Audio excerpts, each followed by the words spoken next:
Welcome to our channel. We hope you enjoy our narrated stories.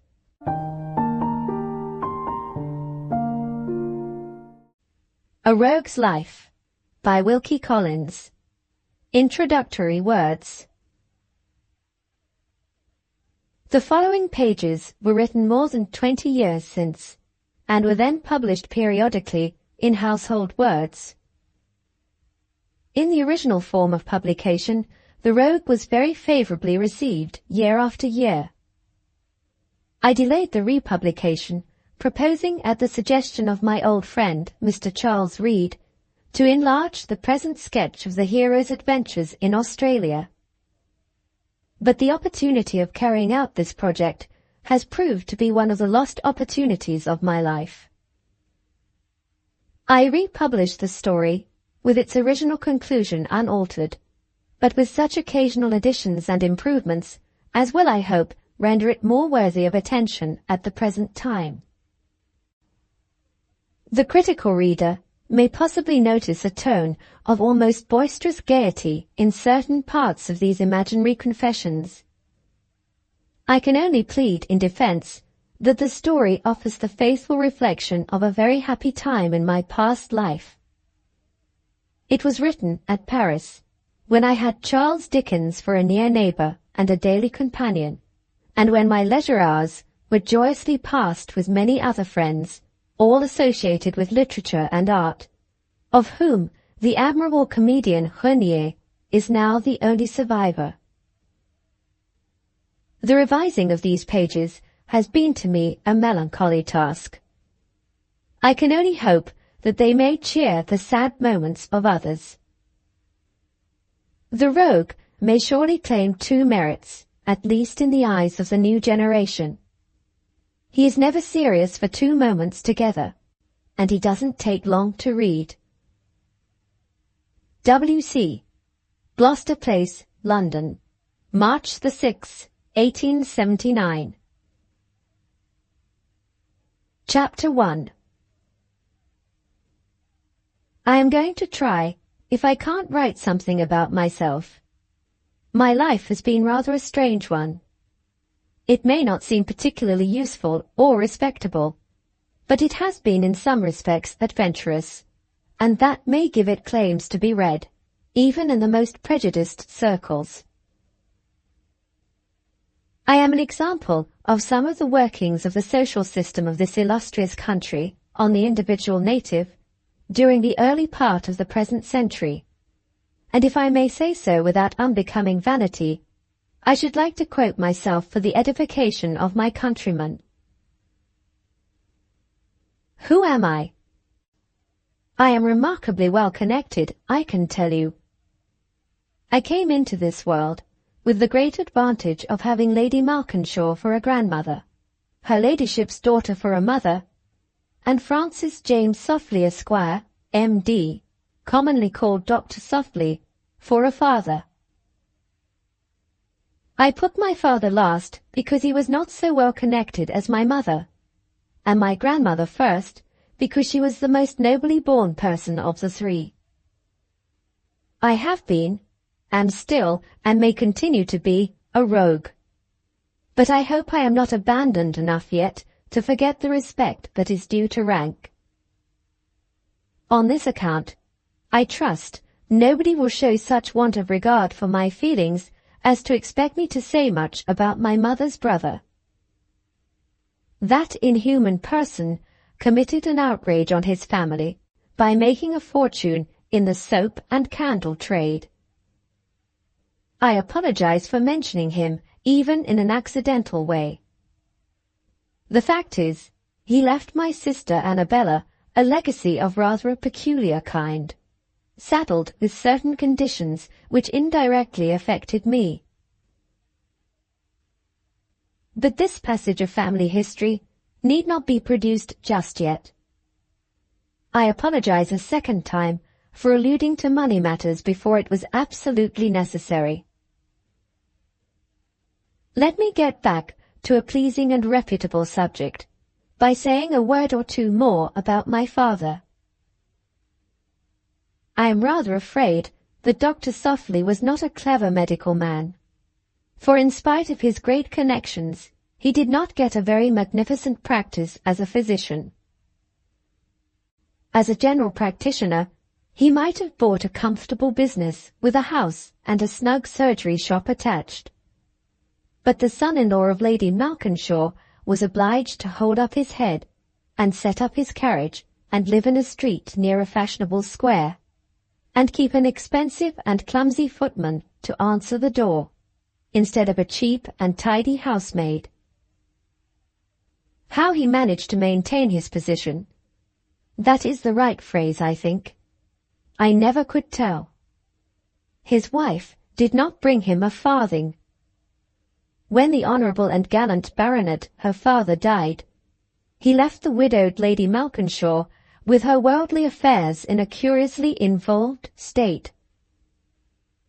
Her son, of whom I feel truly ashamed to be obliged to speak again so soon, made an effort to extricate his mother, involved himself in a series of pecuniary disasters, which commercial people call, I believe, transactions, struggled for a little while to get out of them in the character of an independent gentleman, failed, and then spiritlessly availed himself of the oleaginous refuge of the soap and candle trade.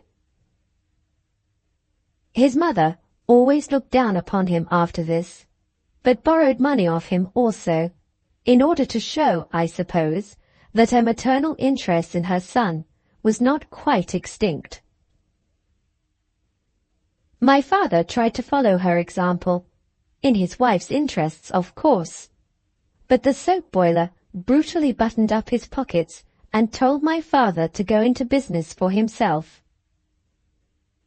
Thus it happened that we were certainly a poor family, in spite of the fine appearance we made, the fashionable street we lived in, the neat brougham we kept, and the clumsy and expensive footman who answered our door.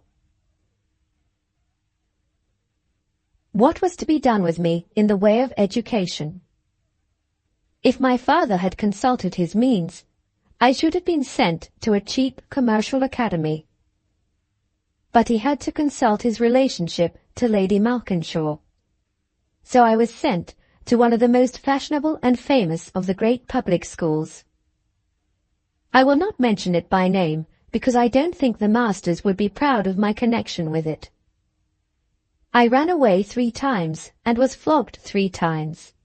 I made 4 aristocratic connections and had 4 pitched battles with them. 3 thrashed me, and 1 I thrashed. I learned to play at cricket, to hate rich people, to cure warts, to write Latin verses, to swim, to recite speeches, to cook kidneys on toast, to draw caricatures of the masters, to construe Greek plays, to black boots, and to receive kicks and serious advice resignedly. Who will say that the fashionable public school was of no use to me after that? After I left school, I had the narrowest escape possible of intruding myself into another place of accommodation for distinguished people. In other words, I was very nearly being sent to college. Fortunately for me, my father lost a lawsuit just in the nick of time, and was obliged to scrape together every farthing of available money that he possessed to pay for the luxury of going to law. If he could have saved his 7 shillings, he would certainly have sent me to scramble for a place in the pit of the great university theatre.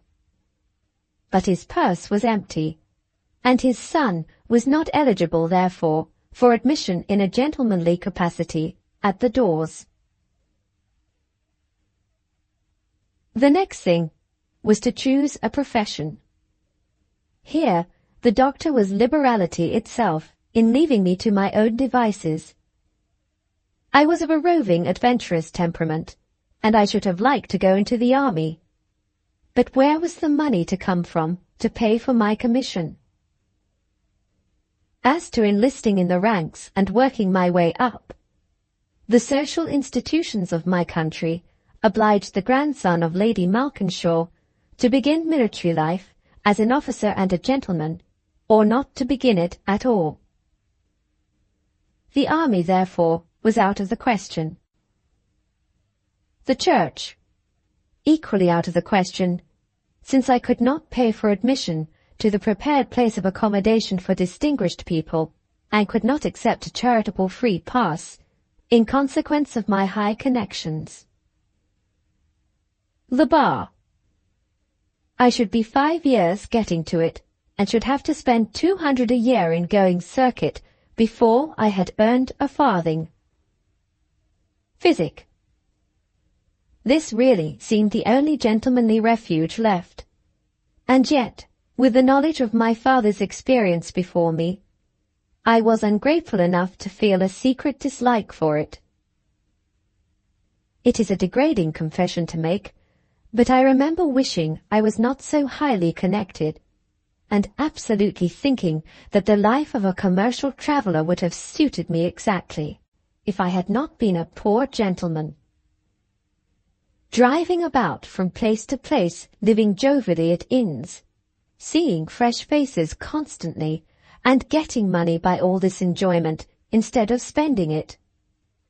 What a life for me, if I had been the son of a haberdasher and the grandson of a groom's widow. While my father was uncertain what to do with me, a new profession was suggested by a friend, which I shall repent not having been allowed to adopt to the last day of my life. This friend was an eccentric old gentleman of large property, much respected in our family.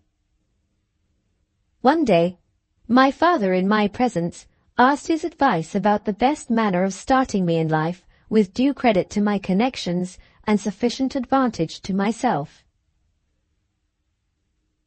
"Listen to my experience," said our eccentric friend, "and if you are a wise man, you will make up your mind as soon as you have heard me.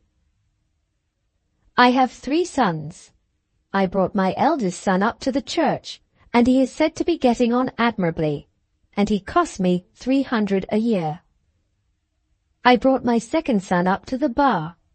He is said to be getting on admirably, and he costs me 400 a year. I brought my third son up to quadrilles. He has married an heiress, and he costs me nothing. Ah me! If that worthy sage's advice had only been followed, if I had been brought up to quadrilles, if I had only been cast loose on the ballrooms of London to qualify under Hymen for a golden degree. Oh, you young ladies with money! I was 5 feet 10 in my stockings. I was great at small talk and dancing. I had glossy whiskers, curling locks, and a rich voice.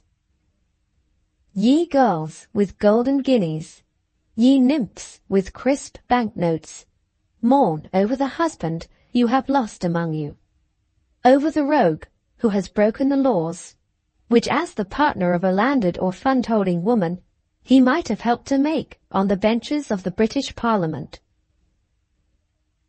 Oh, ye hearths and homes, sung about in so many songs, written about in so many books, shouted about in so many speeches, with accompaniment of so much loud cheering. What a settler on the hearthrug, what a possessor of property, what a bringer-upper of a family, was snatched away from you, when the son of Dr. Softly was lost to the profession of quadrilles. It ended in my resigning myself to the misfortune of being a doctor. If I was a very good boy and took pains and carefully mixed in the best society, I might hope in the course of years to succeed my father's brougham, fashionably situated house, and clumsy and expensive footman.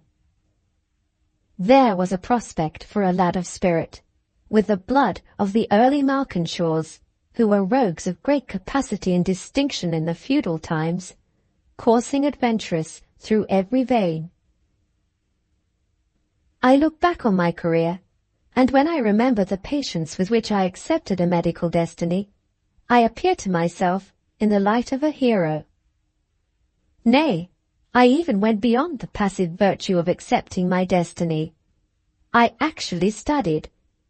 I made the acquaintance of the skeleton. I was on friendly terms with the muscular system, and the mysteries of physiology dropped in on me in the kindest manner whenever they had an evening to spare. Even this was not the worst of it. I disliked the abstruse studies of my new profession, but I absolutely hated the diurnal slavery of qualifying myself, in a social point of view, for future success in it. My fond medical parent insisted on introducing me to his whole connection. I went round visiting in the neat brougham, with a stethoscope and a medical review in the front pocket, with Dr. Softly by my side, keeping his face well in view at the window, to canvass for patients, in the character of my father's hopeful successor. Never have I been so ill at ease in prison as I was in that carriage. I have felt more at home in the dock, such is the natural depravity and perversity of my disposition, than ever I felt in the drawing-rooms of my father's distinguished patrons and respectable friends. Nor did my miseries end with the morning calls. I was commanded to attend all dinner parties and to make myself agreeable at all balls. The dinners were the worst trial.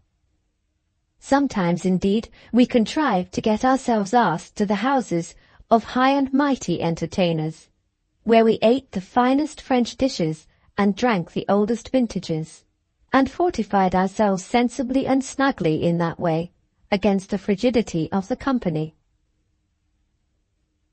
Of these repasts I have no hard words to say. It is of the dinners we gave ourselves, and of the dinners which people in our rank of life gave to us, that I now bitterly complain. Have you ever observed the remarkable adherence to set forms of speech which characterizes the talkers of arrant nonsense? Precisely the same sheepish following of one given example distinguishes the ordering of genteel dinners.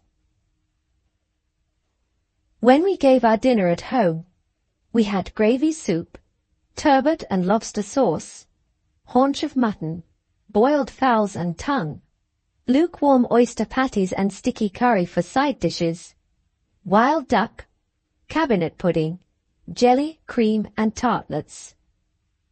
All excellent things, except when you have to eat them continually. We lived upon them entirely in the season. Every one of our hospitable friends gave us a return dinner, which was a perfect copy of ours, just as ours was a perfect copy of theirs last year. They boiled what we boiled, and we roasted what they roasted. We none of us ever changed the succession of the courses, or made more or less of them, or altered the position of the fowls opposite the mistress and the haunch opposite the master.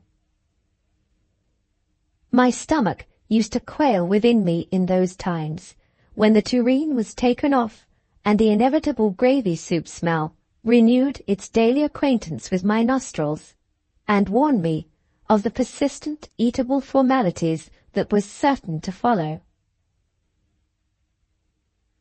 I suppose that honest people, who have known what it is to get no dinner, being a rogue, I have myself never wanted for one, have gone through some very acute suffering under that privation. It may be some consolation to them to know that next to absolute starvation, the same company dinner every day is one of the hardest trials that assail human endurance. I date my first serious determination to throw over the medical profession at the earliest convenient opportunity from the second season series of dinners, at which my aspirations as a rising physician unavoidably and regularly condemned me to be present. Chapter 2. The opportunity I wanted presented itself in a curious way and led unexpectedly enough to some rather important consequences. I have already stated, among the other branches of human attainment which I acquired at the public school, that I learned to draw caricatures of the masters who were so obliging as to educate me. I had a natural faculty for this useful department of art. I improved it greatly by practice in secret after I left school, and I ended by making it a source of profit and pocket money to me when I entered the medical profession. What was I to do? I could not expect for years to make a halfpenny as a physician. My genteel walk in life led me away from all immediate sources of emolument, and my father could only afford to give me an allowance which was too preposterously small to be mentioned. I had helped myself surreptitiously to pocket money at school by selling my caricatures, and I was obliged to repeat the process at home. At the time of which I write, the art of caricature was just approaching the close of its colored and most extravagant stage of development. The subtlety and truth to nature required for the pursuit of it now had hardly begun to be thought of then. Sheer farce and coarse burlesque, with plenty of color for the money, still made up the sum of what the public of those days wanted. I was first assured of my capacity for the production of these requisites by a medical friend of the ripe critical age of 19. He knew a print publisher, and enthusiastically showed him a portfolio full of my sketches, taking care at my request not to mention my name. Rather to my surprise, for I was too conceited to be greatly amazed by the circumstance, the publisher picked out a few of the best of my wares, and boldly bought them of me. Of course, at his own price. From that time I became, in an anonymous way, one of the young buccaneers of British caricature, cruising about here, there, and everywhere, at all my intervals of spare time, for any prize in the shape of a subject which it was possible to pick up. Little did my highly connected mother think that among the colored prints in the shop window which disrespectfully illustrated the public and private proceedings of distinguished individuals, certain specimens bearing the classic signature of Thersites Jr. were produced from designs furnished by her studious and medical son. Little did my respectable father imagine when, with great difficulty and vexation, he succeeded in getting me now and then smuggled along with himself inside the pale of fashionable society, that he was helping me to study likenesses, which were destined under my reckless treatment to make the public laugh at some of his most august patrons, and to fill the pockets of his son with professional fees, never once dreamed of in his philosophy. For more than a year I managed, unsuspected, to keep the privy purse fairly supplied by the exercise of my caricaturing abilities. But the day of detection was to come. Whether my medical friend's admiration of my satirical sketches led him into talking about them in public with too little reserve, or whether the servants at home found private means of watching me in my moments of art study, I know not. But that someone betrayed me, and that the discovery of my illicit manufacture of caricatures was actually communicated even to the grandmotherly head and fount of the family honor, is a most certain and lamentable matter of fact. One morning my father received a letter from Lady Malkinshaw herself, informing him in a handwriting crooked with poignant grief, and blotted at every third word by the violence of virtuous indignation, that Thersites Jr. was his own son, and that, in one of the last of the Ribbald's caricatures, her own venerable features were unmistakably represented as belonging to the body of a large owl. Of course, I laid my hand on my heart and indignantly denied everything. Useless. My original model for the owl had got proofs of my guilt that were not to be resisted. The doctor, ordinarily the most mellifluous and self-possessed of men, flew into a violent, roaring, cursing passion on this occasion, declared that I was imperiling the honor and standing of the family, insisted on my never drawing another caricature either for public or private purposes as long as I lived, and ordered me to go forthwith and ask pardon of Lady Malkinshaw in the humblest terms that it was possible to select. I answered dutifully that I was quite ready to obey, on the condition that he should reimburse me by a trebled allowance for what I should lose by giving up the art of caricature, or that Lady Malkinshaw should confer on me the appointment of physician-in-waiting on her, with a handsome salary attached. These extremely moderate stipulations so increased my father's anger that he asserted, with an unmentionably vulgar oath, his resolution to turn me out of doors if I did not do as he bid me without daring to hint at any conditions whatsoever. I bowed and said that I would save him the exertion of turning me out of doors by going of my own accord.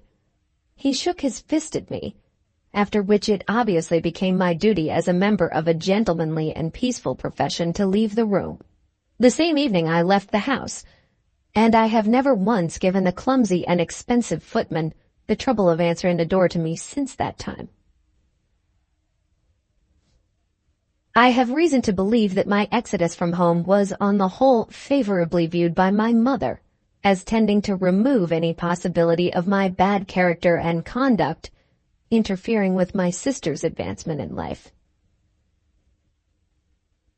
By dint of angling with great dexterity and patience under the direction of both her parents, my handsome sister Annabella had succeeded in catching an eligible husband, in the shape of a wizen, miserly, mahogany-colored man, turned 50, who had made a fortune in the West Indies. His name was Batterbury. He had been dried up under a tropical sun so as to look as if he would keep for ages. He had two subjects of conversation, the yellow fever and the advantage of walking exercise, and he was barbarian enough to take a violent dislike to me. He had proved a very delicate fish to hook, and even when Annabella had caught him, my father and mother had great difficulty in landing him. Principally, they were good enough to say, in consequence of my presence on the scene. Hence the decided advantage of my removal from home. It is a very pleasant reflection to me now to remember how disinterestedly I studied the good of my family in those early days. Abandoned entirely to my own resources, I naturally returned to the business of caricaturing with renewed ardor. About this time, Thersites Jr. really began to make something like a reputation and to walk abroad habitually with a banknote comfortably lodged among the other papers in his pocketbook. For a year I lived a gay and glorious life in some of the freest society in London. At the end of that time my tradesmen, without any provocation on my part, sent in their bills. I found myself in the very absurd position of having no money to pay them, and told them also with the frankness which is one of the best sides of my character. They received my advances toward a better understanding with brutal incivility, and treated me soon afterward with a want of confidence which I may forgive, but can never forget. One day, a dirty stranger touched me on the shoulder, and showed me a dirty slip of paper which I at first presumed to be his card. Before I could tell him what a vulgar document it looked like, two more dirty strangers put me into a hackney coach. Before I could prove to them that this proceeding was a gross infringement on the liberties of the British subject, I found myself lodged within the walls of a prison. Well, and what of that? Who am I that I should object to being in prison when so many of the royal personages and illustrious characters of history have been there before me? Can I not carry on my vocation in greater comfort here than I could in my father's house? Have I any anxieties outside these walls? No, for my beloved sister is married. The family net has landed Mr. Batterbury at last. No, for I read in the paper the other day that Dr. Softly, doubtless through the interest of Lady Malkinshaw, has been appointed the King's Barber Surgeon's deputy consulting physician. My relatives are comfortable in their sphere. Let me proceed forthwith to make myself comfortable in mine. Pen, ink, and paper, if you please, Mr. Jailer. I wish to write to my esteemed publisher. Dear Sir, please advertise a series of 12 racy prints from my fertile pencil, entitled Scenes of Modern Prison Life by Thersites Jr. The two first designs will be ready by the end of the week, to be paid for on delivery according to the terms settled between us for my previous publications of the same size. With great regard and esteem, faithfully yours, Frank Softly. Having thus provided for my support in prison, I was enabled to introduce myself to my fellow debtors and to study character for the new series of prints on the very first day of my incarceration with my mind quite at ease. If the reader desires to make acquaintance with the associates of my captivity, I must refer him to Scenes of Modern Prison Life by Thersites Jr., now doubtless extremely scarce, but producible to the demands of patience and perseverance, I should imagine, if anybody will be so obliging as to pass a week or so over the catalogue of the British Museum. My fertile pencil has delineated the characters I met with at that period of my life with a force and distinctness which my pen cannot hope to rival, has portrayed them all more or less prominently with the one solitary exception of a prisoner called Gentleman Jones. The reasons why I excluded him from my portrait gallery are so honorable to both of us that I must ask permission briefly to record them. My fellow captives soon discovered that I was studying their personal peculiarities for my own advantage and for the public amusement. Some thought the thing a good joke. Some objected to it and quarreled with me. Liberality in the matter of liquor and small loans reconciled a large proportion of the objectors to their fate. The sulky minority I treated with contempt and scourged avengingly with the smart lash of caricature.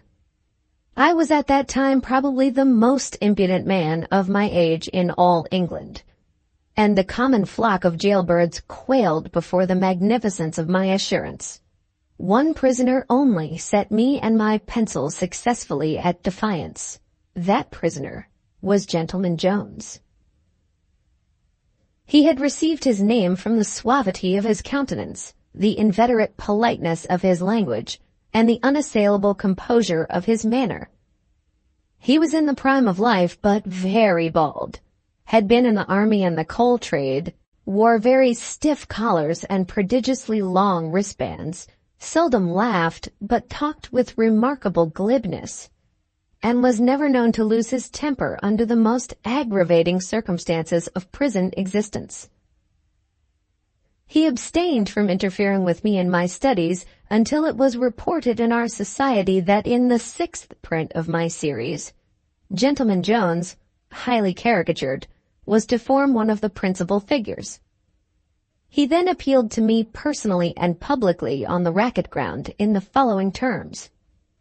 "Sir," said he, with his usual politeness and his unwavering smile, "you will greatly oblige me by not caricaturing my personal peculiarities.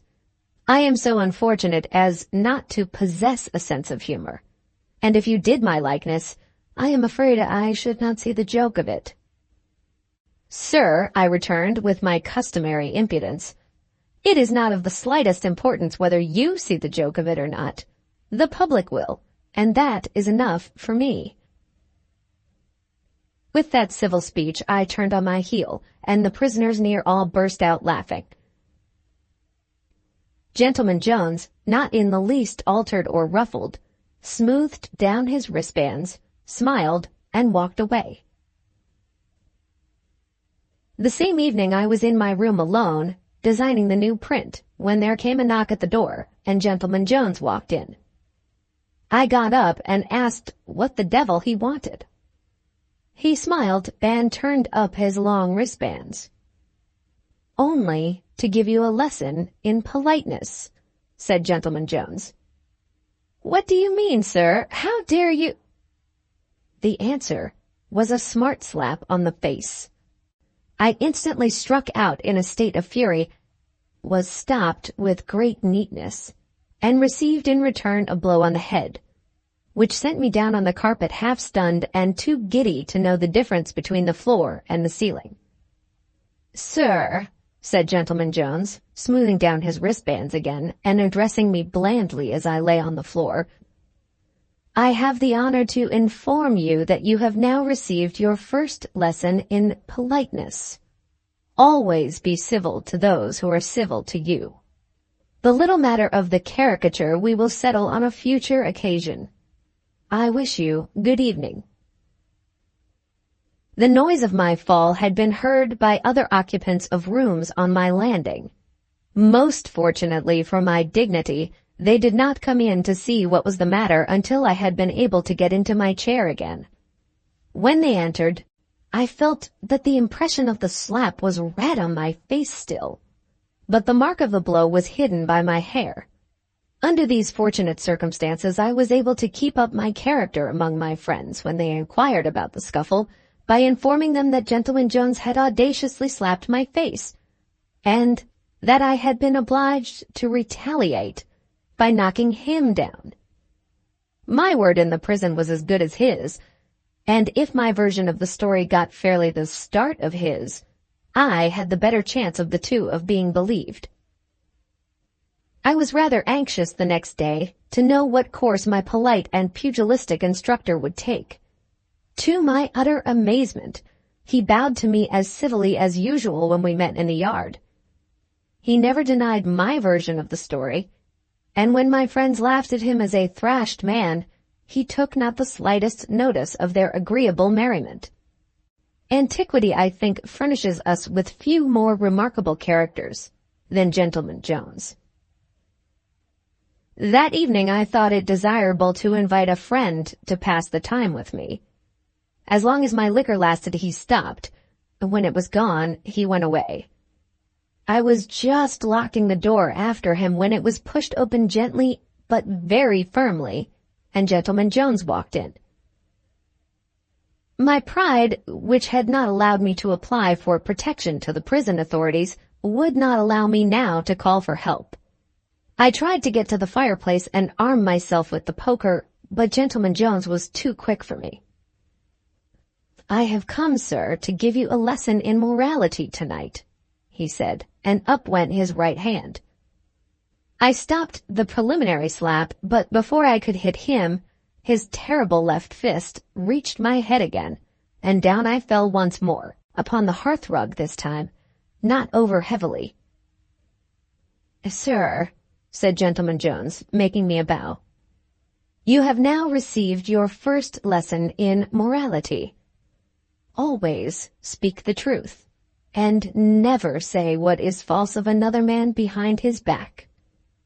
Tomorrow, with your kind permission, we will finally settle the adjourned question of the caricature. Good night." I was far too sensible a man to leave the settling of that question to him. The first thing in the morning I sent a polite note to Gentleman Jones, informing him that I had abandoned all idea of exhibiting his likeness to the public in my series of prints, and giving him full permission to inspect every design I made before it went out of the prison. I received a most civil answer, thanking me for my courtesy and complimenting me on the extraordinary aptitude with which I profited by the most incomplete and elementary instruction. I thought I deserved the compliment, and I think so still. Our conduct, as I have already intimated, was honorable to us on either side. It was honorable attention on the part of Gentleman Jones to correct me when I was in error. It was honorable common sense in me to profit by the correction.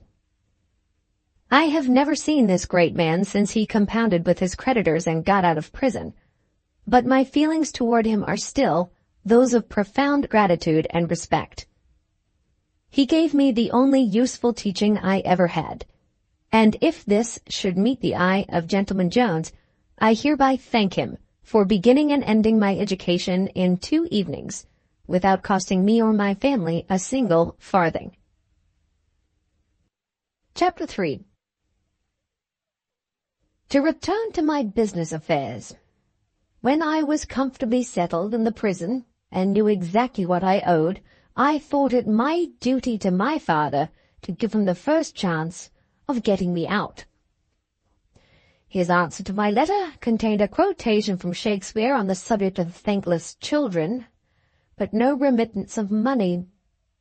After that, my only course was to employ a lawyer and be declared a bankrupt. I was most uncivilly treated and remanded 2 or 3 times. When everything I possessed had been sold for the benefit of my creditors, I was reprimanded and let out. It is pleasant to think that even then my faith in myself and in human nature was still not shaken. About 10 days before my liberation, I was thunderstruck at receiving a visit from my sister's mahogany-coloured husband, Mr. Batterbury.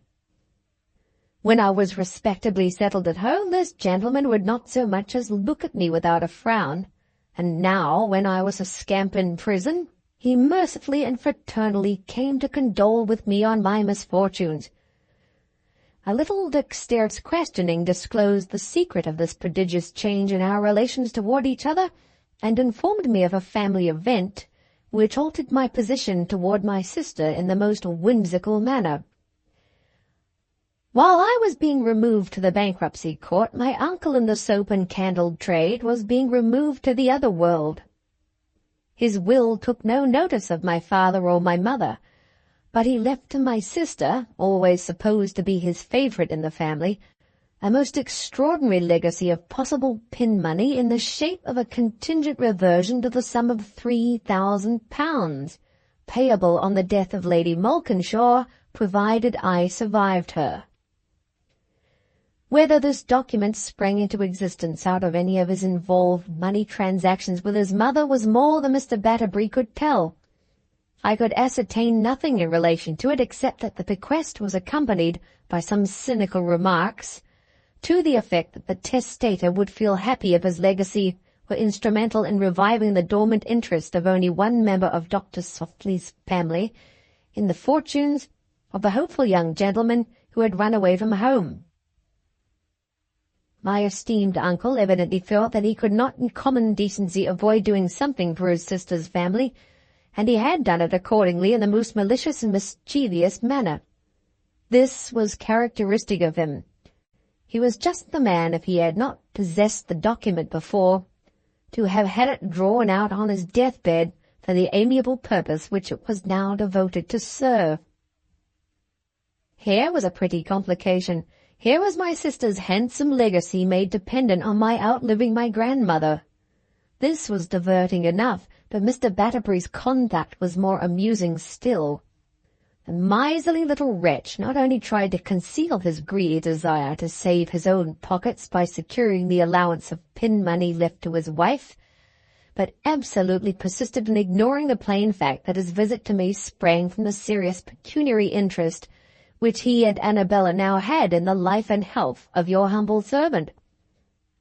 I made all the necessary jokes about the strength of the vital principle in Lady Malkinshaw and the broken condition of my own constitution, but he solemnly abstained from understanding one of them. He resolutely kept up appearances in the very face of detection. Not the faintest shade of red came over his wicked old mahogany face as he told me how shocked he and his wife were at my present position, and how anxious Annabella was that he should not forget to give me her love. Tender-hearted creature, I had only been in prison 6 months, when that overwhelming testimony of sisterly affection came to console me in my captivity. Ministering angel, you shall get your £3,000. I am 50 years younger than Lady Malkinshaw, and I will take care of myself, Annabella, for thy dear sake. The next time I saw Mr. Batterbury was on the day when I at last got my discharge. He was not waiting to see where I was going next or what vital risks I was likely to run on the recovery of my freedom, but to congratulate me and to give me Annabella's love. It was a very gratifying attention, and I said as much in tones of the deepest feeling. "How is dear Lady Malkinshaw?" I asked when my grateful emotions had subsided. Mr. Batterbury shook his head mournfully. "I regret to say, not quite so well as her friends could wish," he answered. "The last time I had the pleasure of seeing her ladyship, she looked so yellow that if we had been in Jamaica, I should have said it was a case of death in 12 hours. I respectfully endeavoured to impress upon her ladyship the necessity of keeping the functions of the liver active by daily walking exercise, time distance and pace being regulated with proper regard to her age, you understand me, of course, with proper regard to her age. You could not possibly have given her better advice, I said. When I saw her as long as 2 years ago, Lady Malkinshaw's favourite illusion was that she was the most active woman of 75 in all England. She used to tumble downstairs 2 or 3 times a week then, because she never would allow anyone to help her, and could not be brought to believe that she was as blind as a mole, and as rickety on her legs as a child of a year old. Now you have encouraged her to take to walking, she will be more obstinate than ever, and is sure to tumble down daily, out of doors as well as in. Not even the celebrated Malkinshaw toughness can last out more than a few weeks of that practice. Considering the present shattered condition of my constitution, you couldn't have given her better advice. Upon my word of honour, you couldn't have given her better advice. I am afraid, said Mr. Batterbury, with a power of face I envied, I am afraid, my dear Frank, let me call you Frank, that I don't quite apprehend your meaning. And we have, unfortunately, no time to enter into explanations. 5 miles here by a roundabout way is only half my daily allowance of walking exercise. 5 miles back by a roundabout way remain to be now accomplished. So glad to see you at liberty again. Mind you let us know where you settle and take care of yourself, and do recognize the importance, the whole animal economy of daily walking exercise. Do now. Did I give you Annabelle's love? She's so well. Goodbye. Away went Mr. Batterbury to finish his walk for the sake of his health, and away went I to visit my publisher for the sake of my pocket. An unexpected disappointment awaited me. My Scenes of Modern Prison Life had not sold so well as had been anticipated, and my publisher was gruffly disinclined to speculate in any future works done in the same style. During the time of my imprisonment, a new caricaturist had started with a manner of his own. He had already formed a new school, and the fickle public were all running together after him and his disciples. I said to myself, this scene in the drama of your life, my friend, has closed in. You must enter on another or drop the curtain at once. Of course, I entered on another. Taking leave of my publisher, I went to consult an artist friend on my future prospects. I supposed myself to be merely on my way to a change of profession. As destiny ordered it, I was also on my way to the woman who was not only to be the object of my first love, but the innocent cause of the great disaster of my life. I first saw her in one of the narrow streets leading from Leicester Square to the Strand. There was something in her face, dimly visible behind a thick veil, that instantly stopped me as I passed her. I looked back and hesitated. Her figure was the perfection of modest grace. I yielded to the impulse of the moment. In plain words, I did what you would have done in my place. I followed her. She looked round, discovered me, and instantly quickened her pace. Reaching the westward end of the Strand, she crossed the street and suddenly entered a shop. I looked through the window and saw her speak to a respectable elderly person behind the counter, who darted an indignant look at me, and at once led my charming stranger into a back office. For the moment I was fool enough to feel puzzled. It was out of my character, you will say, but remember, all men are fools when they first fall in love. After a little while I recovered the use of my senses. The shop was at the corner of a side street leading to the market, since removed to make room for the railway. There's a back entrance to the house, I thought to myself, and ran down the side street. Too late. The lovely fugitive had escaped me. Had I lost her forever in the great world of London? I thought so at the time. Events will show that I never was more mistaken in my life. I was in no humour to call on my friend. It was not until another day had passed that I sufficiently recovered my composure to see poverty staring me in the face, and to understand that I had really no alternative but to ask the good-natured artist to lend me a helping hand. I had heard it darkly whispered that he was something of a vagabond. But the term is so loosely applied, and it seems so difficult after all to define what a vagabond is, or to strike the right moral balance between the vagabond work which is boldly published and the vagabond work which is reserved for private circulation only, that I did not feel justified in holding aloof from my former friend. Accordingly, I renewed our acquaintance and told him my present difficulty. He was a sharp man, and he showed me a way out of it directly. "You have a good eye for a likeness," he said, "and you have made it keep you hitherto. Very well, make it keep you still. You can't profitably caricature people's faces any longer. Never mind, go to the other extreme and flatter them now. Turn portrait painter. You shall have the use of the study 3 days in the week for 10 shillings a week, sleeping on the hearthrug included if you like. Get your paints, rouse up your friends, set to work at once. Drawing is of no consequence, painting is of no consequence, perspective is of no consequence, ideas are of no consequence, everything is of no consequence except catching a likeness and flattering your sitter, and that you know you can do." I felt that I could, and left him for the nearest colourman's. Before I got to the shop, I met Mr. Batterbury taking his walking exercise. He stopped, shook hands with me affectionately, and asked where I was going. A wonderful idea struck me. Instead of answering his question, I asked after Lady Malkinshaw. "Don't be alarmed," said Mr. Batterbury. "Her ladyship tumbled downstairs yesterday morning." "My dear sir, allow me to congratulate you."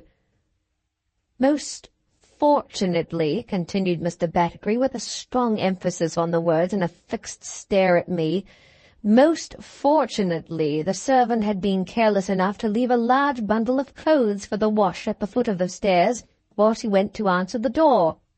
Falling headlong from the landing, her ladyship pitched, pardon me the expression, pitched into the very middle of the bundle.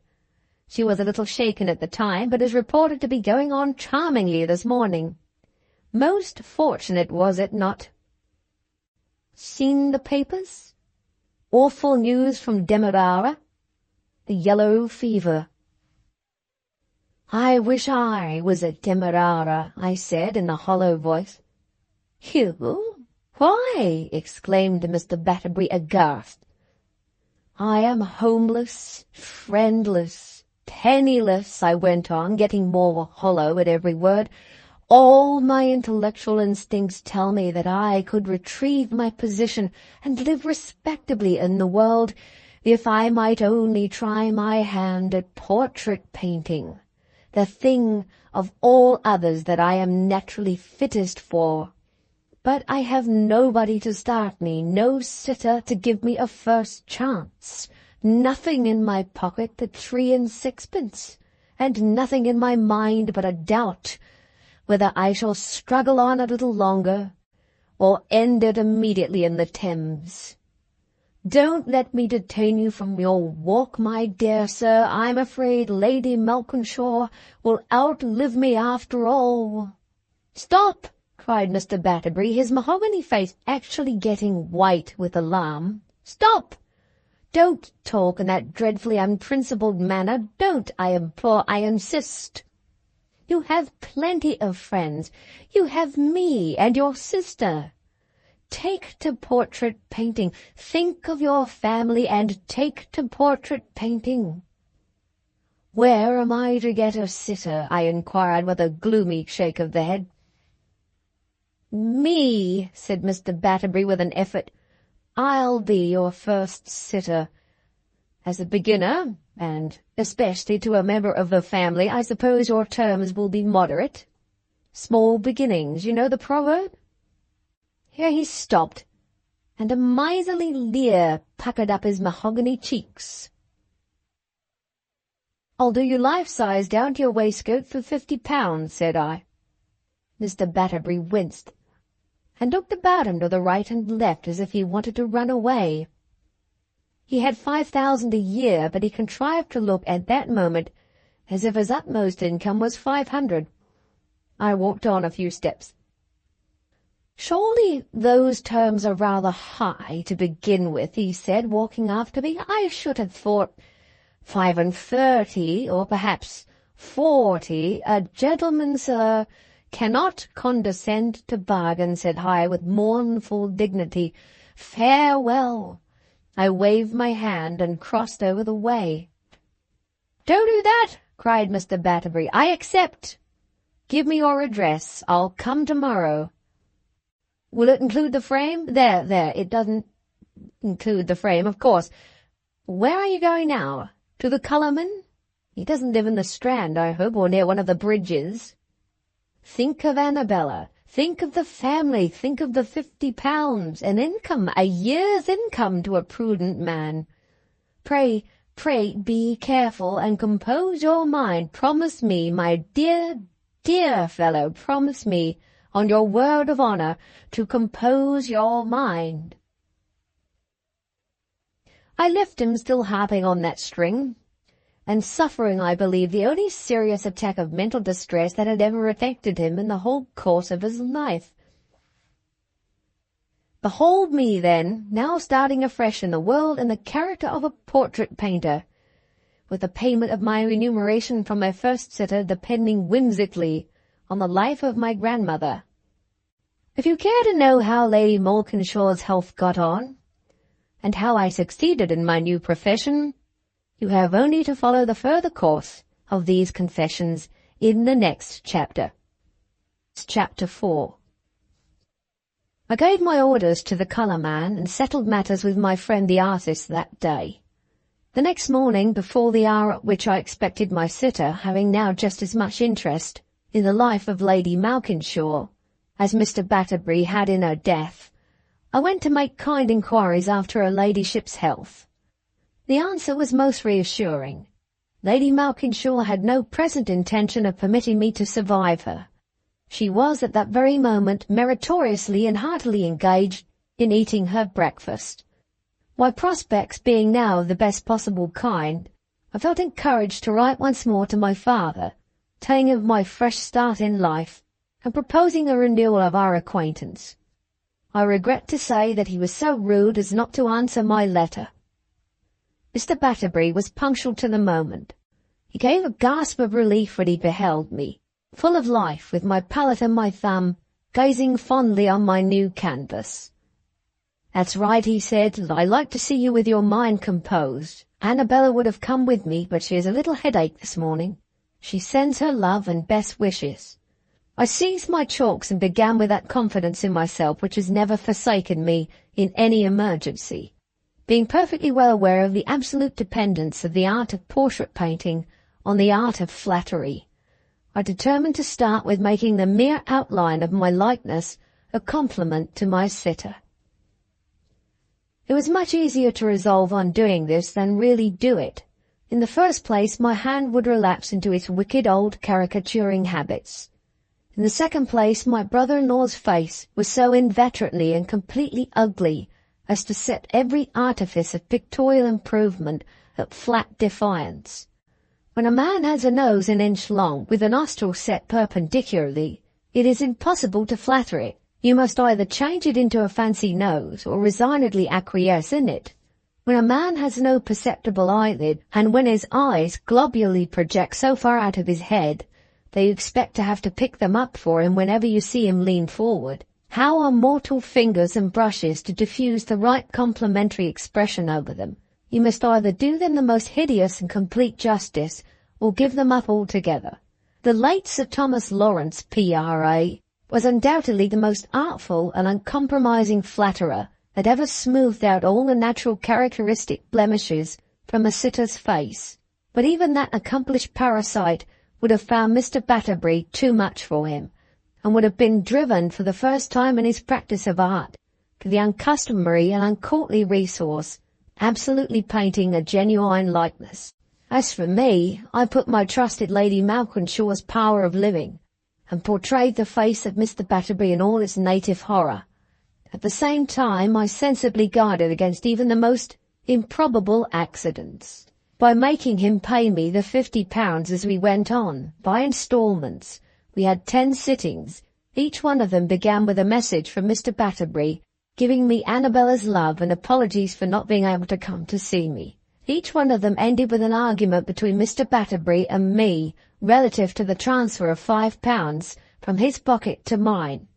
I came off victorious on every occasion, being backed by the noble behaviour of Lady Malkinshaw, who abstained from tumbling down, who ate and drank and slept and grew lusty for 3 weeks together. Venerable woman, she put £50 into my pocket. I shall think of her with gratitude and respect to the end of my days. One morning, while I was sitting before my completed portrait, inwardly shuddering over the ugliness of it, the suffocating smell of musk was wafted into the studio.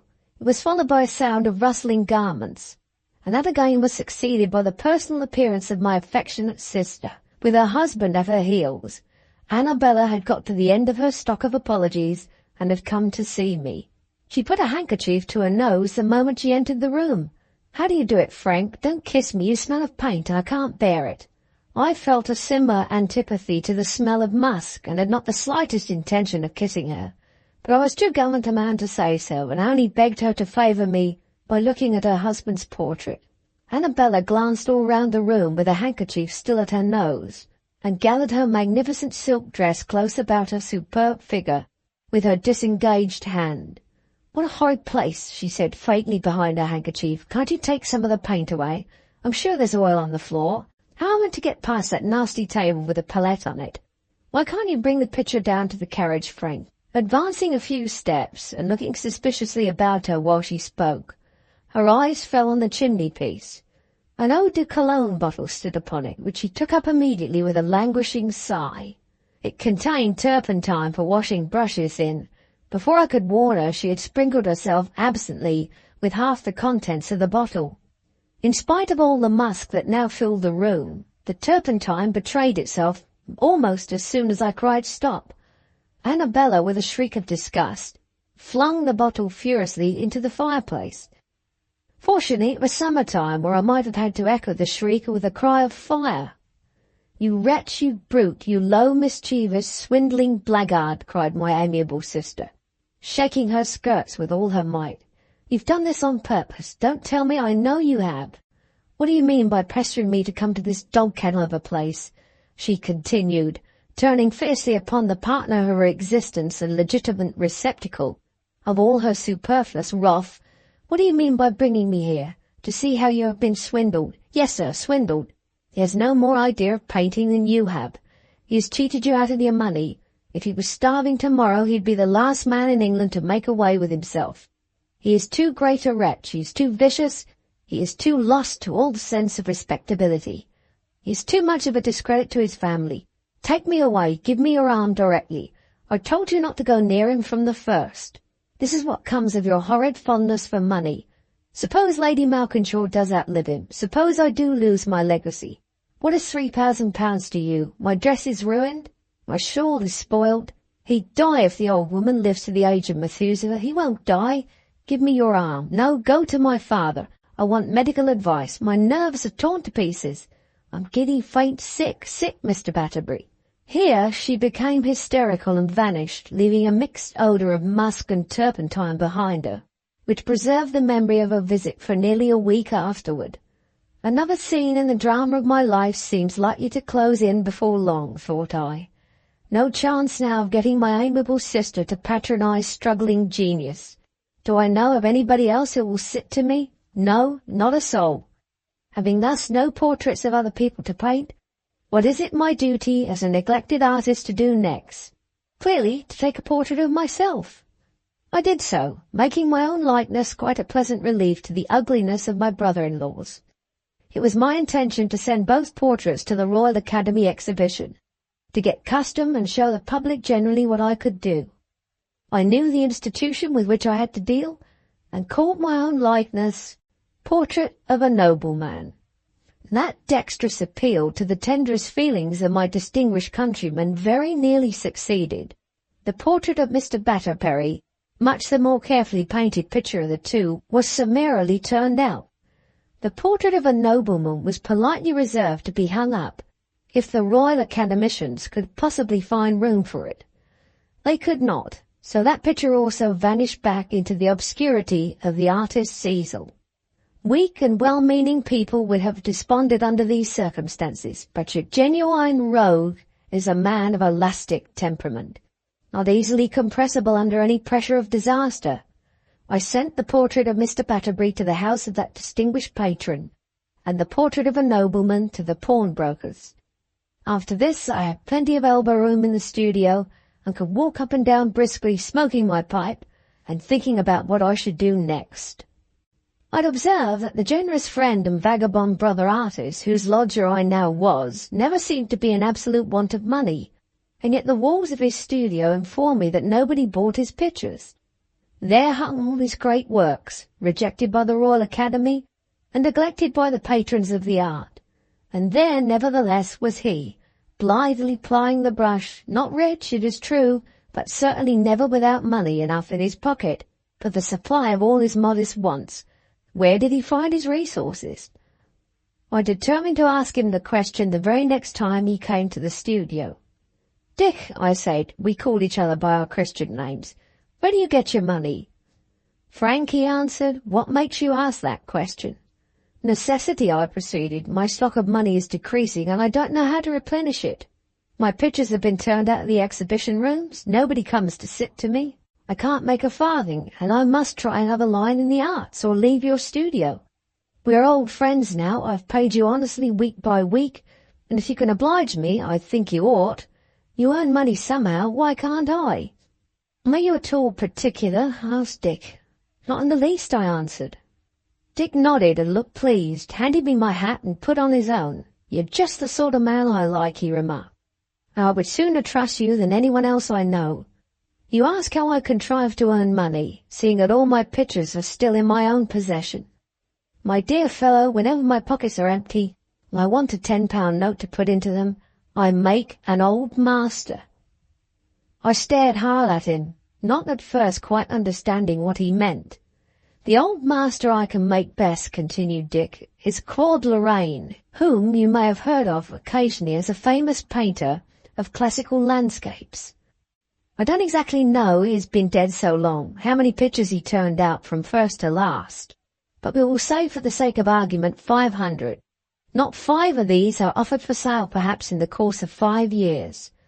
Enlightened collectors of old pictures pour into the market by 50s, or genuine specimens of Claude or any other old master you like to mention, only dribble in by 1s and 2s.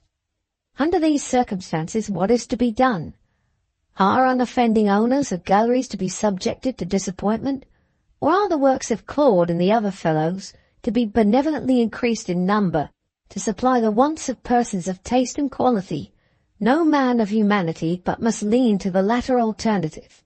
The collectors, observe, don't know anything about it.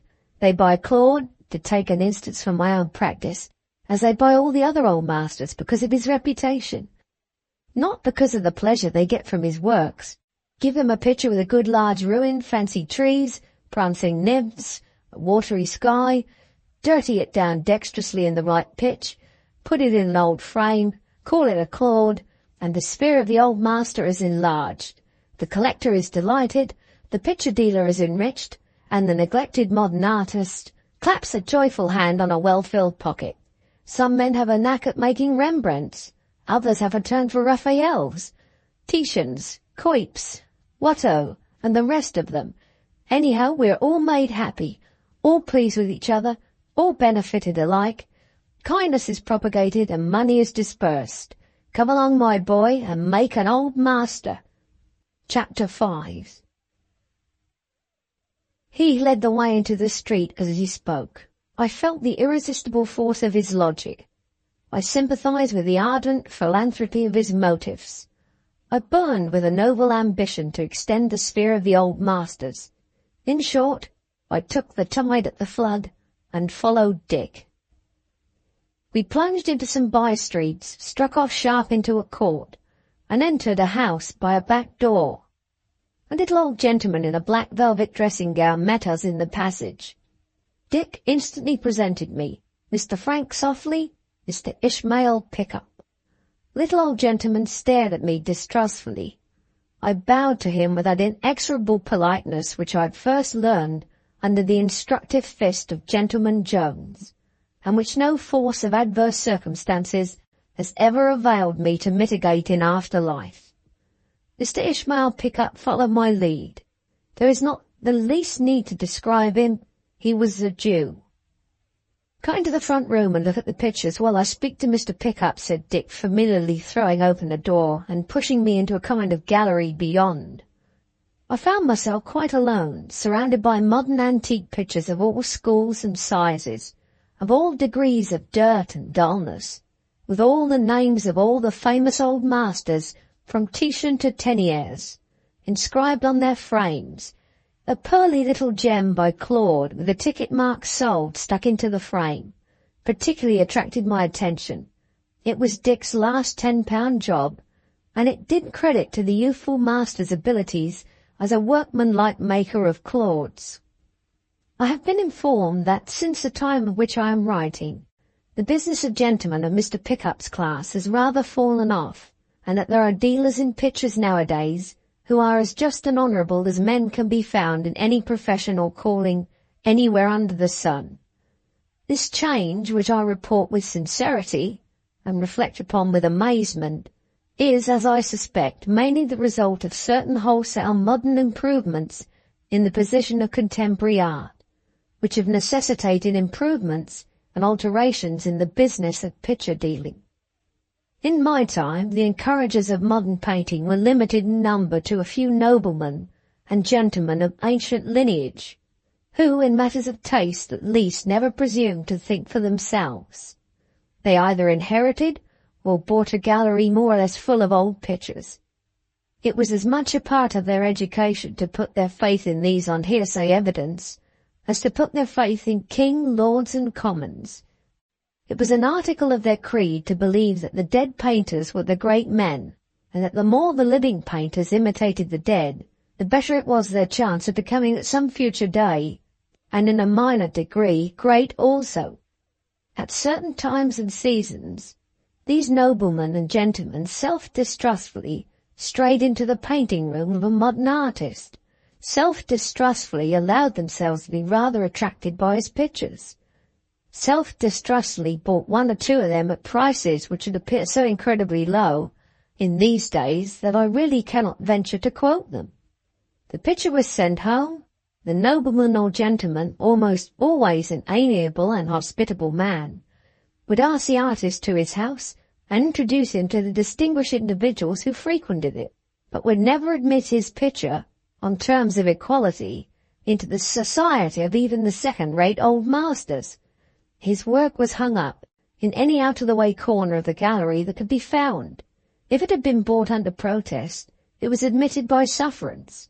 Its freshness and brightness damaged it terribly by contrast with the dirtiness and dinginess of its elderly predecessors, and its only points selected for praise were those in which it most nearly resembled the peculiar mannerism of some old master, not those in which it resembled the characteristics of the old mistress, nature.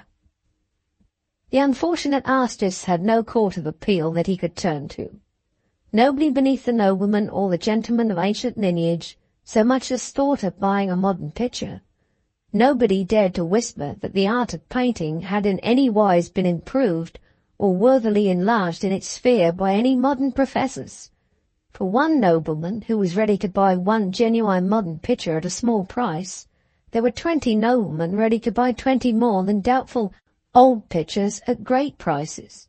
The consequence was that some of the most famous artists of the English school, whose pictures had been bought at auction sales for fabulous sums, were then hardly able to make an income. They were a scrupulously patient and conscientious body of men, who would as soon have thought of breaking into a house or equalizing the distribution of wealth on the highway by the simple machinery of a horse and pistol as of making old masters to order.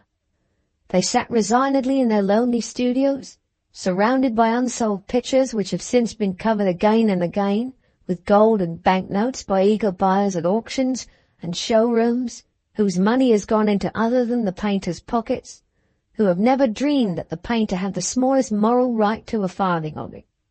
Year after year these martyrs of the brush stood, palette in hand, fighting the old battle of individual merit against contemporary dullness, fighting bravely, patiently, independently, and leaving to Mr. Pickup and his pupils a complete monopoly of all the profit which could be extracted in their line of business from the feebly buttoned pocket of the patron, and the inexhaustible credulity of the connoisseur.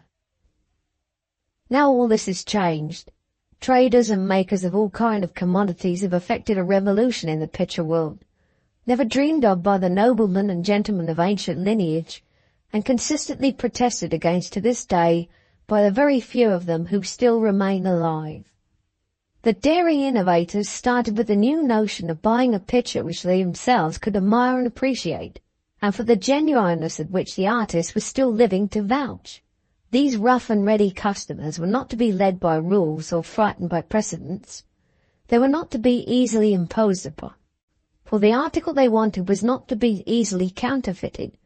Sturdily holding to their own opinions, they thought these incessant repetitions of saints, martyrs, and holy families monotonous and uninteresting, and said so. They thought little pictures of ugly Dutchwomen scouring pots and drunken Dutchmen playing cards dirty and dear at the price, and said so.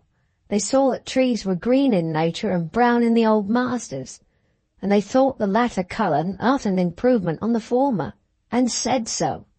They wanted interesting subjects, variety, resemblance to nature, genuineness of the article, and fresh paint. They had no ancestors whose feelings as founders of galleries it was necessary to consult, no critical gentlemen and writers of valuable works to snub them when they were in spirits, nothing to lead them by the nose but their own shrewdness, their own interests, and their own tastes. So they turned their backs valiantly on the old masters, and marched off in a body to the living men. From that time good modern pictures have risen in the scale. Even as articles of commerce and safe investments for money, they have now, as some disinterested collectors who dine at certain annual dinners I know of can testify, distance the old pictures in the race. The modern painters who have survived the brunt of the battle have lived to see pictures in which they once asked hundreds selling for thousands, and the young generation making incomes by the brush in 1 year which it would have cost the old heroes of the easel 10 to accumulate. The posterity of Mr. Pickup still do a tolerable stroke of business, making bright modern masters for the market, which is glutted with the dingy old material, and will probably continue to thrive and multiply in the future. The one venerable institution of this world which we can safely count upon as likely to last being the institution of human folly. Nevertheless, if a wise man of the reformed taste wants a modern picture, there are places for him to go now where he may be sure of getting it genuine. Where, if the artist is not alive to vouch for his work, the facts at any rate had not had time to die, which vouch for the dealer who sells it. In my time matters were rather different. The painters we throve by had died long enough ago for pedigrees to get confused, and identities disputable, and if I had been desirous of really purchasing a genuine old master for myself, speaking as a practical man, I don't know where I should have gone to ask for one, or whose judgment I could have safely relied upon to guard me from being cheated before I bought it. We are stopping a long time in the picture gallery, you will say. I'm very sorry, but we must stay a little longer, for the sake of a living picture, the gem of the collection. I was still admiring Mr. Pickup's old masters when a dirty little boy opened the door of the gallery and introduced a young lady. My heart, fancy my having a heart, gave one great bound in me. I recognized the charming person whom I had followed in the street. Her veil was not down this time. All the beauty of her large, soft, melancholy brown eyes beamed on me. Her delicate complexion became suddenly suffused with a lovely rosy flush. Her glorious black hair— no, I will make an effort. I will suppress my ecstasies. Let me only say that she evidently recognized me. Would you believe it? I felt myself colouring as I bowed to her. I never blushed before in my life. What a very curious sensation it is. The horrid boy claimed her attention with a grin. "Master's engaged," he said. "Please to wait here." "I don't wish to disturb Mr. Pickup," she answered. What a voice! No, I'm drifting back into ecstasies. Her voice was worthy of her. I say no more. If you'll be so kind as to show him this, she proceeded. He knows what it is, and please say my father is very ill and very anxious. It will be quite enough if Mr. Pickup will only send me word by you, yes or no. She gave the boy an oblong of stamped paper, evidently a promissory note, an angel on earth sent by an inhuman father to ask a Jew for discount. Monstrous. The boy disappeared with the message. I seized my opportunity of speaking to her. Don't ask me what I said. Never before or since have I talked such utter nonsense, with such intense earnestness of purpose and such immeasurable depth of feeling. Do pray remember what you said yourself the first time you had a chance of opening your heart to your young lady. The boy returned before I had half done, and gave her back the odious document. Mr. Pickup's very sorry, miss. The answer is no. She lost all her lovely colour and sighed and turned away. As she pulled down her veil, I saw the tears in her eyes. Did that piteous spectacle partially deprive me of my senses? I actually entreated her to let me be of some use, as if I'd been an old friend with money enough in my pocket to discount the note myself. She brought me back to my senses with the utmost gentleness. I'm afraid that you forget, sir, that we are strangers. Good morning. I followed her to the door. I asked leave to call on her father and satisfy him about myself and my family connections. She only answered that her father was too ill to see visitors. I went out with her onto the landing. She turned on me sharply for the first time. You can see for yourself, sir, that I am in great distress. I appeal to you as a gentleman to spare me. If you still doubt whether I was really in love, let the facts speak for themselves.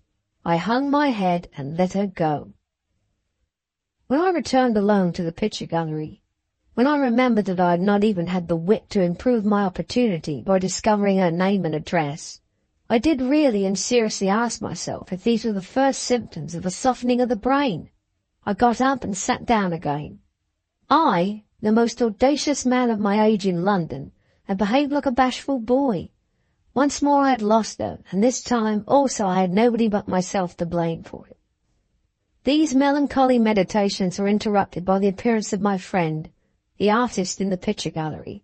He approached me confidentially and spoke in a mysterious whisper. Pickup is suspicious, he said, and I have had all the difficulty in the world to pave your way smoothly for you at the outset. However, if you can contrive to make a small Rembrandt as a specimen, you may consider yourself employed here until further notice. I am obliged to particularize Rembrandt, because he is the only old master disengaged at the present. The professional gentleman who used to do him died the other day in the Fleet. He had a turn for Rembrandts and can't be easily replaced. Do you think you could step into his shoes? It's a peculiar gift, like an ear for music, or a turn for mathematics. Of course you will be put up to the simple elementary rules. We'll have the professional gentleman's last Rembrandt as a guide. The rest depends, my dear friend, on your powers of imitation. Don't be discouraged by failures. Try again and again. And mind, you are dirty and dark enough. You have heard a great deal about the light and shade of Rembrandt. Rembrandt always that in your case light means dusky yellow, and shade dense black. Remember that, and— No pay, said the voice of Mr. Pickup behind me. No pay, my dear, unless your Rembrandt is good enough to take me in. Even me, Ishmael, who deals in pictures and knows what's what. What did I care about Rembrandt at that moment? I was thinking of my lost young lady, and I should have probably taken no notice of Mr. Pickup if it had not occurred to me that the old wretch must know her father's name and address. I at once put the question. The Jew grinned and shook his grizzly head. Her father's in difficulties, and mum's a word, my dear. To that answer he adhered, in spite of all that I could say to him. With equal obstinacy I determined sooner or later to get my information. I took service under Mr. Pickup, proposing to make myself essential to his prosperity in a commercial sense, and then to threaten him with offering my services to a rival manufacturer of old masters, unless he trusted me with the secret of the name and address. My plan looked promising enough at the time, but as some wise person has said, man is the sport of circumstances. Mr. Pickup and I parted company unexpectedly on compulsion, and of all the people in the world, my grandmother, Lady Malkinshaw, was the unconscious first cause of the events which brought me and the beloved object together again for the third time. Chapter 6.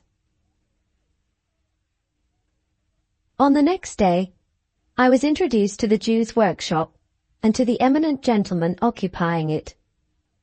My model Rembrandt was put before me, the simple elementary rules were explained, and my materials were all placed under my hands.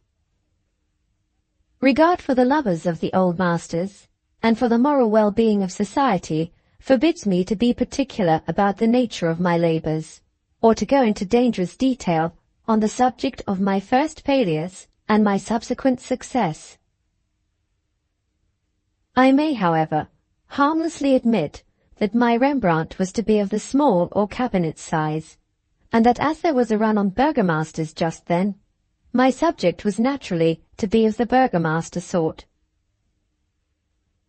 3 parts of my picture consisted entirely of different shades of dirty brown and black, the 4th being composed of a ray of yellow light falling upon the wrinkled face of a treacle-coloured old man. A dim glimpse of hand and a faint suggestion of something like a brass wash-hand basin completed the job, which gave great satisfaction to Mr. Pickup, and which was described in the catalogue as a burgomaster at breakfast, originally in the collection of Mynheer van Groep, Amsterdam. A rare example of the master, not engraved. The chiaroscuro in this extraordinary work is of a truly sublime character. Price, 200 guineas. I got £5 for it. I suppose Mr. Pickup got £1.95. This was perhaps not very encouraging as a beginning in a pecuniary point of view, but I was to get £5 more if my Rembrandt sold within a given time. It sold a week after it was in a fit state to be trusted in the showroom. I got my money and began enthusiastically on another Rembrandt, a burgomaster's wife poking the fire. Last time, the chiaroscuro of the master had been yellow and black. This time it was to be red and black. I was just on the point of forcing my way into Mr. Pickup's confidence, as I had resolved, when a catastrophe happened, which shut up the shop and abruptly terminated my experience as a maker of old masters. The burgomaster's breakfast had been sold to a new customer, a venerable connoisseur, blessed with a great fortune and a large picture gallery. The old gentleman was in raptures with the picture, with its tone, with its breadth, with its grand feeling for effect, with its simple treatment of detail. It wanted nothing, in his opinion, but a little cleaning. Mr. Pickup knew the raw and ticklish state of the surface, however, far too well to allow of even an attempt at performing this process, and solemnly asserted that he was acquainted with no cleansing preparation which could be used on the Rembrandt without danger of flaying off the last exquisite blazings of the immortal master's brush. The old gentleman was quite satisfied with this reason for not cleaning the burgomaster, and took away his purchase in his own carriage on the spot. For 3 weeks we heard nothing more of him. At the end of that time, a Hebrew friend of Mr. Pickup, employed in a lawyer's office, terrified us all by the information that a gentleman related to our venerable connoisseur had seen the Rembrandt, had pronounced it to be an impudent counterfeit, and had engaged on his own account to have the picture tested in a court of law, and to charge the seller and maker thereof with conspiring to obtain money under false pretences. Mr. Pickup and I looked at each other with very blank faces on receiving this disagreeable piece of news. What was to be done? I recovered the full use of my faculties first, and I was the man who solved that important and difficult question, while the rest was still utterly bewildered by it. "Will you promise me £25 in the presence of these gentlemen, if I get you out of this scrape?" said I to my terrified employer. Ishmael Pickup wrung his dirty hands and answered, "Yes, my dear." Our informant in this awkward matter was employed at the office of the lawyers who were to have the conducting of the case against us, and he was able to tell me some of the things I most wanted to know in relation to the picture. I found out from him that the Rembrandt was still in our customer's possession. The old gentleman had consented to the question of its genuineness being tried, but had far too high an idea of his own knowledge as a connoisseur to incline to the opinion that he had been taken in. His suspicious relative was not staying in the house, but was in the habit of visiting him every day in the forenoon. That was as much as I wanted to know from others. The rest depended on myself, on luck, time, human credulity, and a smattering of chemical knowledge which I had acquired in the days of my medical studies. I left the conclave at the picture dealer's forthwith, and purchased at the nearest druggist's a bottle containing a certain powerful liquid, which I declined to particularize on high moral grounds. I labelled the bottle the Amsterdam Cleansing Compound, and I wrapped round it the following note: "Mr. Pickup's respectful compliments to Mr. let us say Green is rejoiced to state that he finds himself unexpectedly able to forward Mr. Green views relative to the cleaning of the burgomaster's breakfast. The enclosed compound has just reached him from Amsterdam. It is made from a recipe found among the papers of Rembrandt himself, has been used with the most astonishing results on the master's pictures in every gallery of Holland, and is now being applied to the surface of the largest Rembrandt in Mr. P.'s own collection. Directions for use: lay the picture flat. Pour the whole contents of the bottle over it gently, so as to flood the entire surface. Leave the liquid on the surface for 6 hours. Then wipe it off briskly with a soft cloth of as large a size as can be conveniently used. The effect will be the most wonderful removal of all dirt, and a complete and brilliant metamorphosis of the present dingy surface of the picture." I left this note and the bottle myself at 2 o'clock that day, then went home and confidently awaited the result. The next morning, our friend from the office called, announcing himself by a burst of laughter outside the door. Mr. Green had implicitly followed the directions in the letter the moment he received it, had allowed the Amsterdam Cleansing Compound to remain on the Rembrandt until 8 o'clock in the evening, had called for the softest linen cloth in the whole house, and had then, with his own venerable hands, carefully wiped off the compound, and with it the whole surface of the picture. The brown, the black, the burgomaster, the breakfast, and the ray of yellow light, all came clean off together in considerably less than a minute of time. If the picture was brought into court now, the evidence it would give against us was limited to a bit of plain panel and a mass of black pulp rolled up in a duster. Our line of defense was, of course, that the compound had been improperly used. For the rest, we relied with well-placed confidence on the want of evidence against us. Mr. Pickup wisely closed his shop for a while and went off to the Continent to ransack the foreign galleries.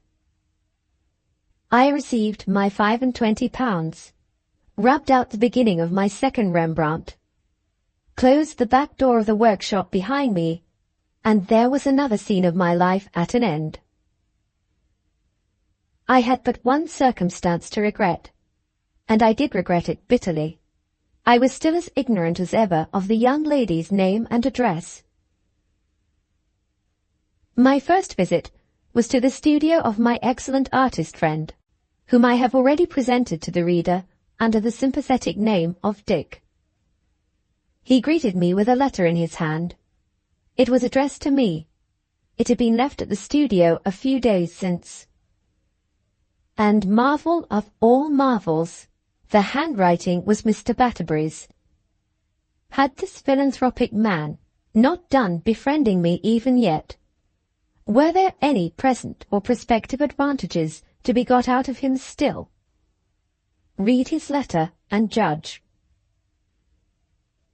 Sir, although you have forfeited, by your ungentlemanly conduct toward myself, and your heartlessly mischievous reception of my dear wife, all claim upon the forbearance of the most forbearing of your relatives, I am disposed, from motives of regard for the tranquillity of Mrs. Batterbury's family, and of sheer good nature as far as I am myself concerned, to afford you one more chance of retrieving your position by leading a respectable life. The situation I am enabled to offer you is that of secretary to a new literary and scientific institution, about to be opened in the town of Duskydale, near which neighbourhood I possess, as you must be aware, some landed property. The office has been placed at my disposal as vice-president of the new institution. The salary is £50 a year, with apartments on the attic floor of the building. The duties are various, and will be explained to you by the local committee if you choose to present yourself to them with the enclosed letter of introduction. After the unscrupulous manner in which you have imposed on my liberality, by deceiving me into giving you £50 for an audacious caricature of myself, which it is impossible to hang up in any room of the house, I think this instance of my forgiving disposition still to befriend you, after all that has happened, ought to appeal to any better feelings that you may still have left, and revive the long dormant emotions of repentance and self-reproach, when you think on your obedient servant, Daniel Batterbury. Bless me! What a long-winded style, and what a fuss about £50 a year and a bed in an attic. These were naturally the first emotions which Mr. Batterbury's letter produced in me. What was his real motive for writing it? I hope nobody will do me so great an injustice as to suppose that I hesitated for one instant about the way of finding that out. Of course, I started off directly to inquire if Lady Malkinshaw had had another narrow escape of dying before me. Much better, sir, answered my grandmother's venerable butler, wiping his lips carefully before he spoke.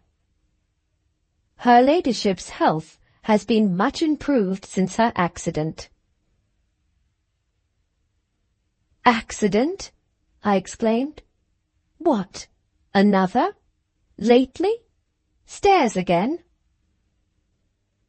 No, sir, the drawing-room window this time, answered the butler, with semi-tipsy gravity. Her ladyship's sight, having been defective of late years, occasions her some difficulty in calculating distances.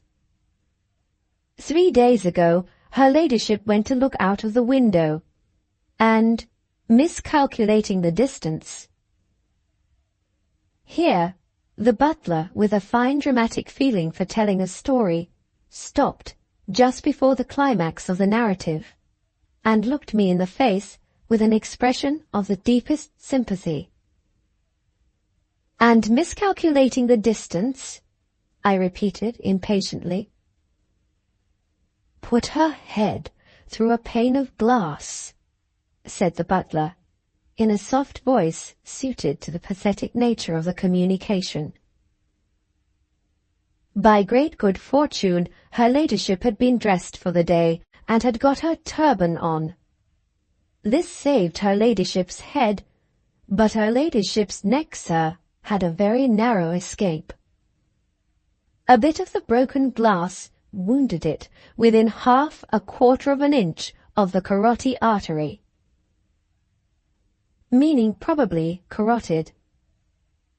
I heard the medical gentleman say, and shall never forget it to my dying day, that her ladyship's life had been saved by a hair's breadth. As it was, the blood lost, the medical gentleman said that too, sir, was accidentally of the greatest possible benefit, being apoplectic in the way of clearing out the system. Her ladyship's appetite has been much improved ever since. The carriage is out airing of her at this very moment. Likewise, she takes the footman's arm and the maid's up and down stairs now, which she never would hear of before this last accident. I feel 10 years younger. Those were her ladyship's own words to me this very day. I feel 10 years younger, Vokins, since I broke the drawing-room window. And her ladyship looks it. No doubt, here was the key to Mr. Batterbury's letter of forgiveness. His chance of receiving the legacy looked now further off than ever. He could not feel the same confidence as his wife in my power of living down any amount of starvation and adversity, and he was, therefore, quite ready to take the first opportunity of promoting my precious personal welfare and security, of which he could avail himself without spending a farthing of money. I saw it all clearly, and admired the hereditary toughness of the Malkinshaw family more gratefully than ever. What should I do? Go to Duskydale? Why not? It didn't matter to me where I went, now that I had no hope of ever seeing those lovely brown eyes again. I got to my new destination the next day, presented my credentials, gave myself the full advantage of my high connections, and was received with enthusiasm and distinction. I found the new institution torn by internal schisms even before it was opened to the public. 2 factions governed it, a grave faction and a gay faction. 2 questions agitated it, the first referring to the propriety of celebrating the opening season by a public ball, and the second to the expediency of admitting novels into the library. The grim Puritan interest of the whole neighbourhood was, of course, on the grave side, against both dancing and novels, as proposed by local loose-thinkers and latitudinarians of every degree. I was officially introduced to the debate at the height of the squabble, and found myself one of a large party in a small room, sitting round a long table, each man of us with a new pewter inkstand, a new quill pen, and a clean sheet of foolscap paper before him. Seeing that everybody spoke, I got on my legs along with the rest, and made a slashing speech on the loose-thinking side. I was followed by the leader of the grim faction, an unlicked curate of the largest dimensions. If there were, so to speak, no other reason against dancing, said my reverend opponent, there is one unanswerable objection to it. Gentlemen, John the Baptist lost his head through dancing.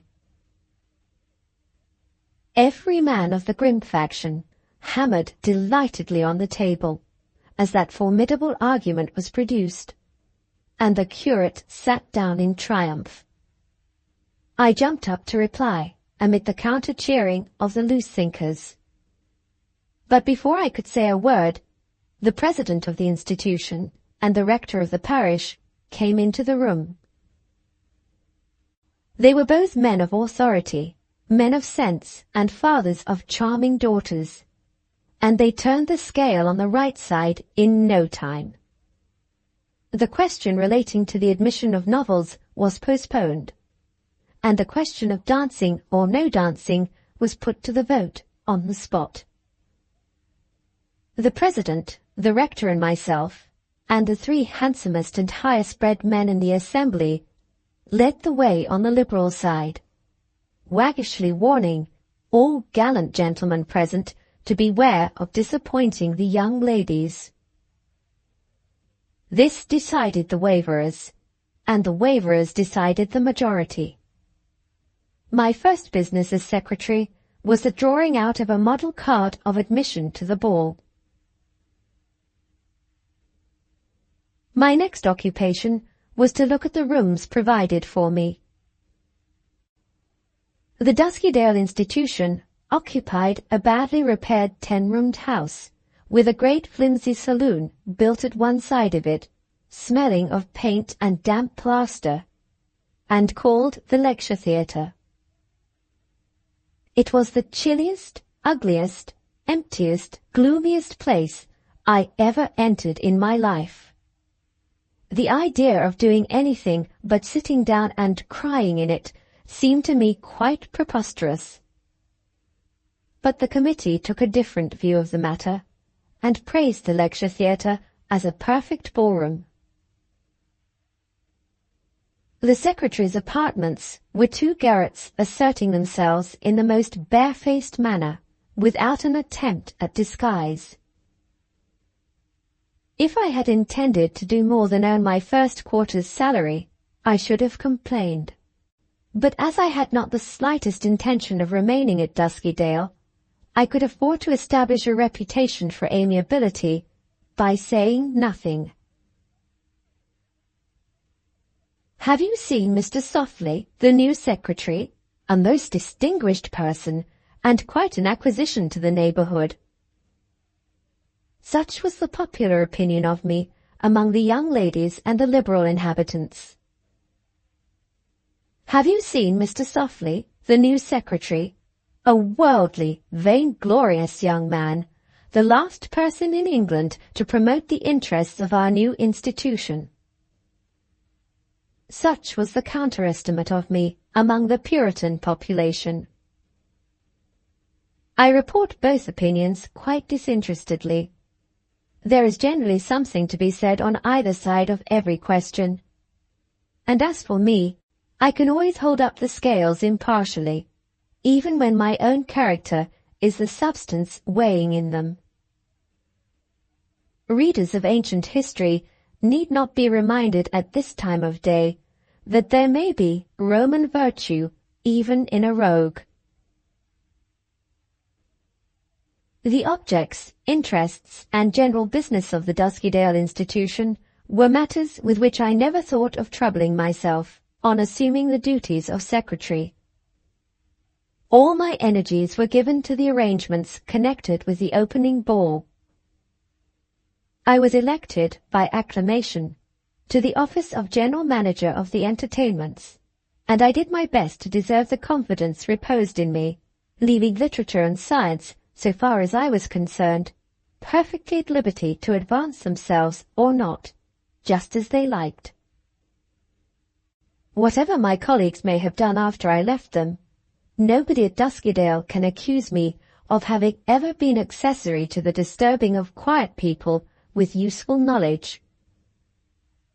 I took the arduous and universally neglected duty of teaching the English people how to be amused entirely on my own shoulders, and left the easy and customary business of making them miserable to others. My unhappy countrymen, and thrice unhappy they of the poorer sort. Any man can preach to them, lecture to them, and form them into classes. But where is the man who can get them to amuse themselves? Anybody may cram their poor heads, but who will brighten their grave faces? Don't read storybooks. Don't go to plays. Don't dance. Finish your long day's work and then intoxicate your minds with solid history. Revel in the too attractive luxury of the lecture room. Sink under the soft temptation of classes for mutual instruction. How many potent, grave, and reverent tongues discourse to the popular ear in these siren strains! And how obediently and resignedly this same weary popular ear listens! What if a bold man spring up one day, crying aloud in our social wilderness, "Play, for heaven's sake, or you will work yourselves into a nation of automatons. Shake a loose leg to a lively fiddle. Women of England, drag the lecturer off the rostrum and the male mutual instructor out of the class, and ease their poor addled heads of evenings by making them dance and sing with you. Accept no offer from any man who cannot be proved for a year past to have systematically lost his dignity at least 3 times a week after office hours. You, daughters of Eve, who have that wholesome love of pleasure which is one of the greatest adornments of the female character, set up a society for the promotion of universal amusement, and save the British nation from the lamentable social consequences of its own gravity. Imagine a voice crying lustily after this fashion. What sort of echoes would it find? Groans? I know what sort of echoes my voice found. They were so discouraging to me and to the frivolous minority of pleasure-seekers that I recommended lowering the price of admission so as to suit the means of any decent people who were willing to leave off money-grubbing and tear themselves from the charms of mutual instruction, for one evening at least. The proposition was indignantly negatived by the managers of the institution. I am so singularly obstinate a man that I was not to be depressed even by this. My next efforts to fill the ballroom could not be blamed. I procured a local directory, put 50 tickets in my pocket, dressed myself in nankeen pantaloons and a sky-blue coat, then the height of fashion, and set forth to tout for dances among all the members of the genteel population, who, not being notorious Puritans, had also not been so obliging as to take tickets for the ball.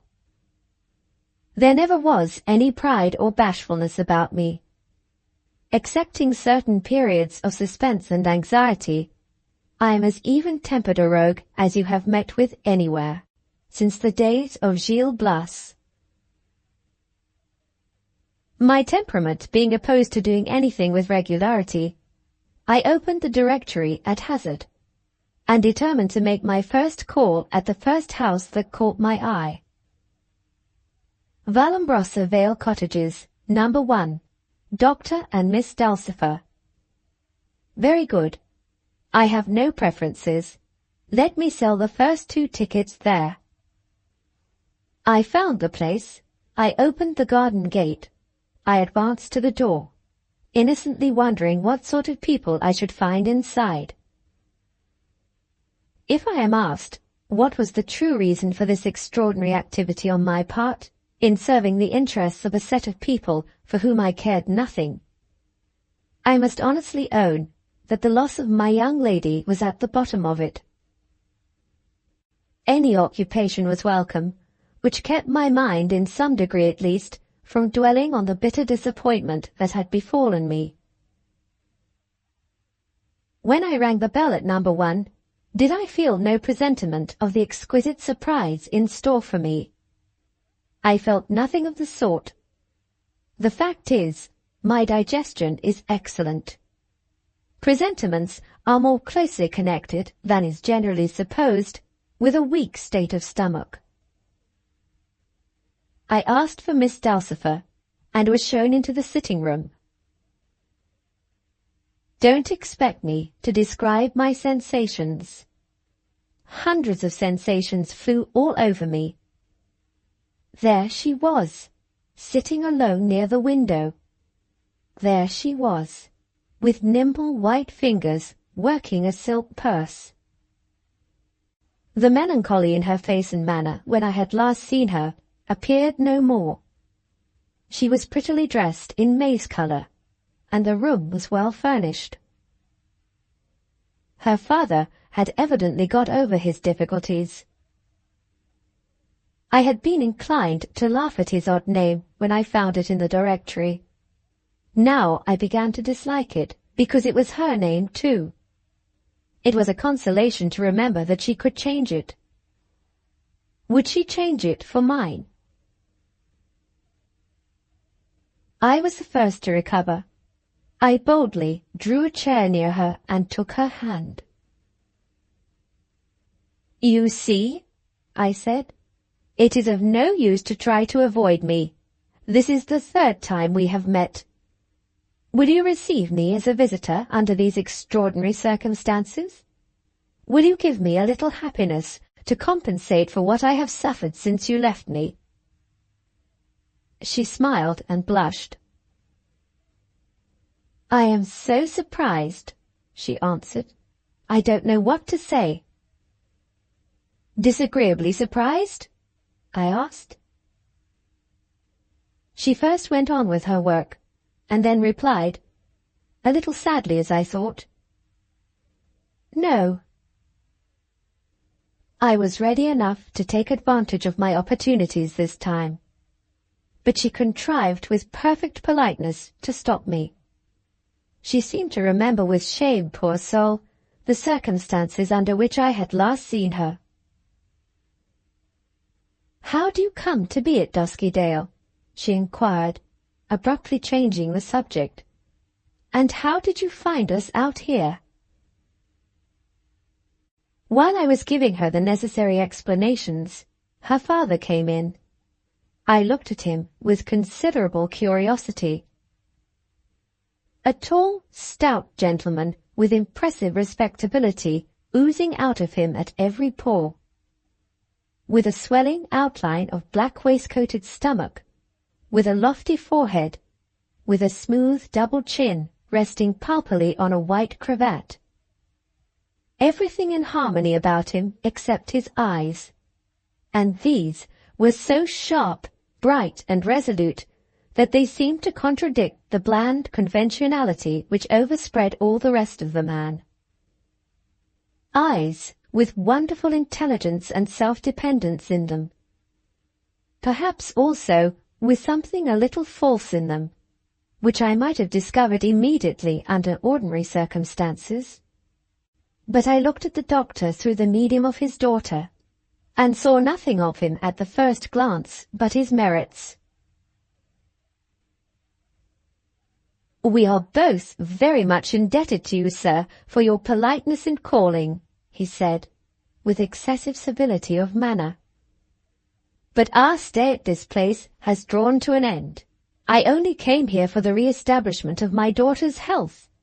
She has benefited greatly by the change of air, and we have arranged to return home tomorrow. Otherwise, we should have gladly profited by your kind offer of tickets for the ball." Of course, I had one eye on the young lady while he was speaking. She was looking at her father, and a sudden sadness was stealing over her face. What did it mean? Disappointment at missing the ball? No, it was a much deeper feeling than that. My interest was excited. I addressed a complimentary entreaty to the doctor not to take his daughter away from us. I asked him to reflect on the irreparable eclipse that he would be casting over the Duskydale ballroom. To my amazement, she only looked down gloomily on her work while I spoke. Her father laughed contemptuously. "We are two completely strangers here," he said, "for our loss to be felt by anyone, From all that I can gather, society in Duskydale will be glad to hear of our departure."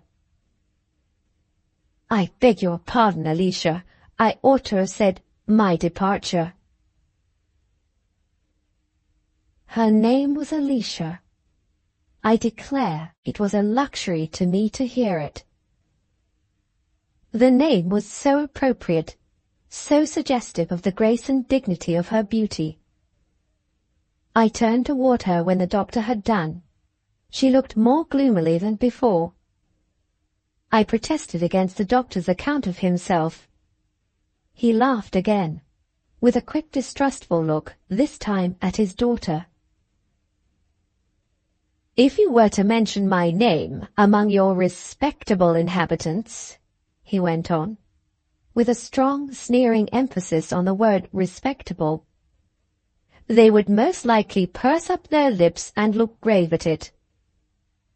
Since I gave up practice as a physician, I have engaged in chemical investigations on a large scale, destined, I hope, to lead to some important public results. Until I arrive at these, I am necessarily obliged, in my own interests, to keep my experiments secret, and to impose similar discretion on the workmen whom I employ. This unavoidable appearance of mystery, and a strictly retired life which my studies compel me to lead, offend the narrow-minded people in my part of the county close to Barkingham. And the unpopularity of my pursuits has followed me here. The general opinion, I believe, is that I am seeking, by unholy arts, for the philosopher's stone.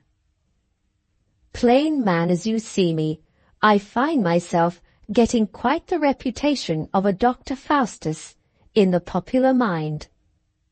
Even educated people in this very place shake their heads and pity my daughter there, for living with an alchemical parent within easy smelling distance of an explosive laboratory. Excessively absurd, is it not? It might have been excessively absurd, but the lovely Alicia sat with her eyes on her work, looking as if it were excessively sad, and not giving her father the faintest answering smile when he glanced toward her and laughed as he said his last words. I could not at all tell what to make of it. The doctor talked of the social consequences of his chemical inquiries as if he were living in the Middle Ages. However, I was far too anxious to see the charming brown eyes again to ask questions which would be sure to keep them cast down.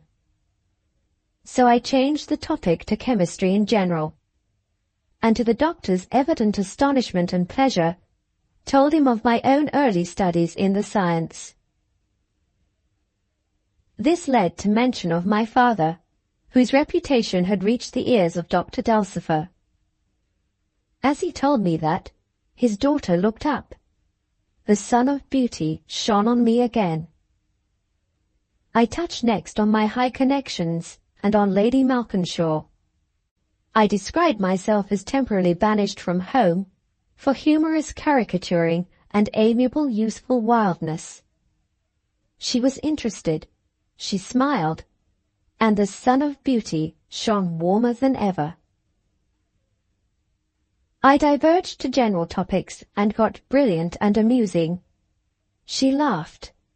The nightingale notes of her merriment bubbled in my ears caressingly. Why could I not shut my eyes and listen to them? Her colour rose. Her face grew animated. Poor soul! A little lively company was but all too evidently a rare treat to her. Under such circumstances, who would not be amusing? If she had said to me, "Mr. Softly, I like tumbling," I should have made a clown of myself on the spot. I should have stood on my head, if I could, and been amply rewarded for the graceful exertion, if the eyes of Alicia had looked kindly on my elevated heels. How long I stayed is more than I can tell. Lunch came up. I ate and drank and grew more amusing than ever. When I at last rose to go, the brown eyes looked on me very kindly, and the doctor gave me his card. "If you don't mind trusting yourself in the clutches of Dr. Faustus," he said with a gay smile, "I shall be delighted to see you if you are ever in the neighbourhood of Barkingham." I wrung his hand, mentally relinquishing my secretaryship while I thanked him for the invitation. I put out my hand next to his daughter, and the dear friendly girl met the advance with the most charming readiness. She gave me a good, hearty, vigorous, uncompromising shake. Oh, precious right hand! Never did I properly appreciate your value until that moment. Going out with my head in the air and my senses in the seventh heaven, I jostled an elderly gentleman, passing before the garden gate. I turned round to apologize. It was my brother in office, the estimable treasurer of the Duskydale Institute. "I have been half over the town looking after you," he said. "The managing committee, on reflection, consider your plan of personally soliciting public attendance at the ball to be compromising the dignity of the institution, and beg you, therefore, to abandon it." "Very well," said I. "There is no harm done. Thus far I have only solicited 2 persons, Dr. and Miss Dulcifer, in that delightful little cottage there." "You don't mean to say you have asked them to come to the ball?" "To be sure I have, and I'm sorry to say they can't accept the invitation. Why should they not be asked?" "Because nobody visits them." "And why should nobody visit them?" The treasurer put his arm confidentially through mine and walked me on a few steps. "In the first place," he said, "Dr. Dulcifer's name is not down in the medical list." "Some mistake," I suggested, in my offhand way. "Or some foreign doctor's degree not recognized by the prejudiced people in England." "In the second place," continued the treasurer, "we have found out that he is not visited at Barkingham. Consequently, it would be the height of imprudence to visit him here." "Pooh, pooh! All the nonsense of narrow-minded people because he lives a retired life and is engaged in finding out chemical secrets, which the ignorant public don't know how to appreciate." "The shutters are always up in the front top windows of his house at Barkingham," said the treasurer, lowering his voice mysteriously. "I know it from a friend resident near him. The windows themselves are barred. It is currently reported that the top of the house inside is shut off by iron doors from the bottom. Workmen are employed there who don't belong to the neighbourhood, who don't drink at the public houses, who only associate with each other. Unfamiliar smells and noises find their way outside sometimes. Nobody in the house can be got to talk. The doctor, as he calls himself, does not even make an attempt to get into society, does not even try to see company for the sake of his poor unfortunate daughter. What do you think of all that?" "Think?" I repeated contemptuously. "I think the inhabitants of Barkingham are the best finders of mares' nests in all England. The doctor is making important chemical discoveries, the possible value of which I can appreciate being chemical myself. And he is not quite fool enough to expose valuable secrets to the view of all the world. His laboratory is at the top of the house, and he wisely shuts it off from the bottom to prevent accidents. He is one of the best fellows I ever met with, and his daughter is the loveliest girl in the world. What do you all mean by making mysteries about nothing? He has given me an invitation to go and see him. I suppose the next thing you will find out is that there is something underhand even in that. You won't accept the invitation? I shall, at the very first opportunity, and if you had seen Miss Alicia, so would you. Don't go. Take my advice and don't go, said the treasurer gravely. You are a young man. Reputable friends are of importance to you at the outset of life. I say nothing against Dr. Dulcifer. He came here as a stranger, and he goes away again as a stranger.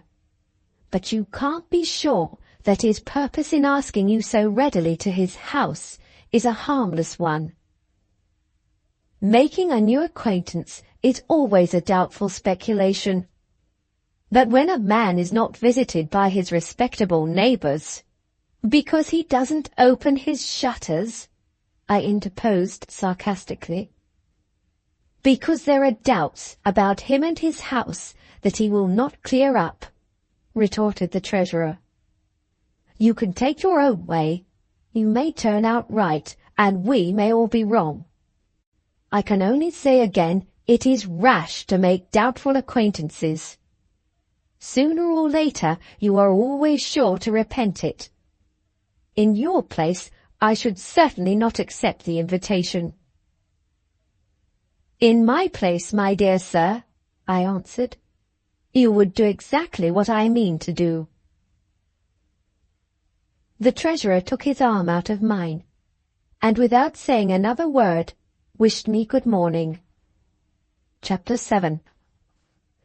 I had spoken confidently enough while arguing the question of Dr. Dulcifer's respectability with the treasurer of the Duskydale Institution, but if my perceptions had not been blinded by my enthusiastic admiration for Alicia, I think I should have secretly distrusted my own opinion as soon as I was left by myself. Had I been in full possession of my senses, I might have questioned on reflection whether the doctor's method of accounting for suspicions which kept his neighbours aloof from him was quite satisfactory. Love is generally described, I believe, as a tender passion. When I remember the insidiously relaxing effect of it on all my faculties, I feel inclined to alter the popular definition and to call it a moral vapour bath. What the managing committee of the Duskydale Institution thought of the change in me, I cannot imagine.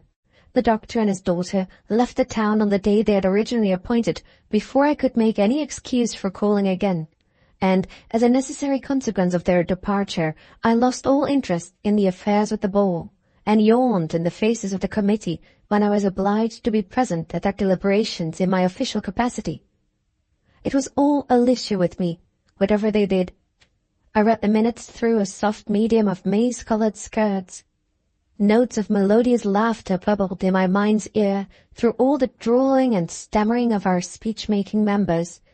When our dignified president thought he had caught my eye and made oratorical overtures to me from the top of the table, I was lost in the contemplation of silk purses and white fingers weaving them. I meant Alicia when I said, "Hear, hear," and when I officially produced my subscription list, it was all aglow with the roseate hues of the marriage license. If any unsympathetic male readers should think this statement exaggerated, I appeal to the ladies. They will appreciate the rigid, yet tender truth of it. The night of the ball came. I have nothing but the vaguest recollection of it. I remember that the more the perverse lecture theatre was warmed, the more persistently it smelled of damp plaster, and that the more brightly it was lighted, the more overgrown and lonesome it looked. I can recall to mind that the company assembled numbered about 50, the room being big enough to hold 300. I have a vision still before me of 20 out of these 50 guests solemnly executing intricate figure dances under the superintendence of an infirm local dancing master, a mere speck of fidgety human wretchedness, twisting about in the middle of an empty floor. I see faintly down the dim vista of the past an agreeable figure, like myself, with a cocked hat under its arm, black tights on its lightly dripping legs, a rosette in its buttonhole, and an engaging smile on its face, walking from end to end of the room in the character of master of the ceremonies. These visions and events I can recall vaguely, and with them my remembrances of the ball come to a close. It was a complete failure, and that would of itself have been enough to sicken me of remaining at the Duskydale institution, even if I had not had any reasons of the tender sort for wishing to extend my travels in rural England to the neighbourhood of Barkingham. The difficulty was how to find a decent pretext for getting away. Fortunately, the managing committee relieved me of any perplexity on this head by passing a resolution one day which called upon the president to remonstrate with me on my want of proper interest in the affairs of the institution. I replied to the remonstrance that the affairs of the institution were so hopelessly dull that it was equally absurd and unjust to expect any human being to take the smallest interest in them. At this there arose an indignant cry of "Resign!" from the whole committee, to which I answered politely that I should be delighted to oblige the gentleman, and to go forthwith, on condition of receiving a quarter's salary in the way of previous compensation. After a sordid opposition from an economical minority, my condition of departure was accepted. I wrote a letter of resignation, received in exchange £12 10s, and took my place that same day on the box seat of the Barkingham mail. Rather changeable this life of mine, was it not? Before I was 25 years of age, I had tried doctoring, caricaturing, portrait painting, old picture making, and institution managing, and now, with the help of Alicia, I was about to try how a little marrying would suit me. Surely Shakespeare must have had me prophetically in his eye when he wrote about one man in his time playing many parts. What a character I should have made for him if he had only been alive now. I have found out from the coachman, among other matters, that there was a famous fishing stream near Barkingham, and the first thing I did on arriving at the town was to buy a rod and line. It struck me that my safest way of introducing myself would be to tell Dr. Dulcifer that I had come to the neighbourhood for a little fishing, and so to prevent him from fancying that I was suspiciously prompt in availing myself of his offered hospitality. I put up, of course, at the inn, stuck a large parchment book of flies half in and half out of the pocket of my shooting jacket, and set off at once to the doctor's. The waiter, of whom I asked my way, stared distrustfully while he directed me. The people at the inn had evidently heard of my new friend, and were not favourably disposed toward the cause of scientific investigation. The house stood about a mile out of the town, in a dip of ground near the famous fishing stream. It was a lonely, old-fashioned red-brick building, surrounded by high walls, with a garden and plantation behind it. As I rang at the gate bell, I looked up at the house.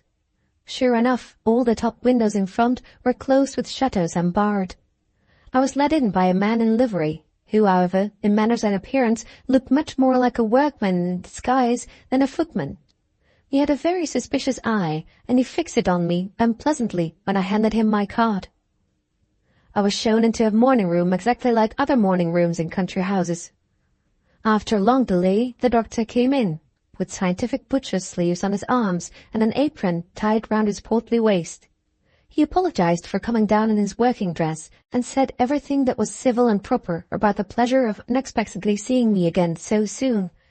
There was something rather preoccupied, I thought, in those brightly resolute eyes of his, but I naturally attributed it to the engrossing influence of his scientific inquiries. He was evidently not at all taken in by my story about coming to Barkingham to fish, but he saw, as well as I did, that it would do to keep up appearances, and contrived to look highly interested immediately in my parchment book. I asked after his daughter. He said she was in the garden, and proposed that we should go and find her. We did find her, with a pair of scissors in her hand, out blooming the flowers that she was trimming. She looked really glad to see me. Her brown eyes beamed clear and kindly. She gave my hand another inestimable shake. The summer breezes waved her black curls gently upward from her waist. She had on a straw hat and a brown holland gardening dress, I eyed it with all the practical interest of a linen draper. "Oh, brown Holland, you're but a coarse and cheap fabric, yet how soft and priceless you look when clothing the figure of Alicia." I lunched with them. The doctor recurred to the subject of my angling intentions and asked his daughter if she had heard what parts of the stream at Barkingham were best for fishing in. She replied with a mixture of modest evasiveness and adorable simplicity that she had sometimes seen gentlemen angling from a meadow bank about a quarter of a mile below her flower garden. I risked everything in my usual venturesome way and asked if she would show me where the place was in case I called the next morning with my fishing rod. She looked dutifully at her father. He smiled and nodded. Inestimable parent. On rising to take leave, I was rather curious to know whether he would offer me a bed in the house or not. He detected the direction of my thoughts in my face and manner, and apologized for not having a bed to offer me, every spare room in the house being occupied by his chemical assistants and by the lumber of laboratories. Even while he was speaking those few words, Alicia's face changed just as I'd seen it change at our first interview. The downcast, gloomy expression overspread it again. Her father's eye wandered toward her when mine did, and suddenly assumed the same distrustful look which I remembered detecting in it under similar circumstances at Deskydale. What could this mean? The doctor shook hands with me in the hall, leaving the workman-like footman to open the door. I stopped to admire a fine pair of stag's antlers. The footman coughed impatiently. I still lingered, hearing the doctor's footsteps ascending the stairs. They suddenly stopped, and then there was a low, heavy clang, like the sound of a closing door made of iron or of some other unusually strong material. Then total silence, interrupted by another impatient cough from the workman-like footman. After that, I thought my wisest proceeding would be to go away before my mysterious attendant was driven to practical extremities. Between thoughts of Alicia and inquisitive yearnings to know more about the doctor's experiments, I passed rather a restless night at my inn. The next morning I found the lovely mistress of my destiny, with the softest of shawls on her shoulders, the brightest of parasols in her hand, and the smart little straw hat of the day before on her head, ready to show me the way to the fishing place. If I could be sure beforehand that these pages would only be read by persons actually occupied in the making of love, that oldest and longest established of all branches of manufacturing industry, I could go into some very tender and interesting particulars on the subject of my first day's fishing under the adorable auspices of Alicia. But as I cannot hope for a wholly sympathetic audience, as there may be monks, misogynists, political economists, and other professedly hard-hearted persons present among those whom I now address, I think it best to keep to safe generalities and to describe my love-making in as few sentences as the vast, though soft importance of the subject will allow me to use. Let me confess, then, that I assumed the character of a fastidious angler, and managed to be a week in discovering the right place to fish in, always, it is unnecessary to say, under Alicia's guidance. We went up the stream and down the stream on one side. We crossed the bridge and went up the stream and down the stream on the other.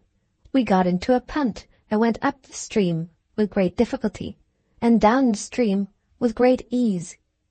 We landed on a little island and walked all round it, and inspected the stream attentively from a central point of view. We found the island damp, and went back to the bank, and up the stream, and over the bridge, and down the stream again. And then, for the first time, the sweet girl turned appealingly to me, and confessed that she had exhausted her artless knowledge of the locality. It was exactly a week from the day when I'd first followed her into the fields with my fishing rod over my shoulder, and I'd never yet caught anything but Alicia's hand, and that not with my hook. We sat down close together on the bank, entirely in consequence of our despair at not finding a good fishing place. I looked at the brown eyes, and they turned away observantly down the stream. I followed them, and they turned away inquiringly up the stream. Was this angel of patience and kindness still looking for a fishing place? And was it up the stream, after all? No.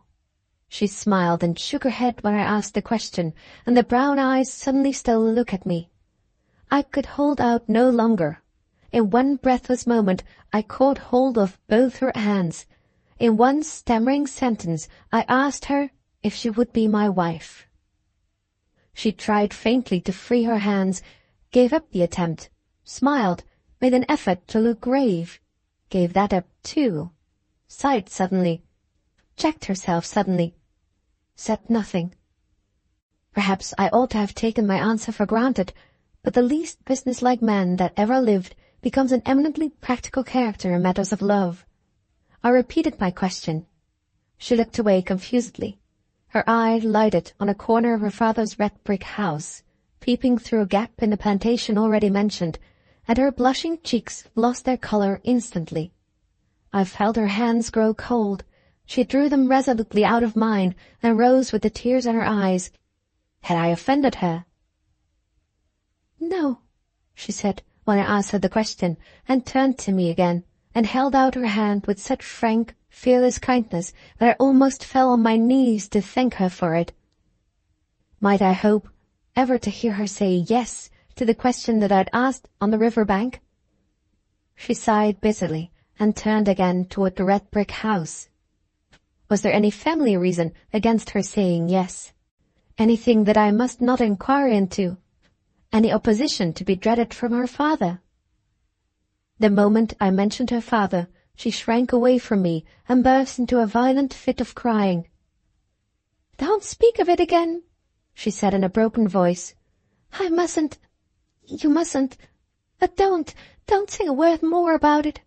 I'm not distressed with you. It's not your fault. Don't say anything. Leave me quiet for a minute. I shall soon be better if you leave me quiet." She dried her eyes directly, with a shiver as if it was cold, and took my arm. I led her back to the house gate, and then, feeling that I could not go in to lunch as usual after what had happened, said I would return to the fishing place. "Shall I come to dinner this evening?" I asked as I rang the gate bell for her. "Oh, yes, do come, or he—" The mysterious manservant opened the door, and we parted before she could say the next words. Chapter 8. I went back to the fishing place with a heavy heart, overcome by mournful thoughts for the first time in my life. It was plain that she did not dislike me, and equally plain that there was some obstacle connected with her father, which forbade her to listen to my offer of marriage. From the time when she had accidentally looked toward the red brick house, something in her manner which it is quite impossible to describe had suggested to my mind that this obstacle was not only something she could not mention, but something that she was partly ashamed of, partly afraid of, and partly doubtful about. What could it be? How had she first known it? In what way was her father connected with it? In the course of our walks, she had told me nothing about herself, which was not perfectly simple and unsuggestive. Her childhood had been passed in England. After that, she had lived with her father and mother at Paris, where the doctor had many friends, for all of whom she remembered feeling more or less dislike, without being able to tell why. They had then come to England and had lived in lodgings in London. For a time they had been miserably poor. But after her mother's death, a sudden death from heart disease, there had come a change in their affairs, which she was quite unable to explain. They had removed to their present abode to give the doctor full accommodation for the carrying on of his scientific pursuits. He often had occasion to go to London, but never took her with him. The only woman at home now, beside herself, was an elderly person, who acted as cook and housekeeper, and who had been in their service for many years. It was very lonely sometimes, not having a companion of her own age and sex, but she had got tolerably used to bear it, and to amuse herself with her books, and music, and flowers. Thus far she chatted about herself quite freely, but when I tried, even in the vaguest manner, to lead her into discussing the causes of her strangely secluded life, she looked so distressed, and became so suddenly silent that I naturally refrained from saying another word on that topic. One conclusion, however, I felt tolerably sure that I had drawn correctly from what she said. Her father's conduct toward her, though not absolutely blamable or grossly neglectful on any point, had still never been of a nature to make her ardently fond of him. He performed the ordinary parental duties rigidly and respectably enough, but he had apparently not cared to win all the filial love which his daughter would have bestowed on a more affectionate man. When, after reflecting on what Alicia had told me, I began to call to mind what I had been able to observe for myself, I found ample materials to excite my curiosity in relation to the doctor, if not my distrust. I had already described how I heard the clang of the heavy door on the occasion of my first visit to the red brick house. The next day, when the doctor again took leave of me in the hall, I hit on a plan for seeing the door as well as hearing it. I dawdled on my way out, till I heard the clang again, then pretended to remember some important message which I had forgotten to give to the doctor, and with a look of innocent hurry ran upstairs to overtake him. The disguised workman ran after me with a shout of "Stop!" I was conveniently deaf to him, reached the first-floor landing, and arrived at a door which shut off the whole staircase higher up, an iron door as solid as if it belonged to a banker's strong-room and guarded millions of money. I returned to the hall, inattentive to the servants' not over-civil remonstrances, and, saying that I would wait till I saw the doctor again, left the house. The next day 2 pale-looking men in artisan costume came up to the gate at the same time as I did, each carrying a long wooden box under his arm, strongly bound with iron. I tried to make talk while we were waiting for admission, but neither of them would go beyond yes or no, and both had, to my eyes, some unmistakable sinister lines in their faces. The next day, the housekeeping cook came to the door, a buxom old woman with a look and a ready smile, and something in her manner which suggested that she had not begun life quite so respectably as she was now ending it. She seemed to be decidedly satisfied with my personal appearance, talked to me on indifferent matters with great glibness, but suddenly became silent and diplomatic the moment I looked toward the stair and asked innocently if she had to go up and down them often in the course of the day. As for the doctor himself, he was unapproachable on the subject of the mysterious upper regions.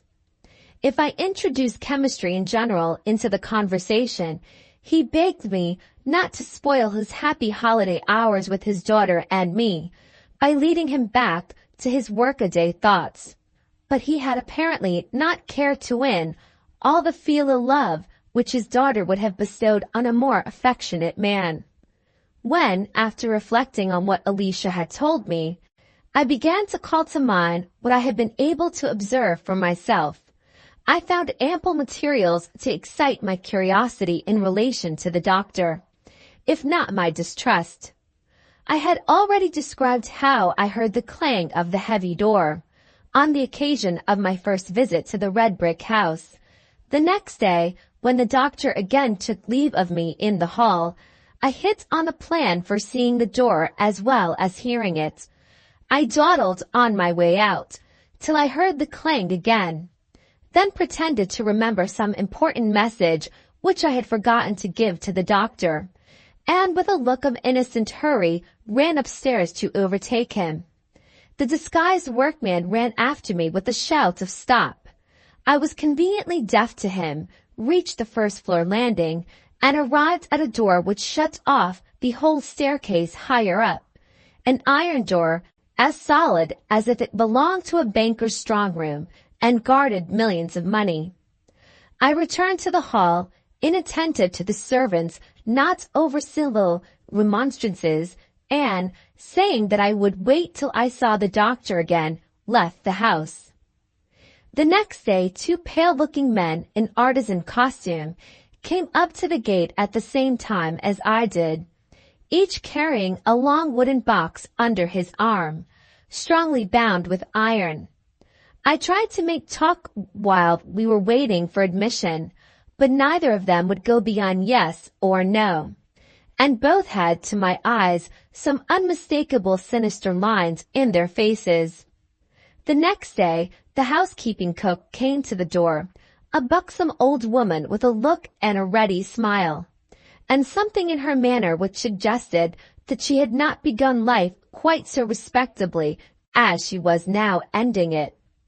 She seemed to be decidedly satisfied with my personal appearance, talked to me on indifferent matters with great glibness, but suddenly became silent and diplomatic the moment I looked toward the stair and asked innocently if she had to go up and down them often in the course of the day.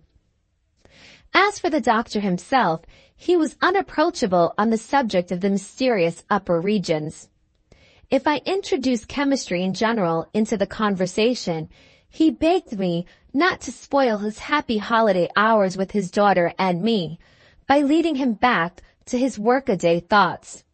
But, come what may of it, I will try and find out, if human ingenuity can compass the means, what Dr. Dulcifer's occupation really is, on the other side of that iron door. Having come to this resolution, and deriving, let me add, parenthetically, great consolation from it, the next subject of consideration was the best method of getting safely into the top regions of the house. Picking the lock of the iron door was out of the question, from the exposed nature of the situation which that mysterious iron barrier occupied. My only possible way to the second floor lay by the back of the house. I had looked up at it 2 or 3 times while walking in the garden after dinner with Alicia. What had I brought away in my memory as a result of that casual inspection of my host's back premises? Several fragments of useful information. In the first place, one of the most magnificent vines I had ever seen grew against the back wall of the house, trained carefully on a strong trellis work. In the second place, the middle first floor back window looked out on a little stone balcony, built on the top of the porch over the garden door. In the third place, the back windows of the second floor had been open on each occasion when I had seen them, most probably to air the house, which cannot be ventilated from the front during the hot summer weather, in consequence of the shut-up condition of all the windows thereabouts. In the fourth place, hard by the coach-house in which Dr. Dulcifer's neat gig was put up, there was a tool shed, in which the gardener kept his short pruning ladder. In the fifth and last place, outside the stable in which Dr. Dulcifer's blood mare lived in luxurious solitude, was a dog kennel with a large mastiff chained to it night and day. If I can only rid myself of the dog, a gaunt, half-starved brute, made savage and mangy by perpetual confinement, I do not see any reason to despair of getting in undiscovered at one of the second-floor windows, provided I waited until sufficiently late hour, and succeeded in scaling the garden wall at the back of the house. Life without Alicia being not worth having, I determined to risk the thing that very night. Going back at once to the town of Barkingham, I provided myself with a short bit of rope, a little bull's-eye lantern, a small screwdriver, and a nice bit of beef chemically adapted for the soothing of troublesome dogs. I then dressed, disposed of these things neatly in my coat pockets, and went to the doctor's to dinner. In one respect, fortune favored my audacity. It was the sultriest day of the whole season. Surely they could not think of shutting up the second-floor back windows tonight. Alicia was pale and silent. The lovely brown eyes, when they looked at me, said as plainly as in words, "We have been crying a great deal, Frank, since we saw you last." The little white fingers gave mine a significant squeeze, and that was all the reference that passed between us to what happened in the morning. She sat through the dinner bravely, but when the dessert came, left us for the night, with a few shy, hurried words about the excessive heat of the weather being too much for her. I rose to open the door and exchanged a last meaning look with her as she bowed and went by me. Little did I think that I should have to live upon nothing but the remembrance of that look for many weary days that were yet to come. The doctor was in excellent spirits and almost oppressively hospitable. We sat sociably chatting over a claret till past 8 o'clock. Then my host turned to his desk to write a letter before the post went out, and I strolled away to smoke a cigar in the garden. Second floor back windows all open, atmosphere as sultry as ever. Gardner's pruning ladder quite safe in the tool shed. Savage mastiff in his kennel crunching his bones for supper. Good. The dog will not be visited again tonight. I may throw my medicated bit of beef at once into his kennel.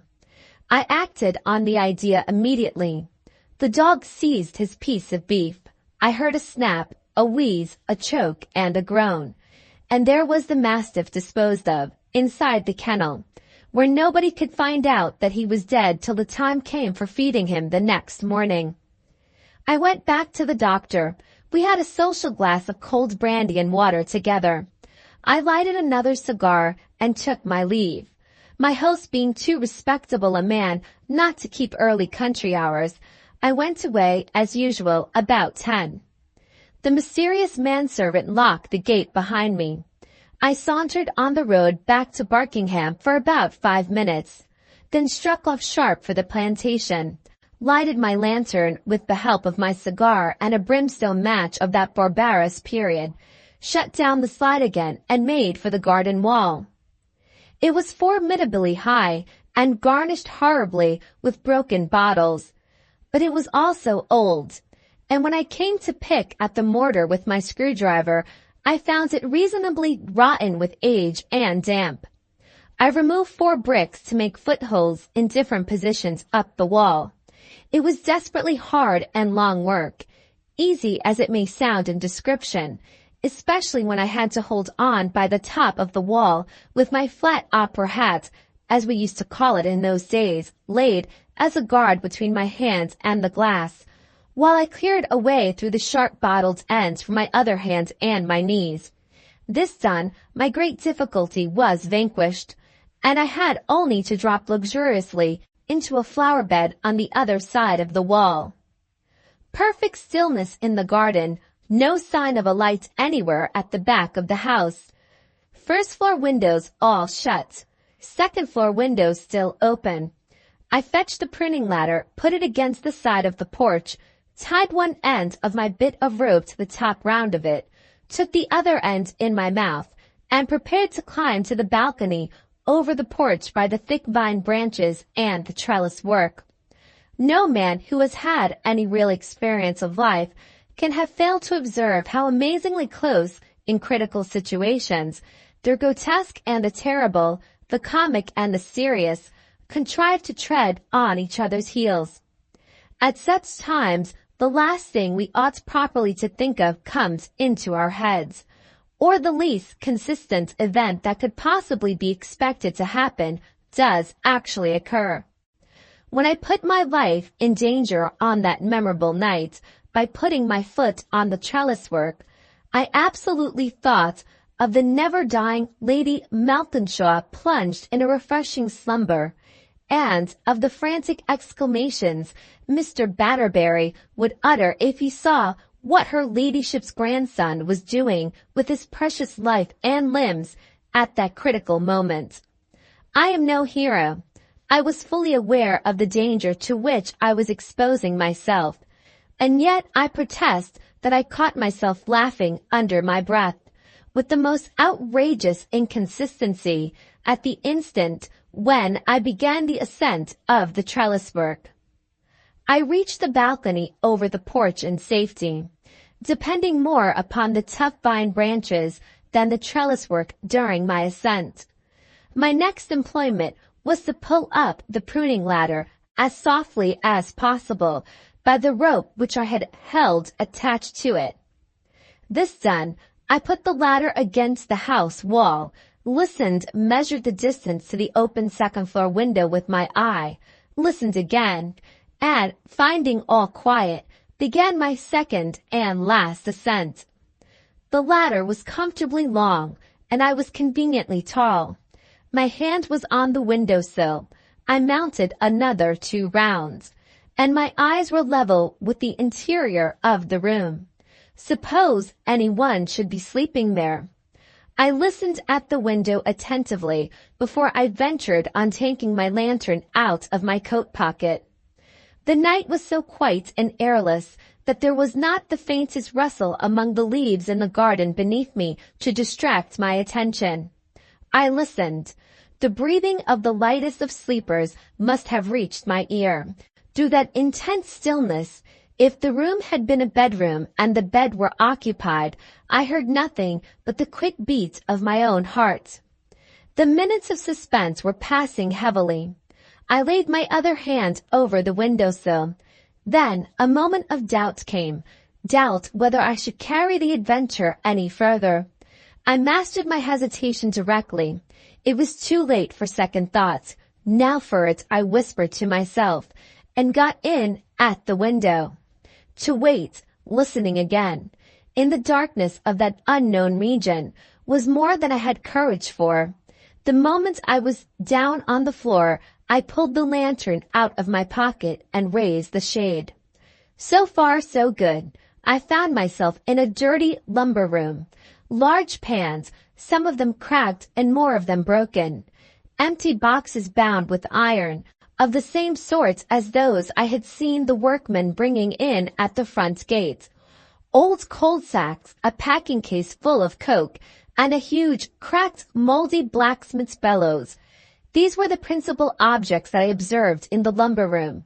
The one door leading out of it was open, as I had expected it would be, in order to let the air through the back window into the house. I took off my shoes and stole into the passage. My first impulse, the moment I looked along it, was to shut down my lantern shade and listen again. Still I heard nothing, but at the far end of the passage I saw a bright light pouring through the half-open door of one of the mysterious front rooms. I crept softly toward it. A decidedly chemical smell began to steal into my nostrils, and, listening again, I thought I heard above me, and in some distant room, a noise like the low growl of a large furnace, muffled in some peculiar manner. Should I retrace my steps in that direction? No, not till I had seen something of the room with the bright light, outside of which I was now standing. I bent forward softly, looking by little and little, further and further through the opening of the door, until my head and shoulders were fairly inside the room, and my eyes had convinced me that no living soul, sleeping or waking, was in any part of it at that particular moment. Impelled by a fatal curiosity, I entered immediately, and began to look about me with eager eyes. I saw iron ladles, pans full of white sands, phials with white metal left glittering in their teeth, molds of plaster of Paris, bags containing the same material and powder, a powerful machine with the name and use of which I was theoretically not unacquainted, white metal in a partially fused state, bottles of aquafortis, dyes scattered over a dresser, crucibles, sandpaper, bars of metal, and edged tools in plenty, of the strangest construction. I was not at all a scrupulous man, as the reader knows by this time, but when I looked at these objects and thought of Alicia, I could not for the life of me help shuddering. There was not the least doubt about it, even after the little I had seen. The important chemical pursuits to which Dr. Dulcifer was devoting himself meant in plain English and in one word, poisoning. Did Alicia know what I knew now, or did she only suspect it? Whichever way I answered that question in my own mind, I could be no longer at any loss for an explanation of her behavior in the meadow by the stream, or of that unnaturally gloomy, downcast look which overspread her face when her father's pursuits were the subject of conversation. Did I falter in my resolution to marry her, now that I had discovered what the obstacle was which had made mystery and wretchedness between us? Certainly not. I was above all prejudices. I was the least particular of mankind. I had no family affection in my way, and greatest fact of all, I was in love. Under those circumstances, what rogue of any spirit would have faltered? After the first shock of the discovery was over, my resolution to be Alicia's husband was settled more firmly than ever. There was a little round table in a corner of the room furthest from the door, which I had not yet examined. A feverish longing to look at everything within my reach, to penetrate to the innermost recesses of the labyrinth in which I had involved myself, consumed me.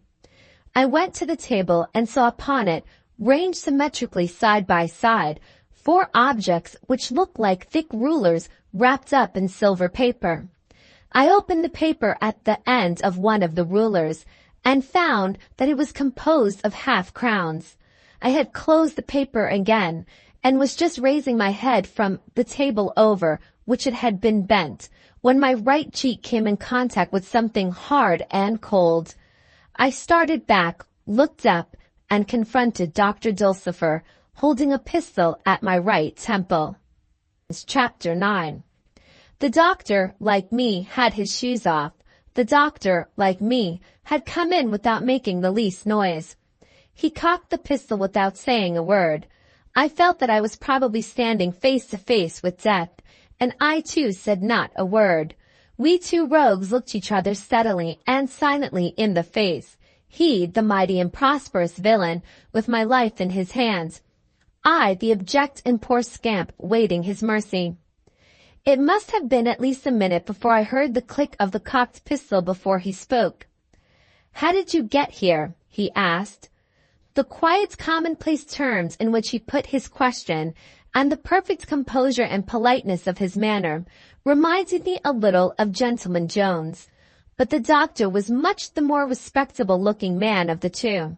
His baldness was more intellectual and benevolent. There was a delicacy and propriety in the pulpiness of his fat white chin, and a bland bagginess in his unwhiskered cheeks, a irreverent roughness about his eyebrows, and a fullness in his lower eyelids, which raised him far higher, physiognomically speaking, in the social scale than my old prison acquaintance. Put a shovel hat on Gentleman Jones, and the effect would only have been eccentric. Put the same covering on the head of Dr. Dulcifer, and the effect would have been strictly episcopal. "How did you get here?" he repeated, still without showing the least irritation. I told him how I had got in at the 2nd-floor window, without concealing a word of the truth. The gravity of the situation and the sharpness of the doctor's intellects, as expressed in his eyes, made anything like a suppression of facts on my part a desperately dangerous experiment. "You wanted to see what I was about up here, did you?" said he, when I had ended my confession.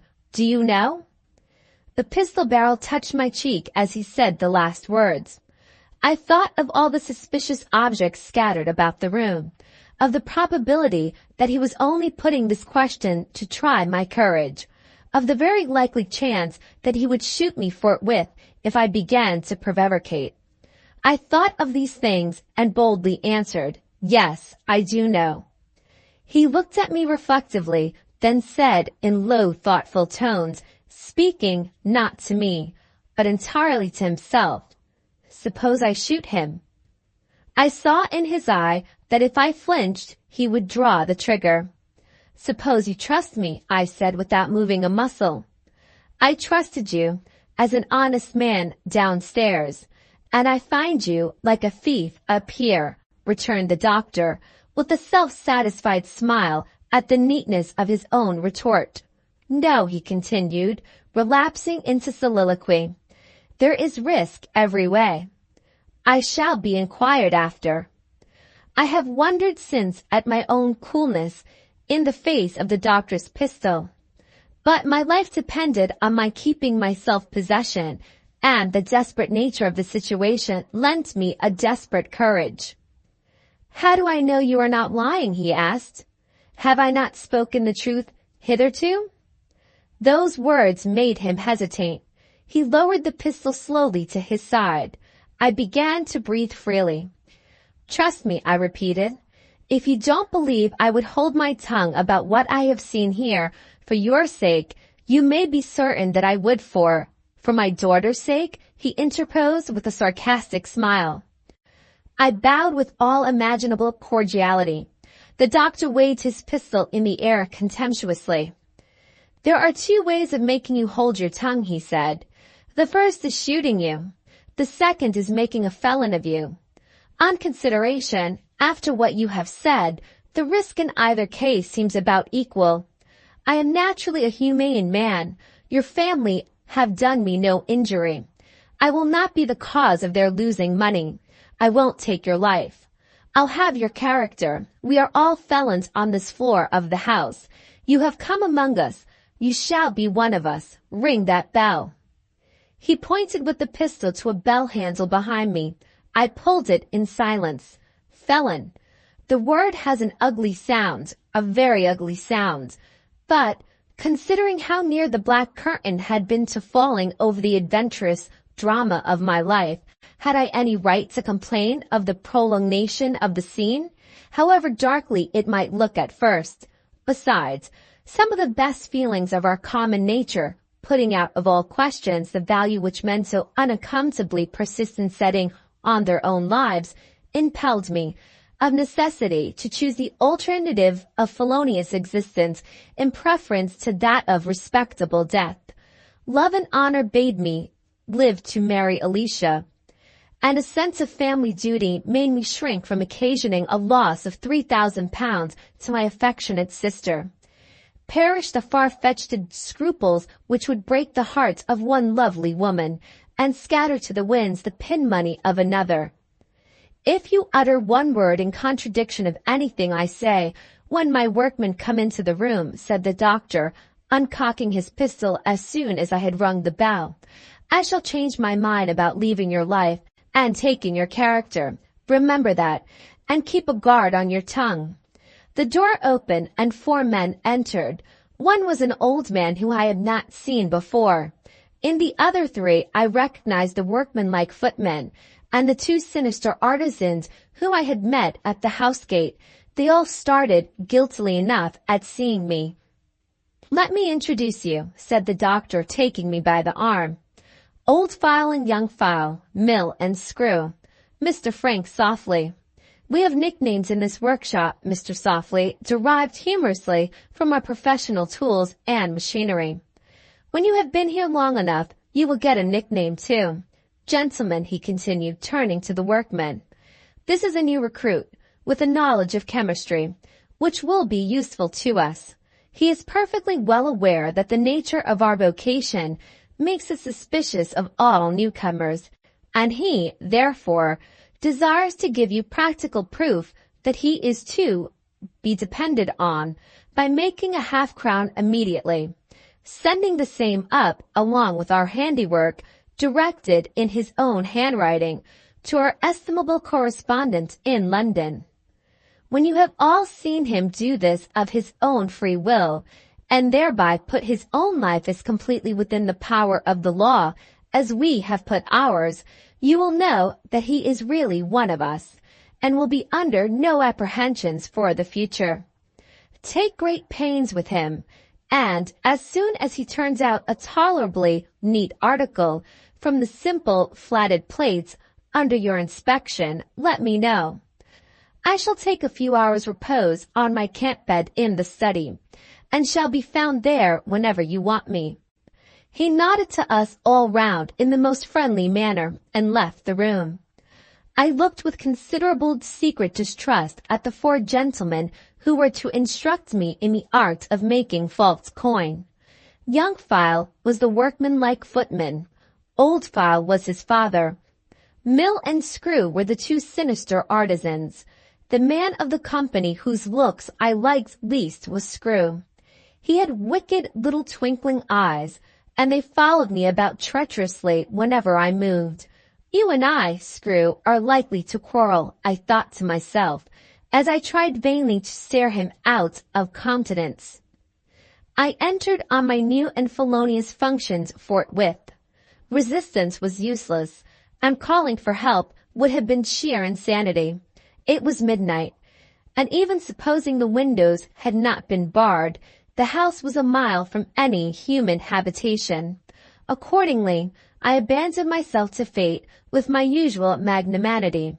Only let me end in winning Alicia, and I am resigned to the loss of whatever small shreds and patches of respectability still hang about me. Such was my philosophy. I wish I could have taken higher moral ground with equally consoling results to my own feelings. The same regard for the well-being of society which led me to abstain from entering into particulars on the subject of old master-making, when I was apprentice to Mr. Ishmael Pickmup, now commands me to be equally discreet on the kindred subject of half-crown making under the auspices of Old File, Young File, Mill, and Screw. Let me merely record that I was a kind of machine in the hands of these four skilled workmen. I moved from room to room and from process to process, the creature of their directing eyes and guiding hands. I cut myself, I burned myself, I got speechless from fatigue, and giddy from want of sleep. In short, the sun of the new day was high in the heavens before it was necessary to disturb Dr. Dulcifer. It had absolutely taken me almost as long to manufacture a half-a-crown feloniously as it takes a respectable man to make it honestly. This is saying a great deal, but it is literally true for all that. Looking quite fresh and rosy after his night's sleep, the doctor inspected my coin with the air of a schoolmaster examining a little boy's exercise, then handed it to Old File to put the finished touches and correct the mistakes. It was afterward returned to me. My own hand placed it in one of the roulettes of false half-crowns, and my own hand also directed the spurious coin, when it had been safely packed up, to a certain London dealer who was to be on the lookout for it by the next night's mail. That done, my initiation was so far complete. "I have sent for your luggage and paid your bill at the inn," said the doctor, "of course in your name. You are now to enjoy the hospitality that I cannot extend to you before. Our room upstairs has been prepared for you. You are not exactly in a state of confinement, but until your studies are completed, I think you had better not interrupt them by going out." "A prisoner?"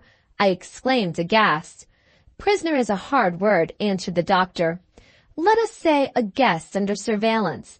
Do you seriously mean that you intend to keep me shut up in this part of the house at your will and pleasure?" I inquired, my heart sinking lower and lower at every word I spoke. "It is very spacious and airy," said the doctor. "As for the lower part of the house, you would find no company there, so you can't want to go to it." "No company," I repeated faintly. "No. My daughter went away this morning for change of air and scene, accompanied by my housekeeper." "You look astonished." "My dear sir, let me frankly explain myself. While you were the respectable son of Dr. Softly and grandson of Lady Malkinshaw, I was ready enough to let my daughter associate with you, and should not have objected if you had married her off my hands into a highly connected family.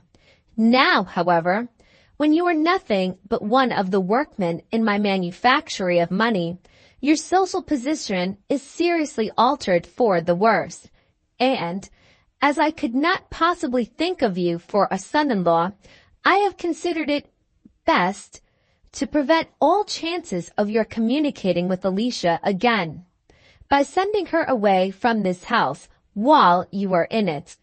You will be in it until I have completed certain business arrangements now in a forward state of progress. After that, you may go away if you please. Pray remember that you have to think yourself for the position you now stand in, and do me the justice to admit that my conduct toward you is remarkably straightforward and perfectly natural under all the circumstances." These words fairly overwhelmed me. I did not even make an attempt to answer them. The hard trials to my courage, endurance, and physical strength through which I had passed within the last 12 hours had completely exhausted all my powers of resistance. I went away speechless to my own room, and when I had found myself alone there, burst out crying. Childish, was it not? When I had been rested and strengthened by a few hours' sleep, I found myself able to confront the future with tolerable calmness. What would it be best for me to do? Ought I to attempt to make my escape? I did not despair of succeeding, but when I began to think of the consequences of success, I hesitated. My chief object now was not so much to secure my own freedom as to find my way to Alicia. I had never been so deeply and desperately in love with her as I was now, when I knew she was separated from me. Suppose I succeeded in escaping from the clutches of Dr. Dulcifer, might I not be casting myself uselessly on the world without a chance of finding a single clue to trace her by? Suppose, on the other hand, that I remained for the present in the red brick house. Should I not by that course of conduct be putting myself in the best position for making discoveries? In the first place, there was the chance that Alicia might find some secret means of communicating with me if I remained where I was.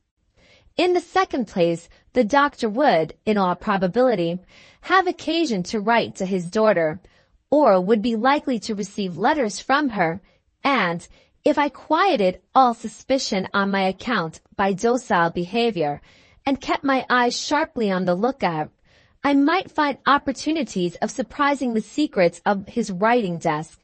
I felt that I need be under no restraints of honor with the man who was keeping me a prisoner, and who had made an accomplice of me by threatening my life.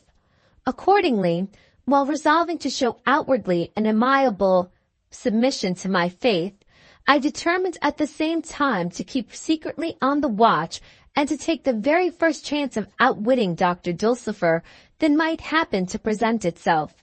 When we next met, I was perfectly civil to him. He was too well-bred a man not to match me on the common grounds of courtesy. "Permit me to congratulate you," he said, "on the improvement in your manner and appearance. You are beginning well, Francis. Go on as you have begun." Chapter 10.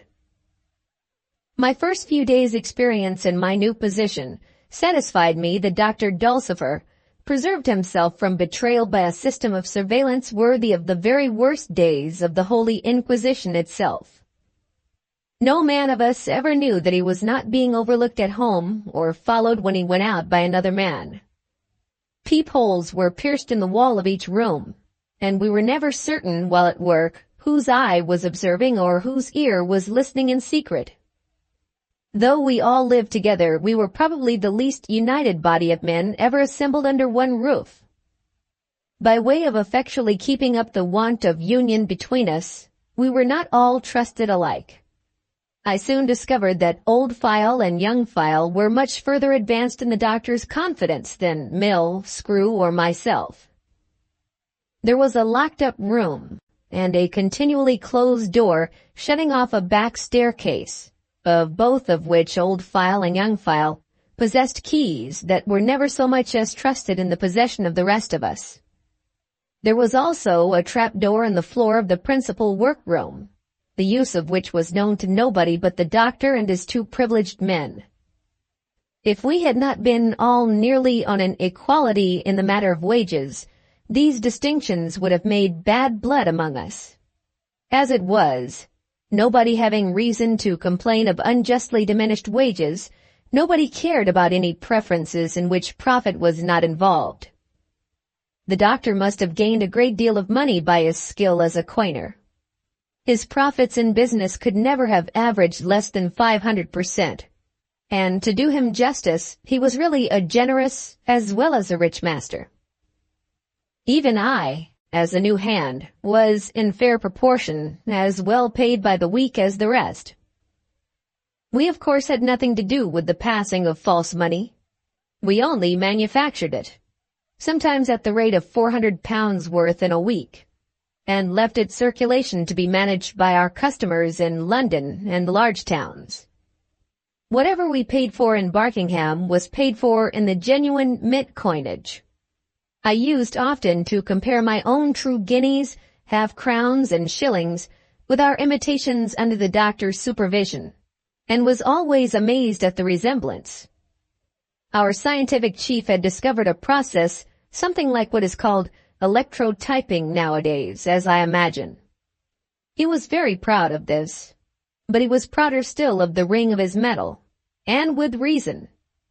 It must have been a nice ear indeed that could discover the false tones in the doctor's coinage.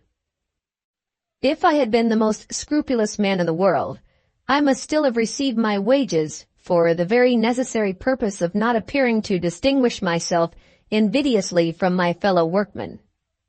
Upon the whole, I got on well with them. Old File and I struck up quite a friendship. Young File and Mill worked harmoniously with me, but Screw and I, as I had foreboded, quarreled.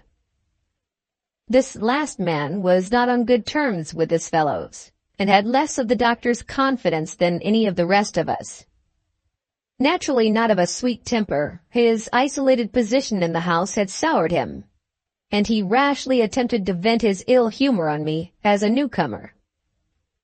For some days I bore with him patiently, but at last he got the better of my powers of endurance, and I gave him a lesson in manners one day on the educational system of Gentleman Jones. He did not return the blow or complain to the doctor. He only looked at me wickedly and said, "I'll be even with you for that, some of these days." I soon forgot the words and the look. With Old File, as I have said, I became quite friendly. Accepting the secrets of our prison house, he was ready enough to talk on subjects about which I was curious. He had known his present master as a young man, and was perfectly familiar with all the events of his career. From various conversations at odds and ends of spare time, I discovered that Dr. Dulcifer had begun life as a footman in a gentleman's family, that his young mistress had eloped with him, taking away with her every article of value that was her own personal property in the shape of jewelry and dresses, that they had lived upon the sale of these things for some time, and that the husband, when the wife's means were exhausted, had turned strolling player for a year or two. Abandoning that pursuit, he had next become a quack doctor, first in a resident, then in a vagabond capacity, taking a medical degree of his own conferring, and holding to it as a good traveling title for the rest of his life. From the selling of quack medicines, he had proceeded to the adulterating of foreign wines, varied by lucrative evening occupation in the Paris gambling houses. On returning to his native land, he still continued to turn his chemical knowledge to account by giving his services to that particular branch of our commercial industry which is commonly described as the adulteration of commodities. And from this he had gradually risen to the more refined pursuit of adulterating gold and silver, or, to use the common phrase again, making bad money. According to Old File's statement, though Dr. Dulcifer had never actually ill-used his wife, he had never lived on kind terms with her, the main cause of the estrangement between them in later years being Mrs. Dulcifer's resolute resistance to her husband's plans for emerging from poverty by the simple process of coining his own money. The poor woman still held fast by some of the principles imparted to her in happier days, and she was devotedly fond of her daughter. At the time of her sudden death, she was secretly making arrangements to leave the doctor and find a refuge for herself and her child in a foreign country under the care of the one friend of her family who had not cast her off. Questioning my informant about Alicia next, I found that he knew very little about her relations with her father in later years, that she must long since have discovered him to be not quite so respectable a man as he looked, and that she might suspect something wrong was going on in the house at the present time were, in Old File's opinion, matters of certainty. But that she knew anything positively on the subject of her father's occupations, he seemed to doubt. The doctor was not the sort of man to give his daughter, or any other woman, the slightest chance of surprising his secrets.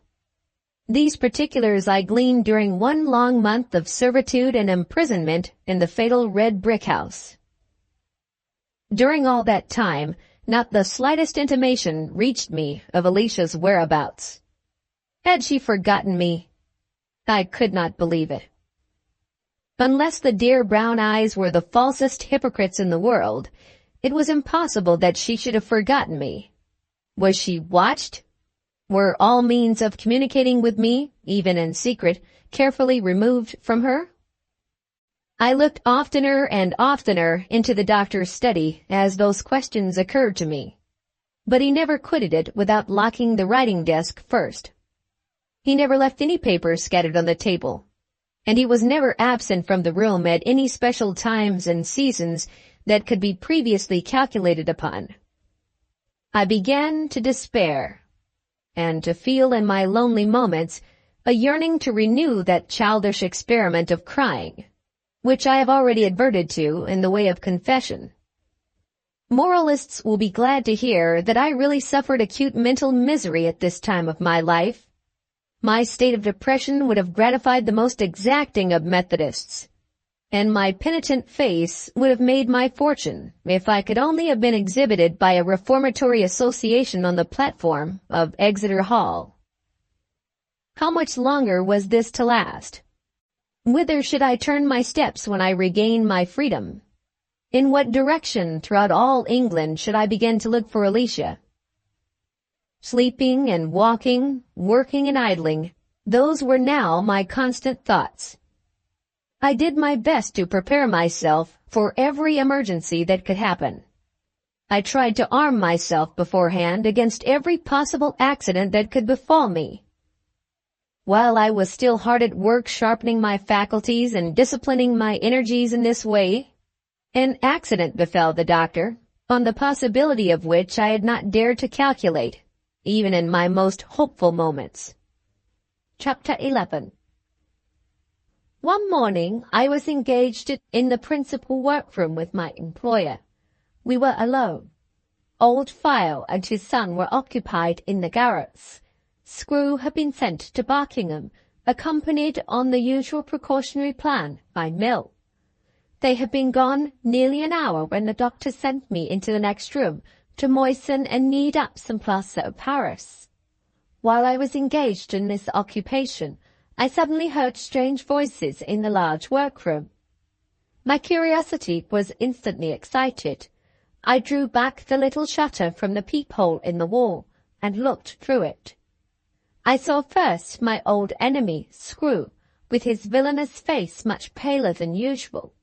Next, two respectably dressed strangers, who he appeared to have brought into the room, and next to them young File, addressing himself to the doctor. "I beg your pardon, sir," said my friend, the workman-like footman. "But before these gentlemen say anything for themselves, I wish to explain, as they seem strangers to you, that I only let them in after I had heard them give the password. My instructions are to let anybody in on our side of the door if they can give the password. No offence, sir, but I want it to be understood that I have done my duty." "Quite right, my man," said the doctor, in his blandest manner. "You may go back to your work." Young File left the room, with a scrutinizing look for the two strangers and a suspicious frown for Screw. "Allow us to introduce ourselves," began the elder of the two strangers. "Pardon me for a moment," interposed the doctor. "Where is Mill?" he added, turning to Screw. "Doing our errands at Barkingham," answered Screw, turning paler than ever. "We happened to meet your two men, and to ask them the way to your house," said the stranger who had just spoken. This man, with a caution that does him infinite credit, required to know our business before he told us. We managed to introduce the password, happy-go-lucky, into our answer. This, of course, quieted suspicion, and he, at our request, guided us here, leaving his fellow workmen, as he has just told you, to do all errands at Barkingham. While these words were being spoken, I saw Screw's eyes wandering discontentedly and amazedly round the room. He had left me in it with the doctor before he went out. Was he disappointed at not finding me in it on his return? While this thought was passing through my mind, the stranger resumed his explanations. "We are here," he said, "as agents appointed to transact private business out of London, for Mr. Manasseh, with whom you have dealings, I think." "Certainly," said the doctor with a smile, "and who owes you a little account, which we are appointed to settle." "Just so," remarked the doctor, pleasantly rubbing his hands one over the other. "My good friend, Mr. Manasseh, does not like to trust the post, I suppose. Very glad to make your acquaintance, gentlemen. Have you got the little memorandum about you?" "Yes, but we think there is a slight inaccuracy in it. Have you any objection to let us refer to your ledger?" "Not the least in the world. Screw, go down into my private laboratory, open the table drawer nearest the window, and bring up a locked book, with a parchment cover, which you will find in it." As Screw obeyed, I saw a look pass between him and the two strangers, which made me begin to feel a little uneasy. I thought the doctor noticed it too, but he preserved his countenance as usual, in a state of the most unruffled composure. "What a time that fellow is gone!" he exclaimed gaily. "Perhaps I had better go and get the book myself." The two strangers had been gradually lessening the distance between the doctor and themselves ever since Screw had left the room. His last words were barely out of his mouth before they both sprang upon him and pinioned his arms with their hands. "Steady, my fine fellow," said Mr. Manasseh's head agent. "It's no go. We are Bow Street runners, and we've got you for coining." "Not a doubt of it," said the doctor, with the most superb coolness. "You needn't hold me. I'm not fool enough to resist when I'm fairly caught." "Wait till we've searched you, and then we'll talk about it," said the runner. The doctor submitted to the searching with the patience of a martyr. No offensive weapon being found in his pocket, they allowed him to sit down unmolested in the nearest chair. "Screw, I suppose," said the doctor, looking inquiringly at the officers. "Exactly," said the principal man of the two. "We have been secretly corresponding with him for weeks past. We have nabbed the man who went out with him and got him safe at Barkingham. Don't expect Screw back with the ledger. As soon as he has made sure that the rest of you are in the house, he is to fetch another man or two of our Bow Street lot, who are waiting outside till they hear from us. We only want an old man and a young one, and a third pal of yours who is a gentleman born, to make a regular clearance in the house. When we have got you all, it will be the prettiest capture that's ever been made since I was in the force." What the doctor answered to this I cannot say. Just as the officer had done speaking, I heard footsteps approaching the room in which I was listening. Was Screw looking for me? I instantly closed the peephole and got behind the door. It opened back upon me, and, sure enough, Screw entered cautiously. An empty old wardrobe stood opposite the door. Evidently suspecting that I might have taken the alarm and concealed myself inside it, he approached it on tiptoe. On tiptoe also I followed him, and, just as his hands were on the wardrobe door, my hands were on his throat. He was a little man, and no match for me. I easily and gently laid him on his back, in a voiceless and half-suffocated state, throwing myself right over him to keep his legs quiet. When I saw his face getting black, and his small eyes growing largely globular, I let go with one hand, crammed my empty plaster of Paris bag, which lay close by, into his mouth, tied it fast, secured his hands and feet, and then left him perfectly harmless, while I took counsel with myself how best to secure my own safety. I should have made my escape at once, but for what I heard the officer say about the men who were waiting outside. Were they waiting near or at a distance? Were they on the watch at the front or at the back of the house? I thought it highly desirable to give myself a chance of ascertaining their whereabouts from the talk of the officers in the next room, before I risked the possibility of running right into their clutches on the outer side of the door. I cautiously opened the peephole once more. The doctor appeared to be still on the most friendly terms with his vigilant guardians from Bow Street. "Have you any objection to my ringing for some lunch before we are all taken off to London together?" I heard him ask in his most cheerful tones.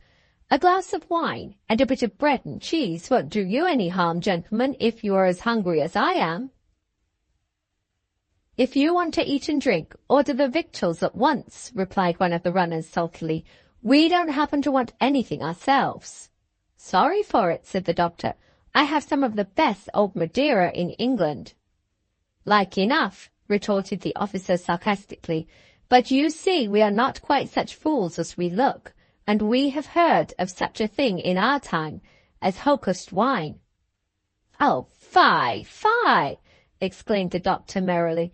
"Remember how well I am behaving myself, and don't wound my feelings by suspecting me of such shocking treachery as that."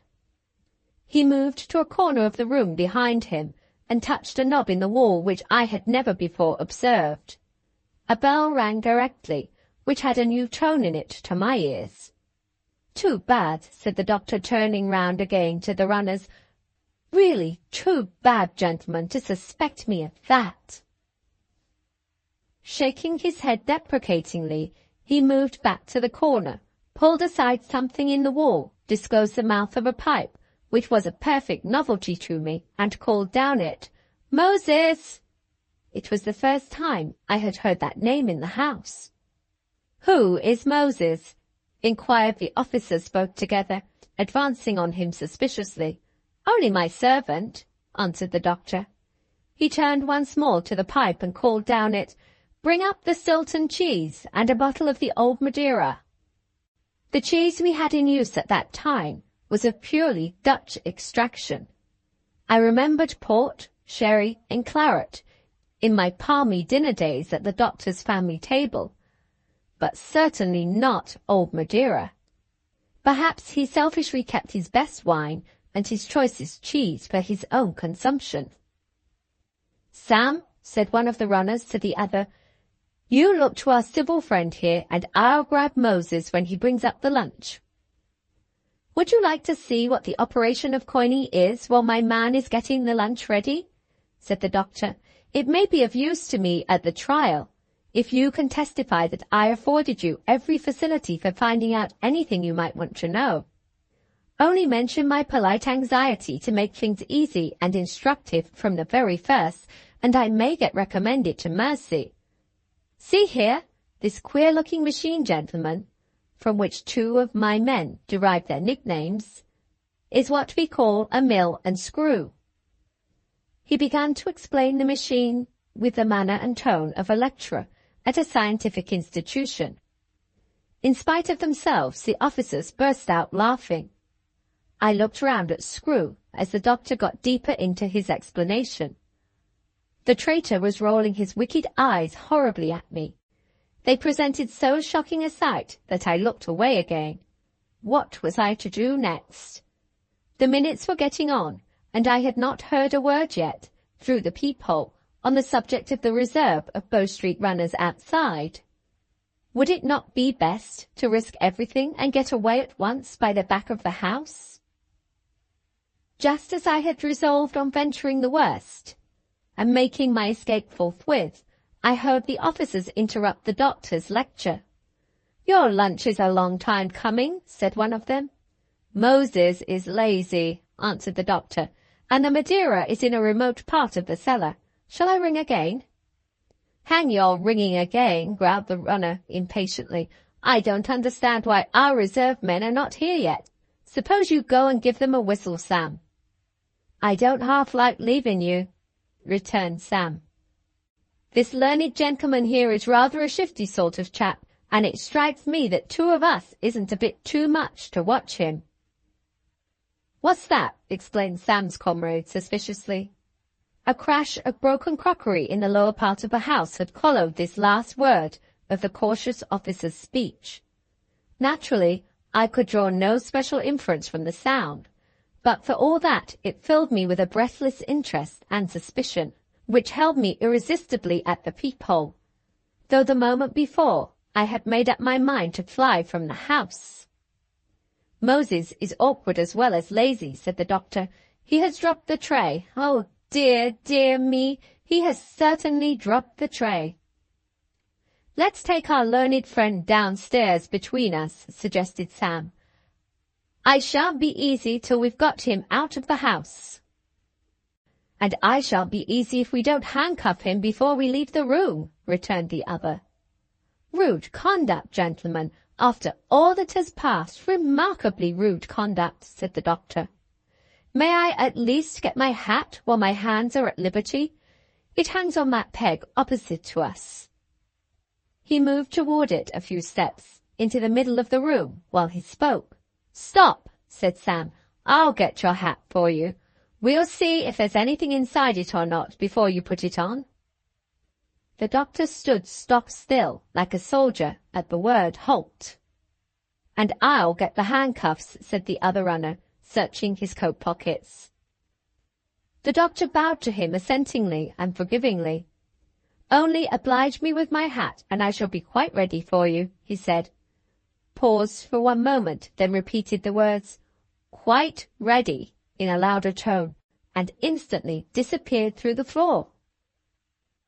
I saw the two officers rush from opposite ends of the room to a great opening in the middle of it. The trap door on which the doctor had been standing, and on which he had descended, closed up with a bang at the same moment, and a friendly voice from the lower regions called out gaily, "Goodbye!" The officers next made for the door of the room. It had been locked from the other side. As they tore furiously at the handle, the roll of the wheels of the doctor's gig sounded on the drive in front of the house, and the friendly voice called out once more, "Goodbye!" I waited just long enough to see the baffled officers unbarring the window shutters for the purpose of giving the alarm, before I closed the peephole, and with a farewell look at the distorted face of my prostrate enemy, Screw, left the room.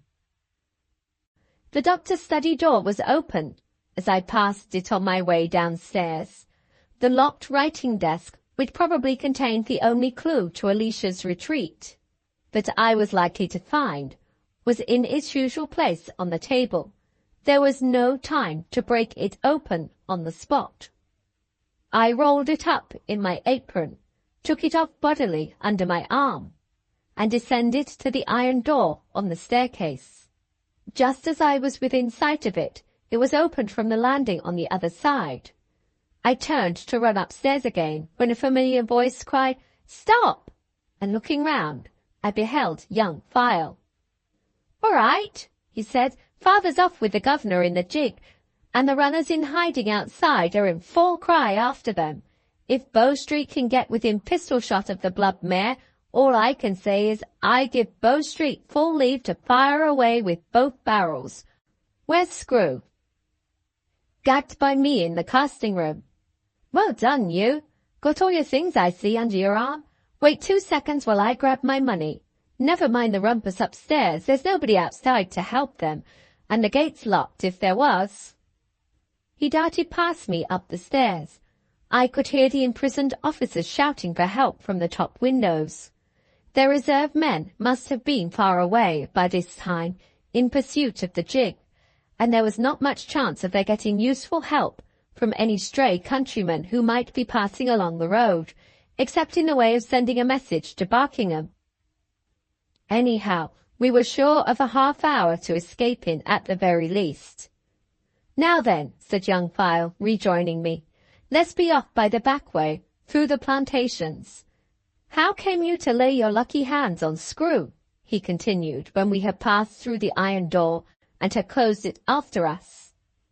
"Tell me first how the doctor managed to make a hole in the floor just in the nick of time." "What? Did you see the trap sprung?" "I saw everything." "The devil you did. Had you any notion that signals were going on all the while you were on the watch? We have a regular set of them in case of accidents. It's a rule that Father and me and the doctor are never to be in the workroom together, so as to keep one of us always at liberty to act on the signals. Where are you going to? Only to get the gardener's ladder to help us over the wall. Go on. The first signal is a private bell.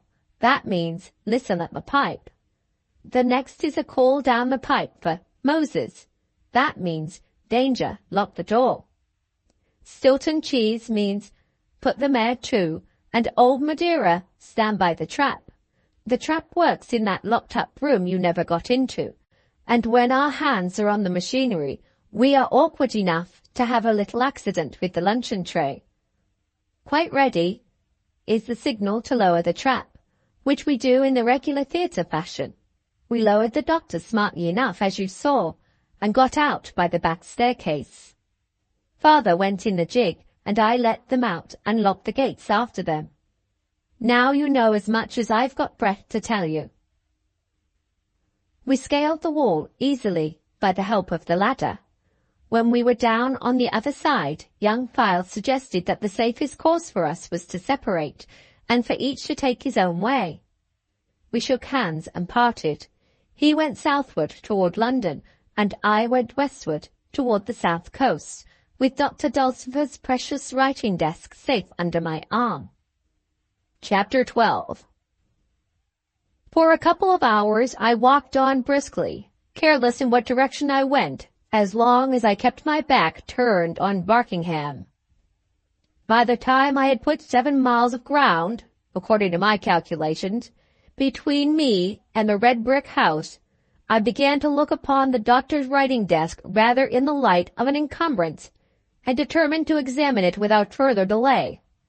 Accordingly, I picked up the first large stone I could find in the road, crossed a common, burst through a hedge, and came to a halt on the other side in the thick wood.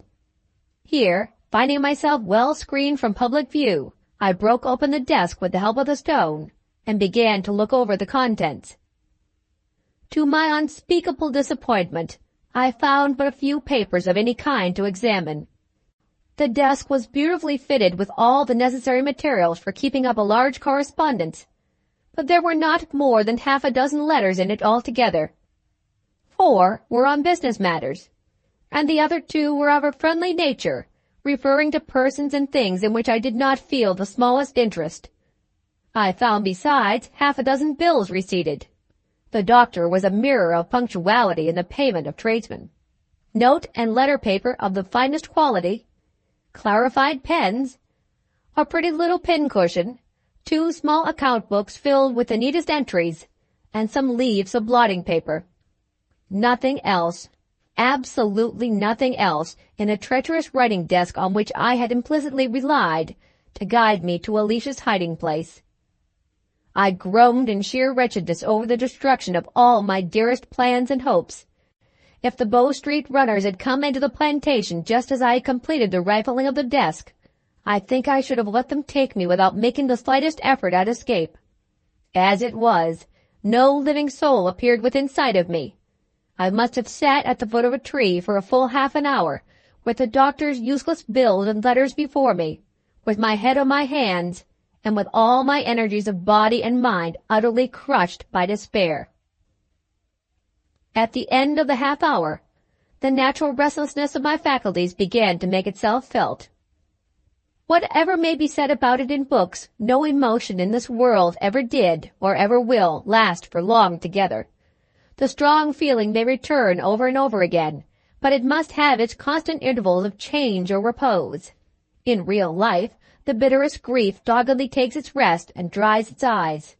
The heaviest despair sinks to a certain level, and stops there to give hope a chance of rising, in spite of us.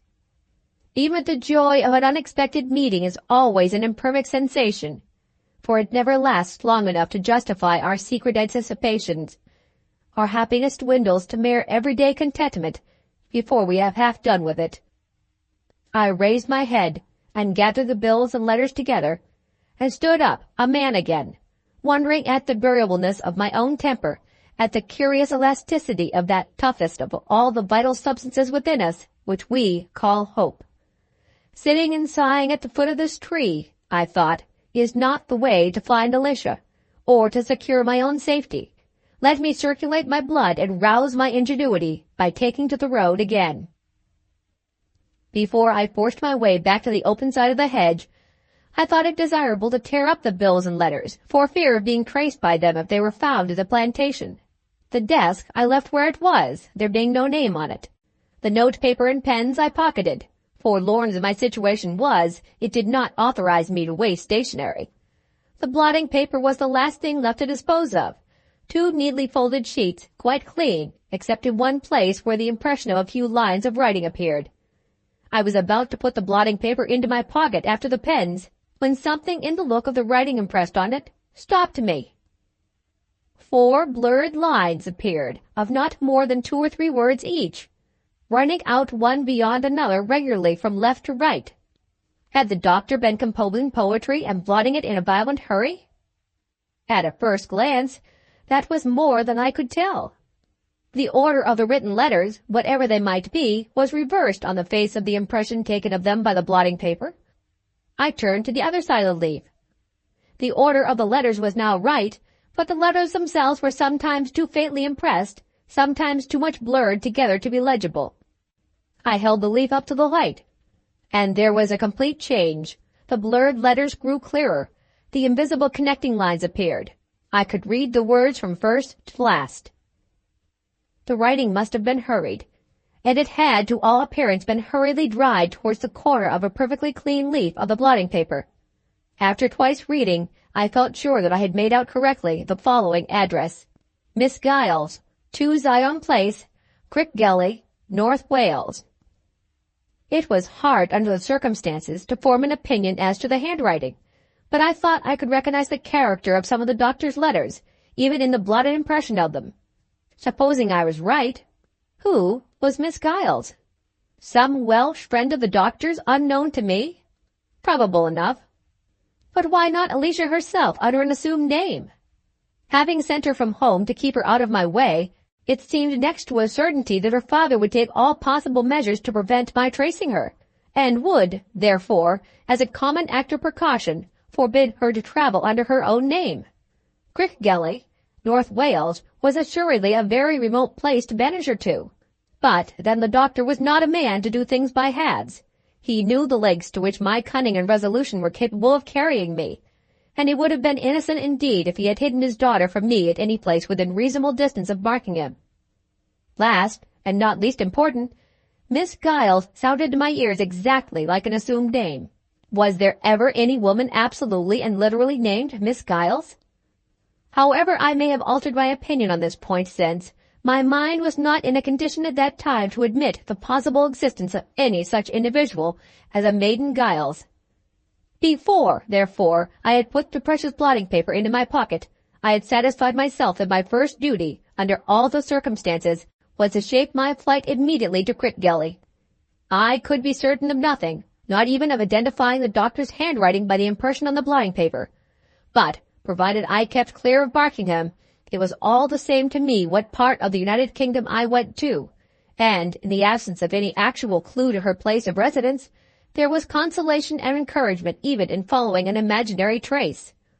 My spirits rose to their natural height as I struck into the high road again, and beheld across the level plain the smoke, chimneys, and church spires of a large manufacturing town. There I saw the welcome promise of a coach, the happy chance of making my journey to Crickgelly easy and rapid from the very onset. On my way to the town, I was reminded by the staring of all the people I passed on the road of one important consideration, which I had hitherto most unaccountably overlooked: the necessity of making some radical change in my personal appearance. I had no cause to dread the Bow Street runners, for not one of them had seen me. But I had the strongest possible reasons for distrusting a meeting with my enemy, Screw. He would certainly be made use of by the officers for the purpose of identifying the companions whom he had betrayed, and I had the best reasons in the world to believe that he would rather assist in the taking of me than in the capture of all the rest of the coining gang put together, the doctor himself not excepted.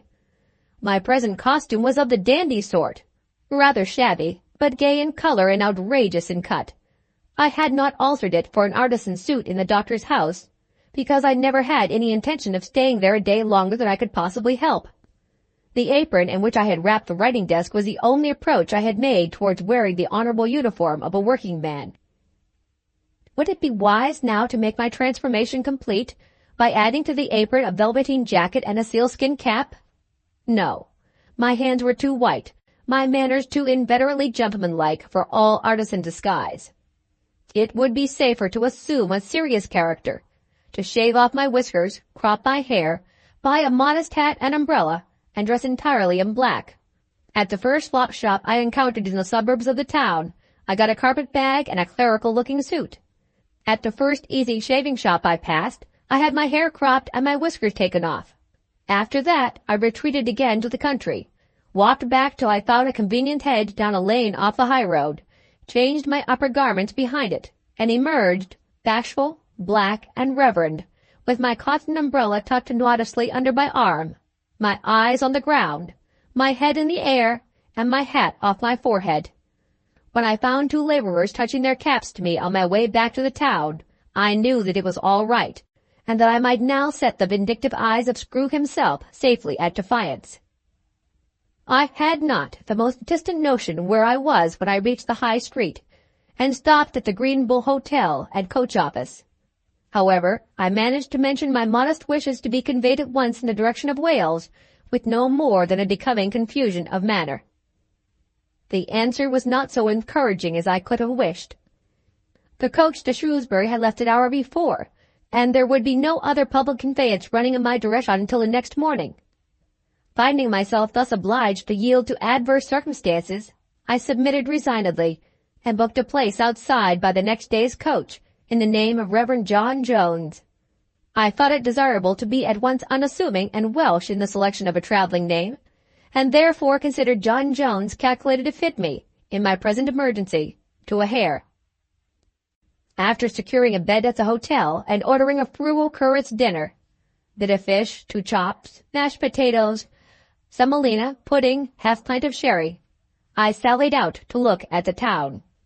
Not knowing the name of it, and not daring to excite surprise by asking, I found the place full of vague yet mysterious interest. Here I was, somewhere in central England, just as ignorant of localities as if I had been suddenly deposited in Central Africa. My lively fancy reveled in the new sensation. I invented a name for the town, a code of laws for the inhabitants, productions, antiquities, chalybeate springs, population, statistics of crime, and so on, while I walked about the streets, looked in at the shop windows, and attentively examined the marketplace and town hall. Experienced travelers, who have exhausted all novelties, would do well to follow my example.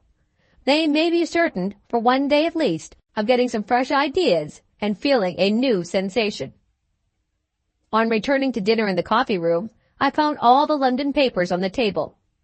The Morning Post happened to lie uppermost, so I took it away to my own seat to occupy the time while my unpretending bit of fish was frying.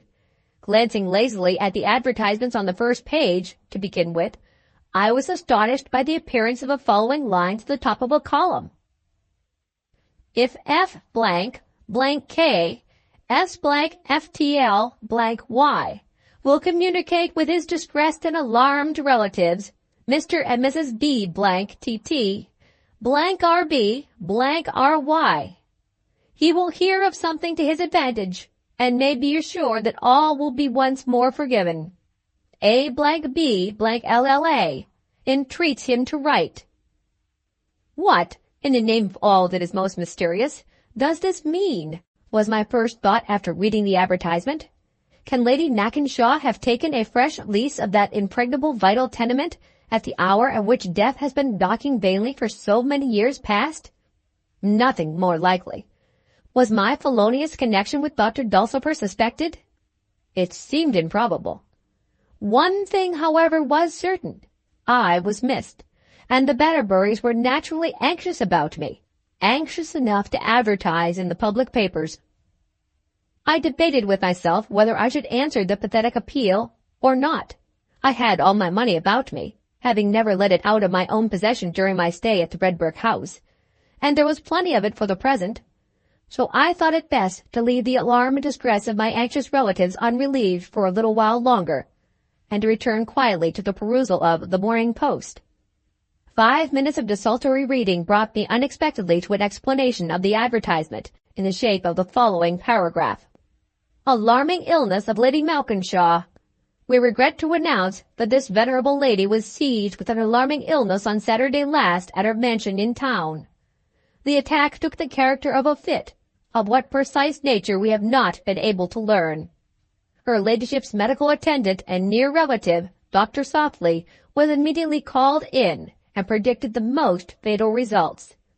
Fresh medical attendance was secured, and her ladyship's nearest surviving relatives, Mrs. Softly and Mr. and Mrs. Batterbury of Duskydale Park, were summoned. At the time of their arrival her ladyship's condition was comatose, her breathing being highly stertorous. If we are rightly informed, Dr. Softly and the other medical gentlemen present gave it as their opinion that if the pulse of the venerable sufferer did not rally in the course of a quarter of an hour at most, very lamentable results may be anticipated. For 14 minutes, as our reporter was informed, no change took place, but, strange to relate, immediately afterwards her ladyship's pulse rallied suddenly in the most extraordinary manner. She was observed to open her eyes very wide, and was heard, to the surprise and delight of all surrounding the couch, to ask why her ladyship's usual lunch of chicken broth with a glass of Amontillado sherry was not placed on the table as usual. These refreshments having been produced, under the sanction of the medical gentleman, the aged patient partook of them with an appearance of the utmost relish. Since this happy alteration for the better, her ladyship's health has, we rejoice to say, rapidly improved, and the answer now given to all friendly and fashionable inquirers is, in the venerable lady's own humorous phraseology, much better than could be expected.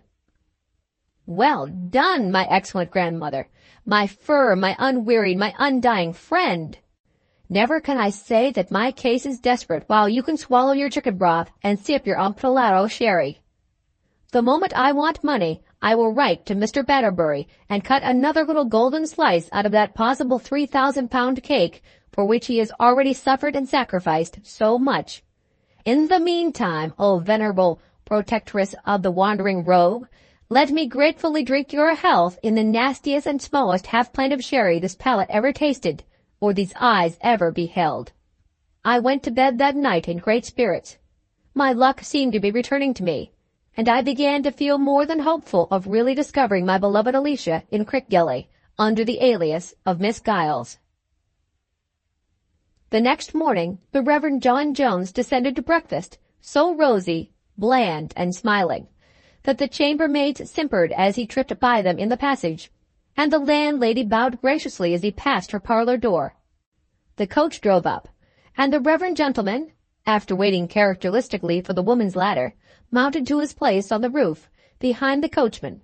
One man sat there who got up before him, and who should that man turn out to be but the chief of the Bow Street runners, one who had rashly tried to take Dr. Dulcifer into custody. There could not be the least doubt of his identity. I should have known his face again among the 100. He looked at me as I took my place by his side, with one sharp, searching glance, then turned his head away towards the road. Knowing that he had never set eyes on my face, thanks to the convenient peephole at the red brick house, I thought my meeting with him was likely to be rather advantageous than otherwise. I now had an opportunity of watching the proceedings of one of our pursuers at any rate, and surely this was something gained. "Fine morning, sir," I said politely. "Yes," he replied in the gruffest of monosyllables. I was not offended. I could make allowance for the feeling of a man who had been locked up by his own prisoner. "Very fine morning indeed," I repeated, soothingly and cheerfully. The runner only grunted this time. Well, well, we all have our little infirmities. I don't think the worse of the man now for having been rude to me that morning on the top of the Shrewsbury coach. The next passenger who got up and placed himself by my side was a florid, excitable, confused-looking gentleman, excessively talkative and familiar. He was followed by a sulky agricultural youth in top boots.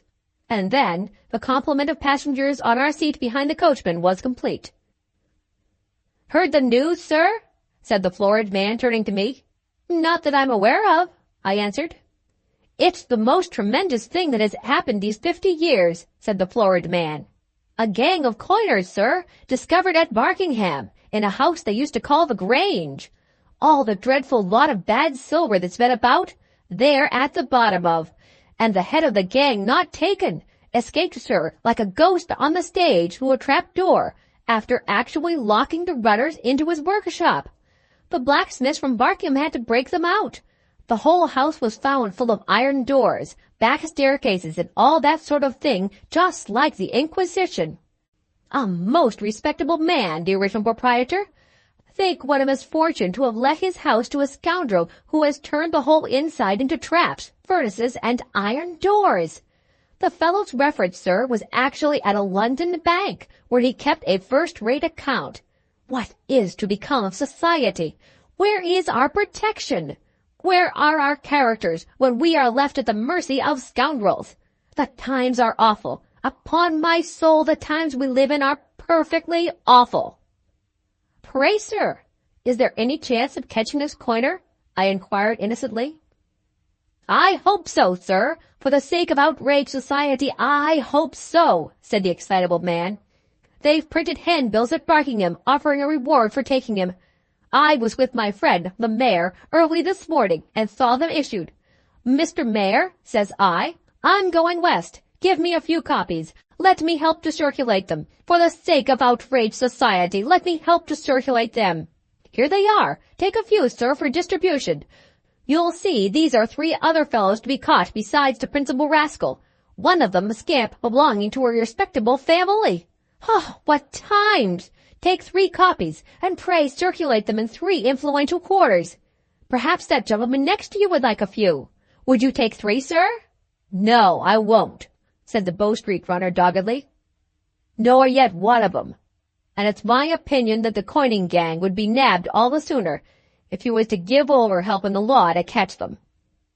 This answer produced a vehement expostulation from my excitable neighbor, to which I paid little attention, being better engaged in reading the handbill. It described the doctor's personal appearance with remarkable accuracy, and cautioned persons in seaport towns to be on the lookout for him. Old File, Young File, and myself were all dishonorably mentioned together in a second paragraph as runaways of inferior importance. Not a word was said in the handbill to show that the authorities at Barkingham even so much as suspected the direction in which any one of us had escaped. This would have been very encouraging, but for the presence of the runner by my side, which looked as if Bow Street had his suspicions, however innocent Barkingham might be.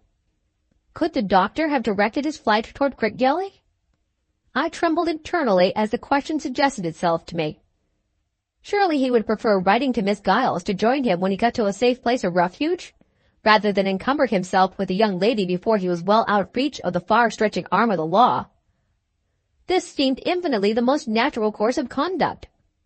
Still, there was the runner traveling west towards Wales, and not certainly without a special motive. I put the handbills in my pocket and listened for any hints which might creep out in his talk, but he perversely kept silent. The more my excitable neighbor tried to dispute with him, the more contemptuously he refused to break silence. I began to feel vehemently impatient for our arrival at Shrewsbury, for there only could I hope to discover something more of my formidable fellow-traveller's plans. The coach stopped for dinner, and some of our passengers left us, the excitable man with the handbills among the number. I got down and stood on the doorstep of the inn, pretending to be looking about me, but in reality watching the movements of the runner. Rather to my surprise, I saw him go to the door of the coach and speak to one of the inside passengers.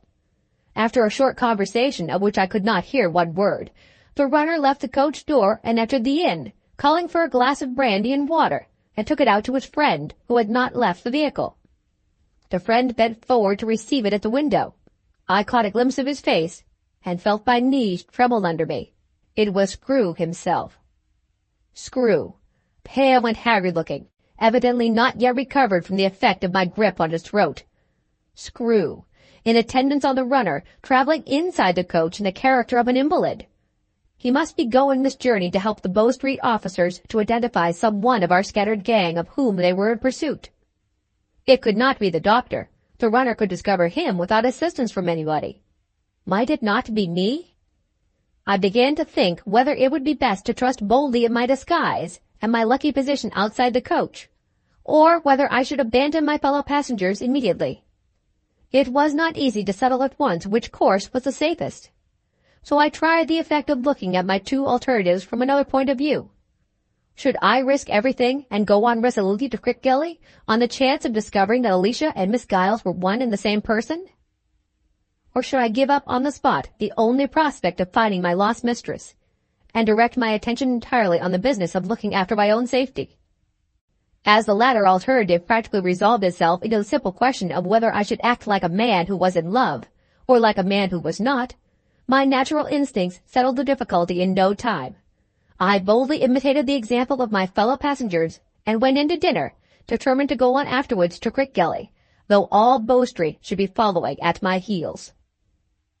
Chapter 13. Secure as I tried to feel in my change of costume, my cropped hair, and my whiskerless cheeks, I kept well away from the coach window when the dinner at the inn was over and the passengers were called to take their places again. Thus far, thanks to the strength of my grasp on his neck, which had left him too weak to be an outside passenger, Screw had certainly not seen me. And if I played my cards properly, there was no reason why he should see me before we got to our destination. Throughout the rest of the journey I observed the strictest caution, and fortune seconded my efforts. It was dark when we got to Shrewsbury. On leaving the coach, I was enabled, under cover of the night, to keep a sharp watch on the proceedings of Screw and his Bow Street ally. They did not put up at the hotel, but walked away to a public house. There, my clerical character obliged me to leave them at the door. I returned to the hotel to make inquiries about conveyances. The answers informed me that Crickgelly was a little fishing village, and that there was no coach direct to it, but that two coaches running to two small Welsh towns situated at nearly equal distances from my destination on either side of it would pass through Shrewsbury the next morning.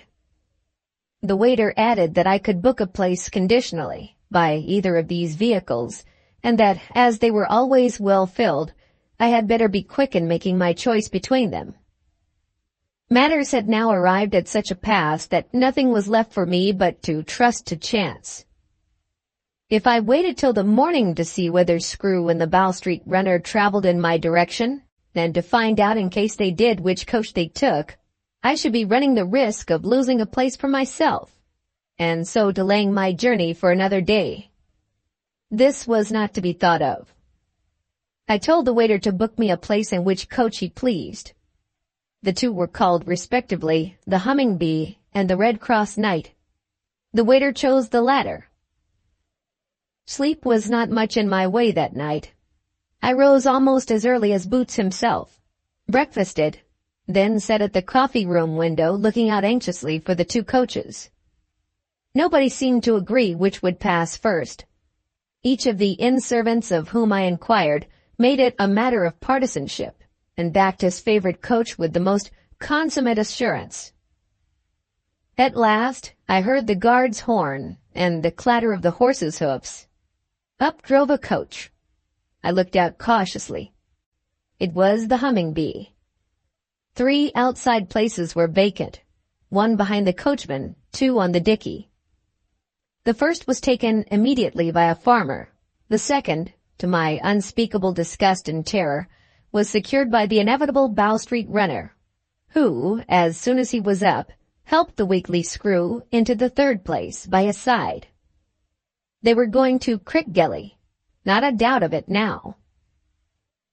I grew mad with impatience for the arrival of the Red Cross Knight.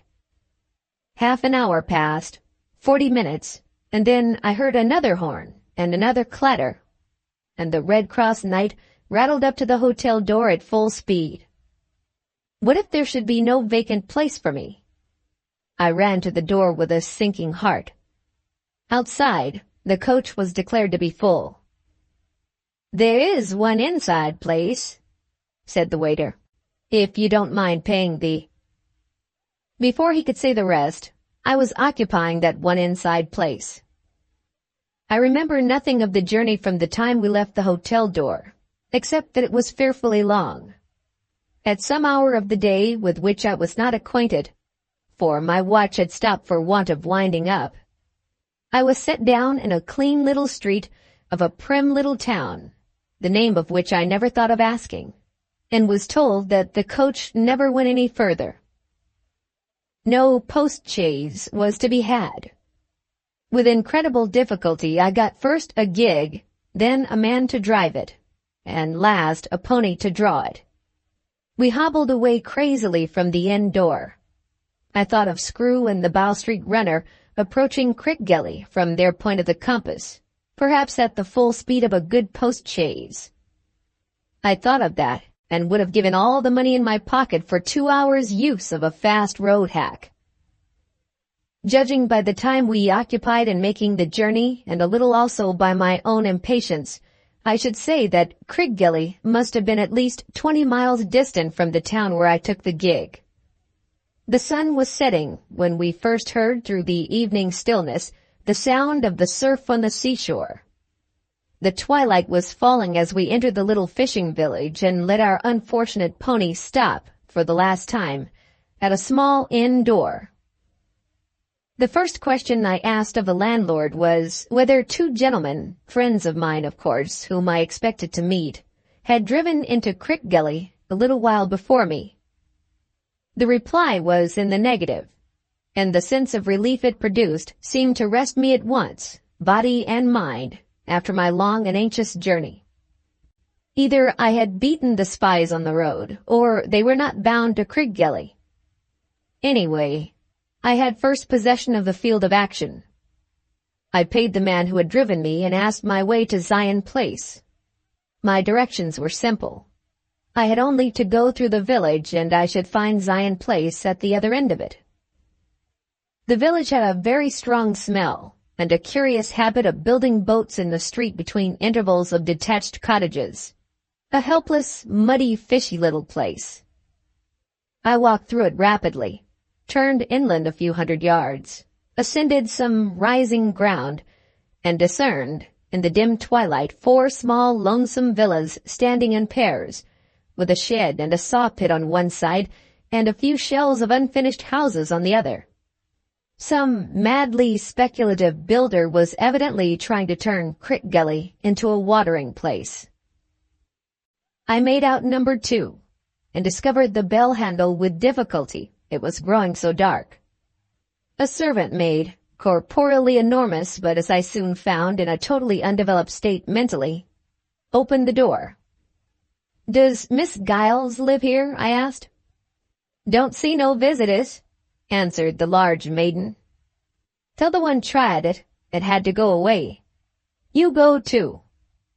"T'other one?" I repeated. "Another visitor? And when did he call?" "Better than an hour ago." "Was there nobody with him?" "No, don't see no visitors. He went. You go too." Just as she repeated that exasperating formula of words, a door opened at the end of the passage. My voice had evidently reached the ears of somebody in the back parlor. Who the person was I could not see, but I heard the rustle of a woman's dress. My situation was growing desperate. My suspicions were aroused. I determined to risk everything, and I called softly in the direction of the open door. "Alicia." A voice answered. "Good heavens, Frank!" It was her voice. She had recognized mine. I pushed past the big servant. In 2 steps I was at the end of the passage. In 1 more, I was in the back parlor. She was there, standing alone by the side of a table. Seeing my changed costume and altered face, she turned deadly pale and stretched her hand behind her mechanically, as if to take hold of a chair. I caught her in my arms, but I was afraid to kiss her. She trembled so when I only touched her. "Frank," she said, drawing her head back. "What is it? How did you find out? For mercy's sake, what does it mean? It means, love, that I've come to take care of you for the rest of your life, and mine, if you will only let me. Don't tremble. There's nothing to be afraid of. Only compose yourself, and I'll tell you why I'm here in this strange disguise. Come, Alicia. Don't look like that at me. You called me Frank just now for the first time. Would you have done that if you had disliked me or forgotten me? I saw her color beginning to come back, the old bright glow returning to the dear dusky cheeks. If I had not seen them so near me, I might have exercised some self-control. As it was, I lost my presence of mind entirely and kissed her. She drew herself away, half frightened, half confused, certainly not offended, and apparently not very likely to faint, which was more than I could have said of her when I first entered the room.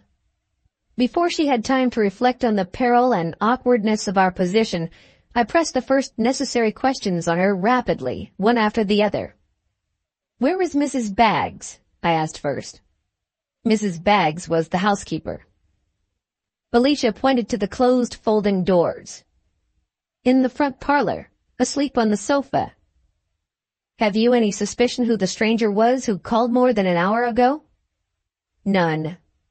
The servant told him we saw no visitors and he went away without leaving his name. Have you heard from your father? She began to turn pale again, but controlled herself bravely and answered in a whisper, Mrs. Baggs had a short note from him this morning. It was not dated, and it only said circumstances had happened which obliged him to leave home suddenly, and that we were to wait here till he wrote again, most likely in a few days. Now, Alicia, I said as lightly as I could, I have the highest possible opinion of your courage, good sense, and self-control, and I shall expect you to keep up your reputation in my eyes while you are listening to what I have to tell you. Saying these words, I took her by the hand and made her sit close by me. Then, breaking it to her as gently and gradually as possible, I told her all that had happened at the red brick house since the evening when she left the dinner table, and we exchanged our parting look at the dining-room door. It was almost as great a trial to me to speak as it was to her to hear. She suffered so violently, felt such evident misery of shame and terror, while I was relating the strange events which had occurred in her absence, that I once or twice stopped in alarm, and almost repented my boldness in telling her the truth. However, fair dealing with her, cruel as it might seem at the time, was the best and safest course for the future. How could I expect her to put all her trust in me if I began by deceiving her? If I fell into prevarications and excuses at the very outset of our renewal of intercourse? I went on desperately to the end, taking a hopeful view of the most hopeless circumstances, and making my narrative as mercifully short as possible. When I had done, the poor girl, in the extremity of her forlornness and distress, forgot all the little maidenly conventionalities and young ladylike restraints of everyday life, and in a burst of natural grief and honest confiding helplessness, hid her face on my bosom, and cried there as if she were a child again, and I was the mother to whom she had been used to look for comfort. I made no attempt to stop her tears. They were the safest and best vent for the violent agitation under which she was suffering. I said nothing. Words at such a time as that would only have aggravated her distress.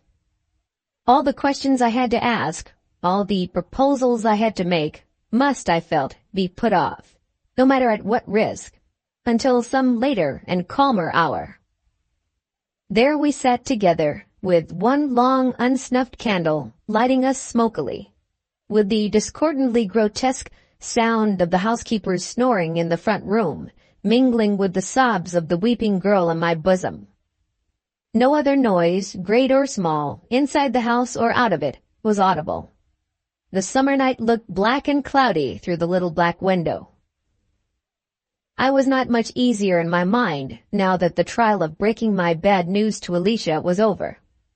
That stranger who had called at the house an hour before me weighed on my spirits. It could not have been Dr. Dulcifer. He would have gained admission. Could it be the Bow Street runner, or Screw? I had lost sight of them, it is true. But had they lost sight of me? Alicia's grief gradually exhausted itself. She feebly raised her head and, turning it away from me, hid her face. I saw that she was not fit for talking yet, and begged her to go upstairs to the drawing-room and lie down a little. She looked apprehensively toward the folding doors that shut us off from the front parlor. "Leave Mrs. Baggs to me," I said. "I want to have a few words with her. And as soon as you're gone, I'll make noise enough here to wake her." Alicia looked at me inquiringly and amazedly. I did not speak again. Time was now of terrible importance to us. I gently led her to the door. Chapter 14. As soon as I was alone, I took from my pocket one of the handbills which my excitable fellow traveller had presented to me, so as to have it ready for Mrs. Baggs the moment we stood face to face. Armed with this ominous letter of introduction, I ticked a chair down against the folding doors by way of giving a preliminary knock to arouse the housekeeper's attention. The plan was immediately successful.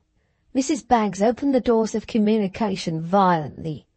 The slight smell of spirits entered the room, and was followed close by the housekeeper herself, with an indignant face and disordered headdress. "What do you mean, sir? How dare you?" she began, then stopped aghast, looking at me in speechless astonishment.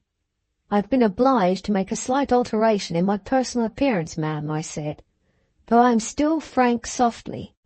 "Don't talk to me about personal appearances, sir," cried Mrs. Baggs, recovering. "What do you mean by being here?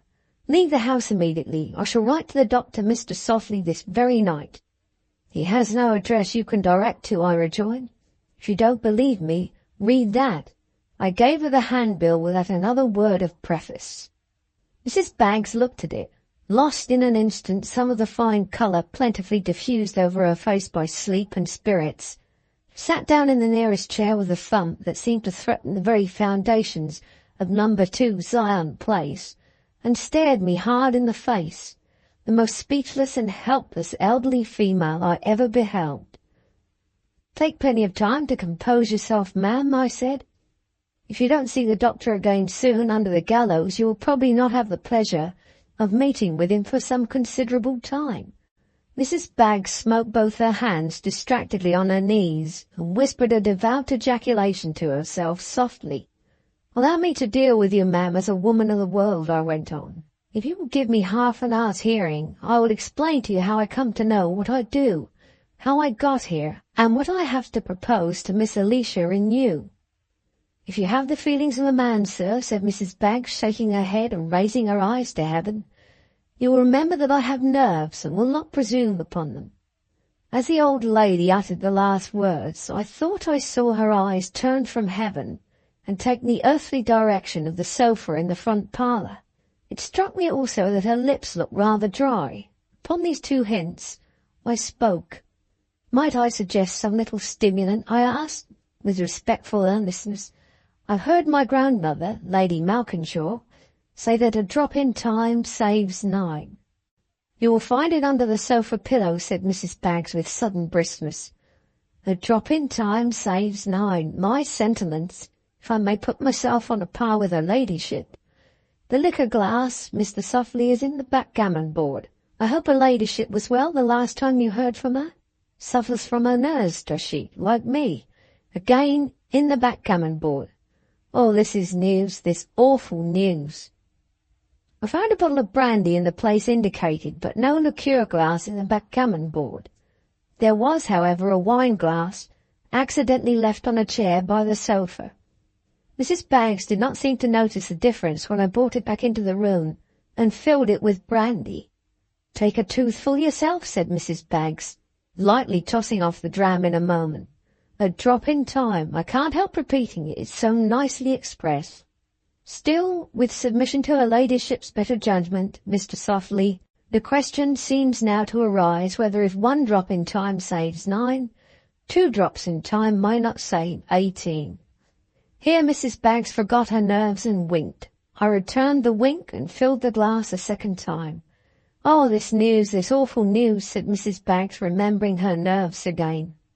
Just then I thought I heard footsteps in front of the house, but listening more attentively I found that it had begun to rain, and that I had been deceived by the pattering of the first heavy drops against the windows. However, the bare suspicion that the same stranger who had called already might be watching the house now was enough to startle me very seriously, and to suggest the absolute necessity of occupying no more precious time in paying attention to the vagaries of Mrs. Baggs' nerves. It was also of some importance that I should speak to her while she was sober enough to understand what I meant in a general way. Feeling convinced that she was in imminent danger of becoming downright drunk, I gave her another glass. I kept my hand on the bottle, and forthwith told my story over again in a very abridged and unceremonious form, and without allowing her one moment of leisure for comment on my narrative, whether it might be of the weeping, winking, drinking, groaning, or ejaculating kind.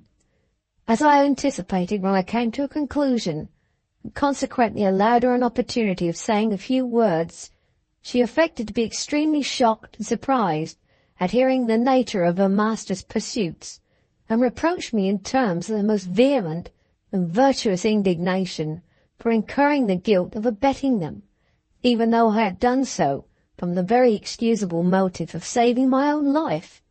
Having a lively sense of the humorous, I was necessarily rather amused by this, but I began to get a little surprised as well when we diverged to the subject of the doctor's escape.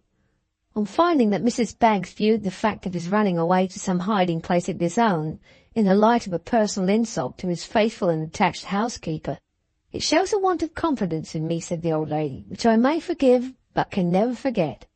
The sacrifices I have made for that ungrateful man are not to be told in words. The very morning he sent us away here, what did I do?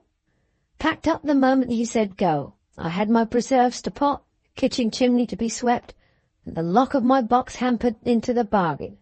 Other women in my place would have grumbled. I got up directly as any lively girl of 18 you like to mention. Says he, I want Alicia taken out of young Softly's way, and you must do it. Says I, this very morning, sir. Says he, this very morning. Says I, where to? Says he, as far off as you ever can go, coast of Wales, Crickgelly. I won't trust her nearer. Young Softly's too cunning, and she's too fond of him. Any more orders, sir? Says I. Yes, take some fancy names, Simpkins, Johnson, Giles, Jones, James, says he. What you like but Dulcifer, for that scamp Softly will move heaven and earth to trace her. What else, says I? Nothing but look sharp, says he, and mind one thing, that she sees no visitors and posts no letters. Before those last words had been out of his wicked lips an hour, we were off. A nice job I had to get her away, a nice job to stop her from writing letters to you, a nice job to keep her here, but I did it. I followed my orders like a slave in a plantation, with a whip at his bare back. I've had rheumatics, weak legs, bad nights, and missing the sulks, all from obeying the doctor's orders. And what is my reward? He turns coiner, and runs away without a word to me beforehand, and writes me a trumpery note without a date to it, without a farthing of money in it, telling me nothing. Look at my confidence in him, and look at the way he's treated me in return. What woman's nerves can stand that? Don't keep fidgeting with a bottle. Pass it this way, Mr. Softly, or we'll break it and drive me distracted. He has no excuse, ma'am, I said. But will you allow me to change the subject, as I am pressed for time? You appear to be so well acquainted with the favourable opinion which Miss Alicia and I entertain of each other. Well, I hope it will be no fresh shock to your nerves if I inform you in plain words that I have come to Crickgelly to marry her. Marry her? Marry? If you don't leave off fidgeting with the bottle, Mr. Softly, and change the subject directly, I shall ring the bell. Hear me out, ma'am, and then ring if you like. If you persist, however, in considering yourself still the confidential servant of a felon who is now flying for his life, and if you decline allowing the young lady to act as she wishes, I will not be so rude as to hint that, as she is of age, she may walk out of this house with me wherever she likes, without your having the power to prevent her. But I will ask politely instead, what would you propose to do with her? What would you propose to do with her in the straitened position as to money in which she and you are likely to be placed? You can't find her father to give her to, and if you could, who would be the best protector for her? The doctor, who is the principal criminal in the eye of the law, or I, who am only the unwilling accomplice? He is known to the Bow Street runners. I am not. There is a reward for the taking of him, and none for the taking of me. He has no respectable relatives and friends. I have plenty.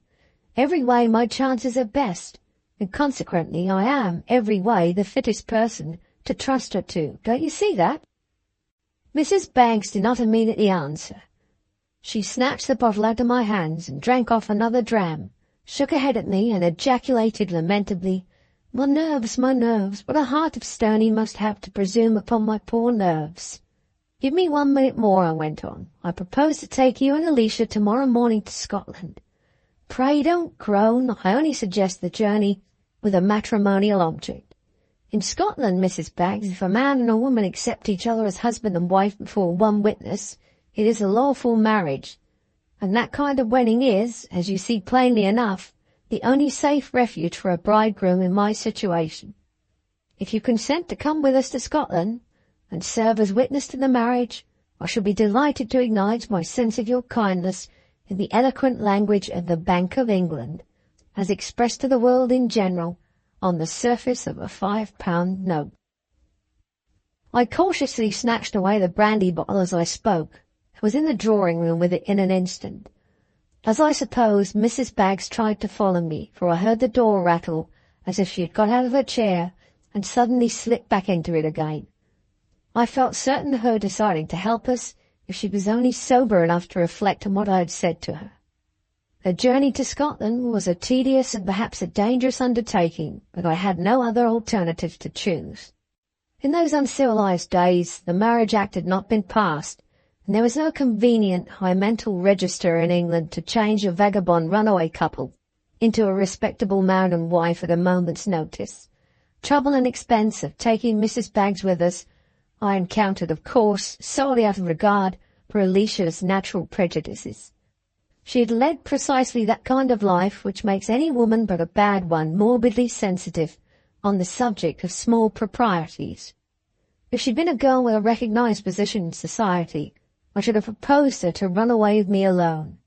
As it was, the very defencelessness of her situation gave her, in my opinion, the right to expect from me even the absurdest sacrifices to the narrow conventionalities. Mrs. Baggs was not quite so sober in her habits, perhaps as matrons in general are expected to be, but for my particular purpose this was only a slight blemish. It takes little, after all, to represent the abstract principle of propriety in the short-sighted eye of the world. As I reached the drawing-room, I looked at my watch. 9 o'clock, and nothing done yet to facilitate our escaping from Crickgelly to the regions of civilized life the next morning. I was pleased to hear when I knocked at the door, and Alicia's voice sounded firmer as she told me to come in. She was more confused than astonished or frightened when I sat down by her on the sofa, and repeated the principal topics of my conversation with Mrs. Baggs. Now, my own love, I said in conclusion, suiting my gestures, it is unnecessary to say to the tenderness of my language. There's not the least doubt that Mrs. Baggs will end up by agreeing to my proposals. Nothing remains, therefore, but for you to give me the answer now, which I have been waiting for ever since that last day when we met by the riverside. I did not know it then what the motive was for your silence and distress. I know now, and I love you better after that knowledge than I did before it. The head dropped into its former position on my bosom. She murmured a few words, but too faintly for me to hear them. You knew more about your father then than I did, I whispered. Less than you have told me since, she interposed quickly without raising her face. Enough to convince you that he was breaking the laws, I suggested, and to make you, as his daughter, shrink from saying yes to me when we sat down together on the river bank. She did not answer. One of her arms, which was hanging over my shoulder, stole round my neck and clasped it gently. Since that time, I went on, your father has compromised me. I am in some danger, not much, from the law. I have no prospects, and not of the most doubtful kind. I have no excuse for asking you to share them. except that I have fallen into my present misfortune through trying to discover the obstacle that kept us apart. If there's any protection in the world you could turn to less doubtful than mine, I suppose I ought to say no more and leave the house. But if there should be none, sure I'm not so very selfish in asking you to take your chance with me. I honestly believe that I shall have little difficulty with ordinary caution in escaping from pursuit and finding a safe home somewhere to begin a life again with new interests. Will you share it with me, Alicia? I can try no fresh persuasions. I have no right, perhaps, in my present situation, to have addressed so many to you already. Her other arm stole round my neck. She laid her cheek against mine and whispered, "Be kind to me, Frank. I have nobody in the world who loves me but you." I felt her tears on my face. My own eyes moistened as I tried to answer her. We sat for some minutes in perfect silence, without moving, without a thought beyond the moment. The rising of the wind and the splashing of the rain outside were the first sounds that stirred me into action again. I summoned my resolution, rose from the sofa, and in a few hasty words told Alicia what I proposed for the next day, and mentioning the hour which I would come in the morning. As I had anticipated, she seemed relieved and reassured at the prospect of such slight sanction and encouragement on the part of another woman as would be implied by the comradeship of Mrs. Baggs on the journey to Scotland. The next and last difficulty I had to encounter was necessarily connected with her father. He had never been very affectionate, and he was now, for aught she or I knew to the contrary, parted from her forever. Still, the instinctive recognition of his position made her shrink, at the last moment when she spoke of him, and thought of the serious nature of her engagement with me. After some vain arguing and remonstrating, I contrived to quiet her scruples by promising that an address should be left at Crickgelly, to which any second letter that might arrive from the doctor could be forwarded. When I saw that this prospect of being able to communicate with him, if he wrote or wished to see her, had sufficiently composed her mind, I left the drawing-room. It was vitally important that I should get back to the inn and make the necessary arrangements for our departure the next morning, before the primitive people of the place had retired to bed. As I passed the back parlour door on my way out, I heard the voice of Mrs. Baggs raised indignantly. The words "bottle," "audacity," and "nerves" reached my ear disjointedly. I called out, "Goodbye till tomorrow," heard a responsive groan of disgust, then opened the door and plunged out into the dark and rainy night. It might have been the dropping of water from the cottage roofs while I passed through the village, or the groundless alarm of my own suspicious fancy, but I thought I was being followed as I walked back to the inn. 2 or 3 times I turned round abruptly. If 20 men had been at my heels, it was too dark to see them. I went on to the inn. The people there were not gone to bed, and I sent for the landlord to consult with him about a conveyance. Perhaps it was my suspicious fancy again, but I thought his manner was altered. He seemed half distrustful, half afraid of me. When I asked him if there had been any summons during my absence of those 2 gentlemen, for whom I had already inquired on arriving at his door that evening, he gave no answer in the negative, looking away from me while he spoke, thinking it advisable on the whole not to let him see that I noticed the change in him.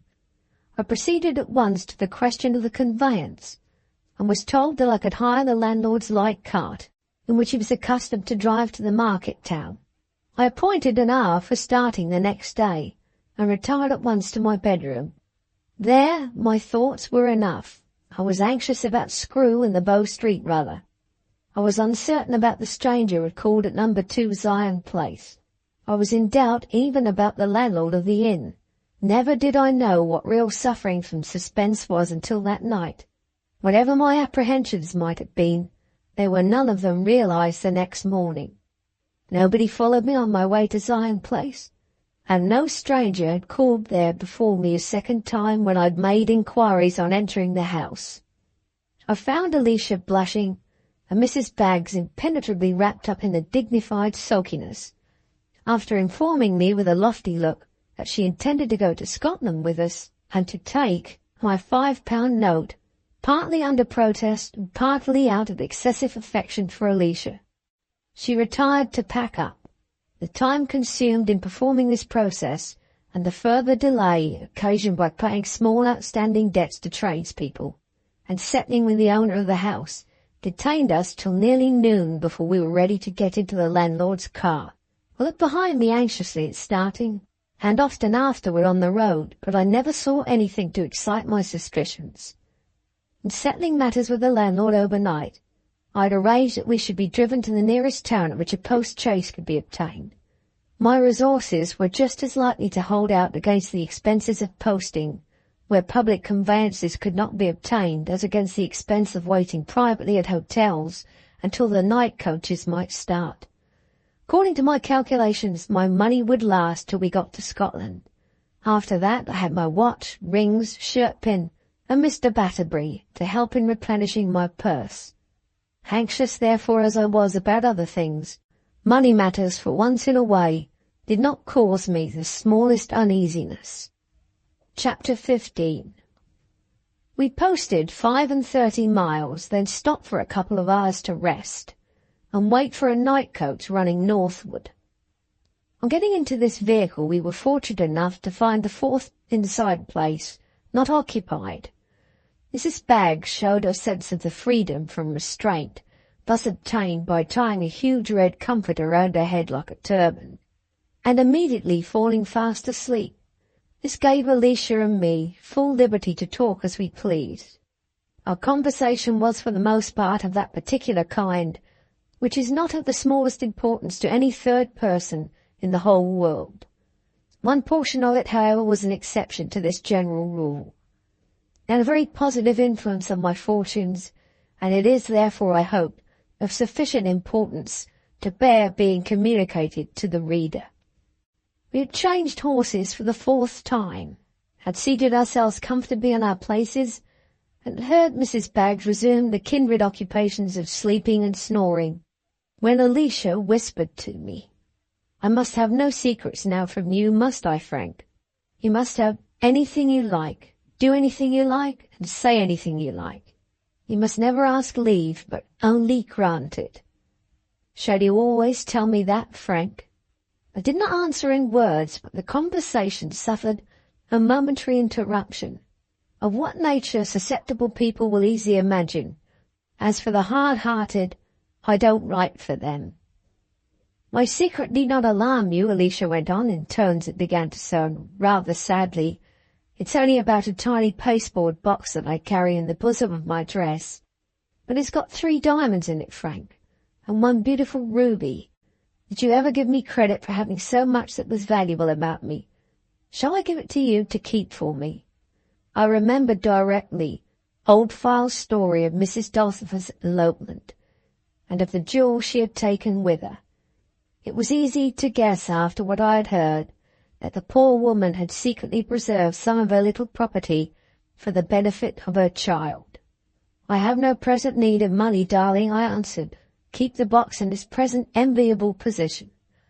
I stopped there, saying nothing of the thought that was really uppermost in my mind. If any unforeseen accident placed me within the grip of the law, I should not now have the double trial to endure of leaving my wife for a prison and leaving her helpless. Morning dawned and found us still awake. The sun rose, Mrs. Baggs left off snoring, and we arrived at the last stage before the coach stopped. I got out to see about some tea for my travelling companions, and looked up at the outside passengers. One of them, seated in the dickey, looked down at me. He was a countryman in a smock frock, with a green patch over one of his eyes. Something in the expression of his uncovered eye made me pause to reflect, turn away uneasily, and then look again at him furtively. A sudden shudder ran through me from top to toe. My heart sank, and my head began to feel giddy. The countryman in the dickey was no other than the Bow Street runner in disguise. I kept away from the coach till the fresh horses were on the point of starting, for I was afraid to let Alicia see my face after making that fatal discovery. She noticed how pale I was when I got back in. I made the best excuse I could, and gently insisted on her trying to sleep a little after being awake all night. She lay back in a corner, and Mrs. Baggs, comforted with a morning dram in her tea, fell asleep again. I had thus an hour's leisure before me to think what I should do next. Screw was not in the company with the runner this time. He must have managed to identify me somewhere, and the officer doubtless knew my personal appearance well enough now to follow and make sure of me without help. That I was the man whom he was tracking could not be doubted. His disguise and the position on the top of the coach proved it only too plainly. But why had he not seized me at once? Probably because he had some ulterior purpose to serve, which would have been thwarted by my immediate apprehension. What that purpose was I did my best to fathom, and as I thought, succeeded in the attempt. What was I to do when the coach stopped was a more difficult point to settle. To give the runner the slip, with 2 women to take care of, was simply impossible.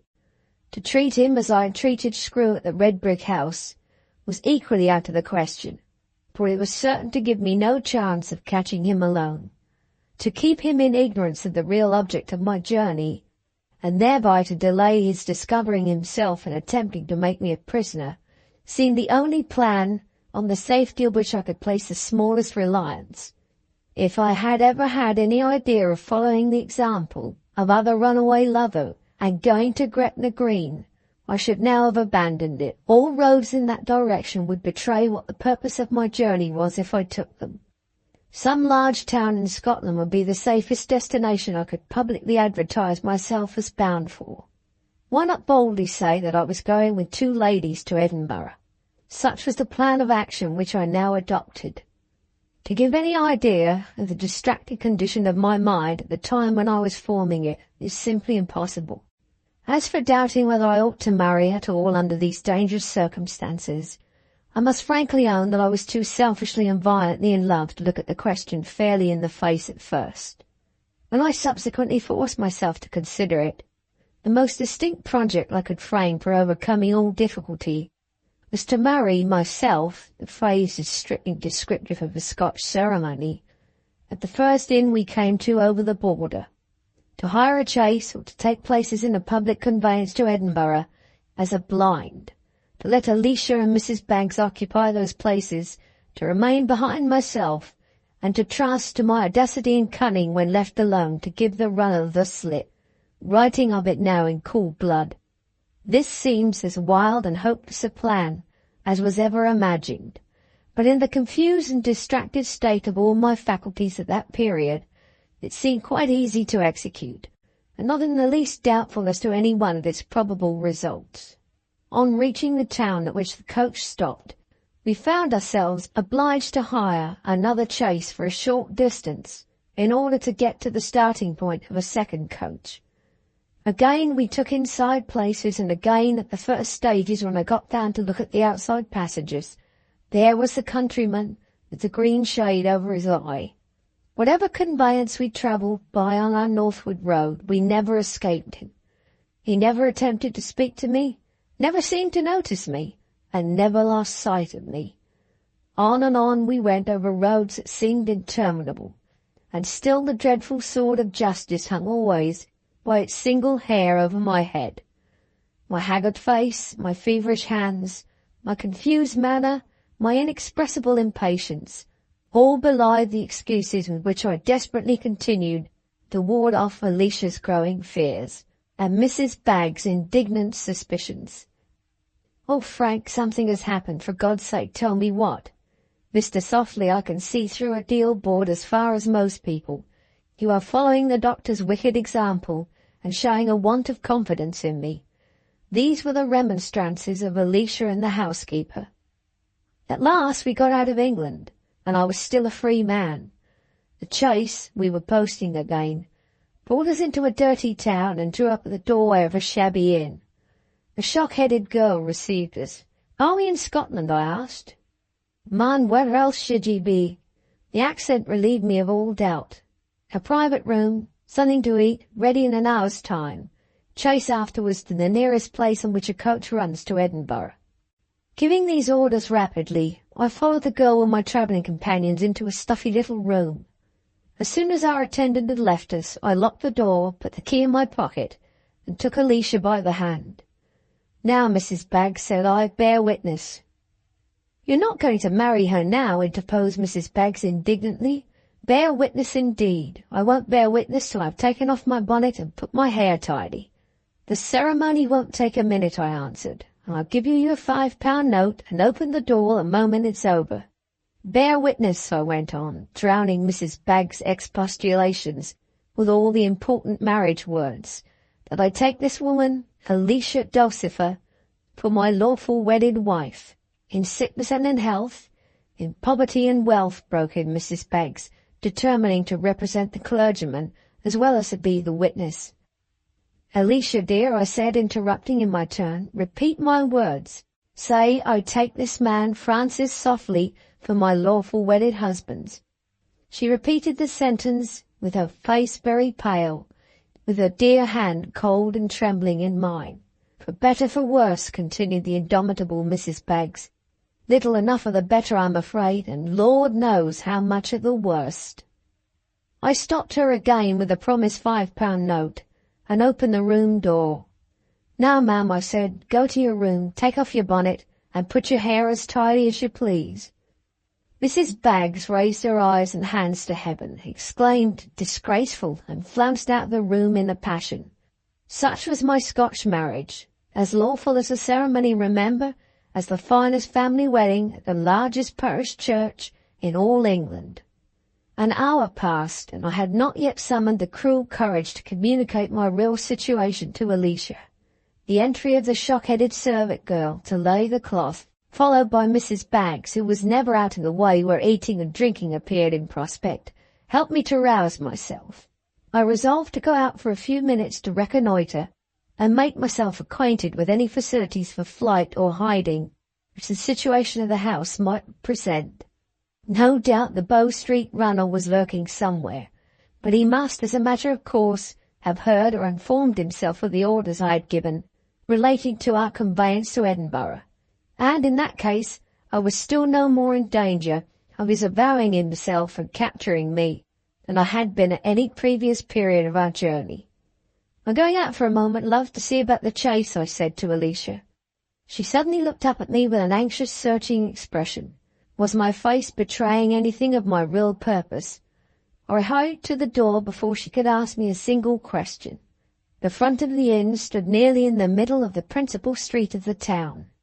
No chance of giving anyone the slip in that direction, and no sign either of the Bow Street runner. I sauntered round with the most unconcerned manner I could assume to the back of the house by the inn yard. A door in one part of it stood half open.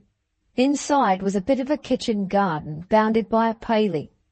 Beyond that some backs of detached houses, beyond them again a plot of weedy ground, a few wretched cottages, and the open heathery moor. Good enough for running away, but terribly bad for hiding. I returned disconsolately to the inn. Walking along the passage towards the staircase, I suddenly heard footsteps behind me. Turned round and saw the Bow Street runner, clothed again in his ordinary costume, and accompanied by two strange men standing between me and the door. "Sorry to stop you from going to Edinburgh, Mr. Softly," he said, "but you're wanted back at Barkingham. I've just found out what you've been travelling all the way to Scotland for, and I take you to prisoner as one of the coining gang. Take it easy, sir, I've got help, you see, and you can't throttle 3 men, whatever you may have done at Barkingham, with one." He handcuffed me as he spoke. Resistance was hopeless. I could only make an appeal to his mercy on Alicia's account. "Give me 10 minutes," I said, "to break what has happened to my wife. We were only married an hour ago. If she knows this suddenly, it may be the death of her." "You've led me a nice dance on the wrong scent," answered the runner sulkily. "But I never was a hard man where women are concerned. Go upstairs and leave the door open so that I can see through it if I like. Hold your hat over your wrists if you don't want her to see the handcuffs." I ascended the first flight of stairs, and my heart gave a sudden bound as if it would burst. I stopped speechless and helpless at the sight of Alicia, standing alone on the landing. My first look at her face told me she had heard all that had passed in the passage. She passionately struck the hat, which I had been trying to hide the handcuffs, out of my fingers, clasped me in her arms with such sudden and desperate energy that she absolutely hurt me. I was afraid of something, Frank, she whispered. I followed you a little way. I stopped here. I've heard everything. Don't let us be parted. I'm stronger than you think me. I won't be frightened. I won't cry. I won't trouble anybody if that man will only take me with you. It is best for my sake, not for the reader's, to hurry over the scene that followed. It ended with as little additional wretchedness as could be expected. The runner was resolute about keeping me handcuffed and taking me back without a moment's unnecessary waste of time to Barkingham. But he relented on other points. Where he was obliged to order a private conveyance, there was no objection to Alicia and Mrs. Baggs following it. When we got into a coach, there was no harm in their hiring 2 inside places. I gave my watch, rings, and last guinea to Alicia, enjoining her on no account to let her box of jewels see the light until we could get proper advice on the best means of turning them to account. She listened to these and other directions with a calmness that astonished me. You shan't say, my dear, that your wife has helped make you uneasy by so much as a word or a look, she whispered to me as we left the inn. And she kept the hard promise implied in that one short sentence throughout the journey. Once only did I see her lose her self-possession.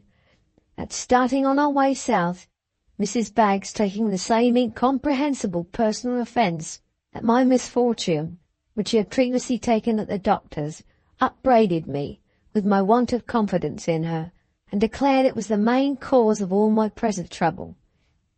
Alicia turned on her as she was uttering the words with a look and a warning that silenced her in an instant. If you say another syllable that isn't kind to him, you shall find your way back by yourself. The words may not seem of much importance to others, but I thought as I overheard them that they justified every sacrifice I had made for my wife's sake. Chapter 16. On our way back, I received from the runner some explanation of his apparently unaccountable proceedings in reference to myself. To begin at the beginning, it turned out that the first act of the officers, on their release from the workroom in the red brick house, was to institute a careful search for papers in the doctor's study and bedroom. Among the other documents that he had not had time to destroy was a letter to him from Alicia, which they took from one of the pockets of his dressing gown. Finding from the report of the man who had followed the gig that he had distanced all pursuit, and having therefore no direct clue to his whereabout, they had been obliged to hunt after him in various directions on pure speculation. Alicia's letter to her father gave the address of the house at Crickchelly, and to this the runner repaired, on the chance of intercepting or discovering any communications which the doctor might make to his daughter, Screw being taken with the officer to identify the young lady. After leaving the last coach, they posted to within a mile of Crickchelly, and then walked into the village, in order to excite no special attention, should the doctor be lurking in the neighbourhood. The runner had tried ineffectually to gain admission as a visitor at Zion Place. After having the door shut on him, he and Screw had watched the house and village, and had seen me approach number 2. Their suspicions were directly excited. Thus far, Screw had not recognized nor even observed me, but he immediately identified me by my voice, while I was parleying with the stupid servant at the door.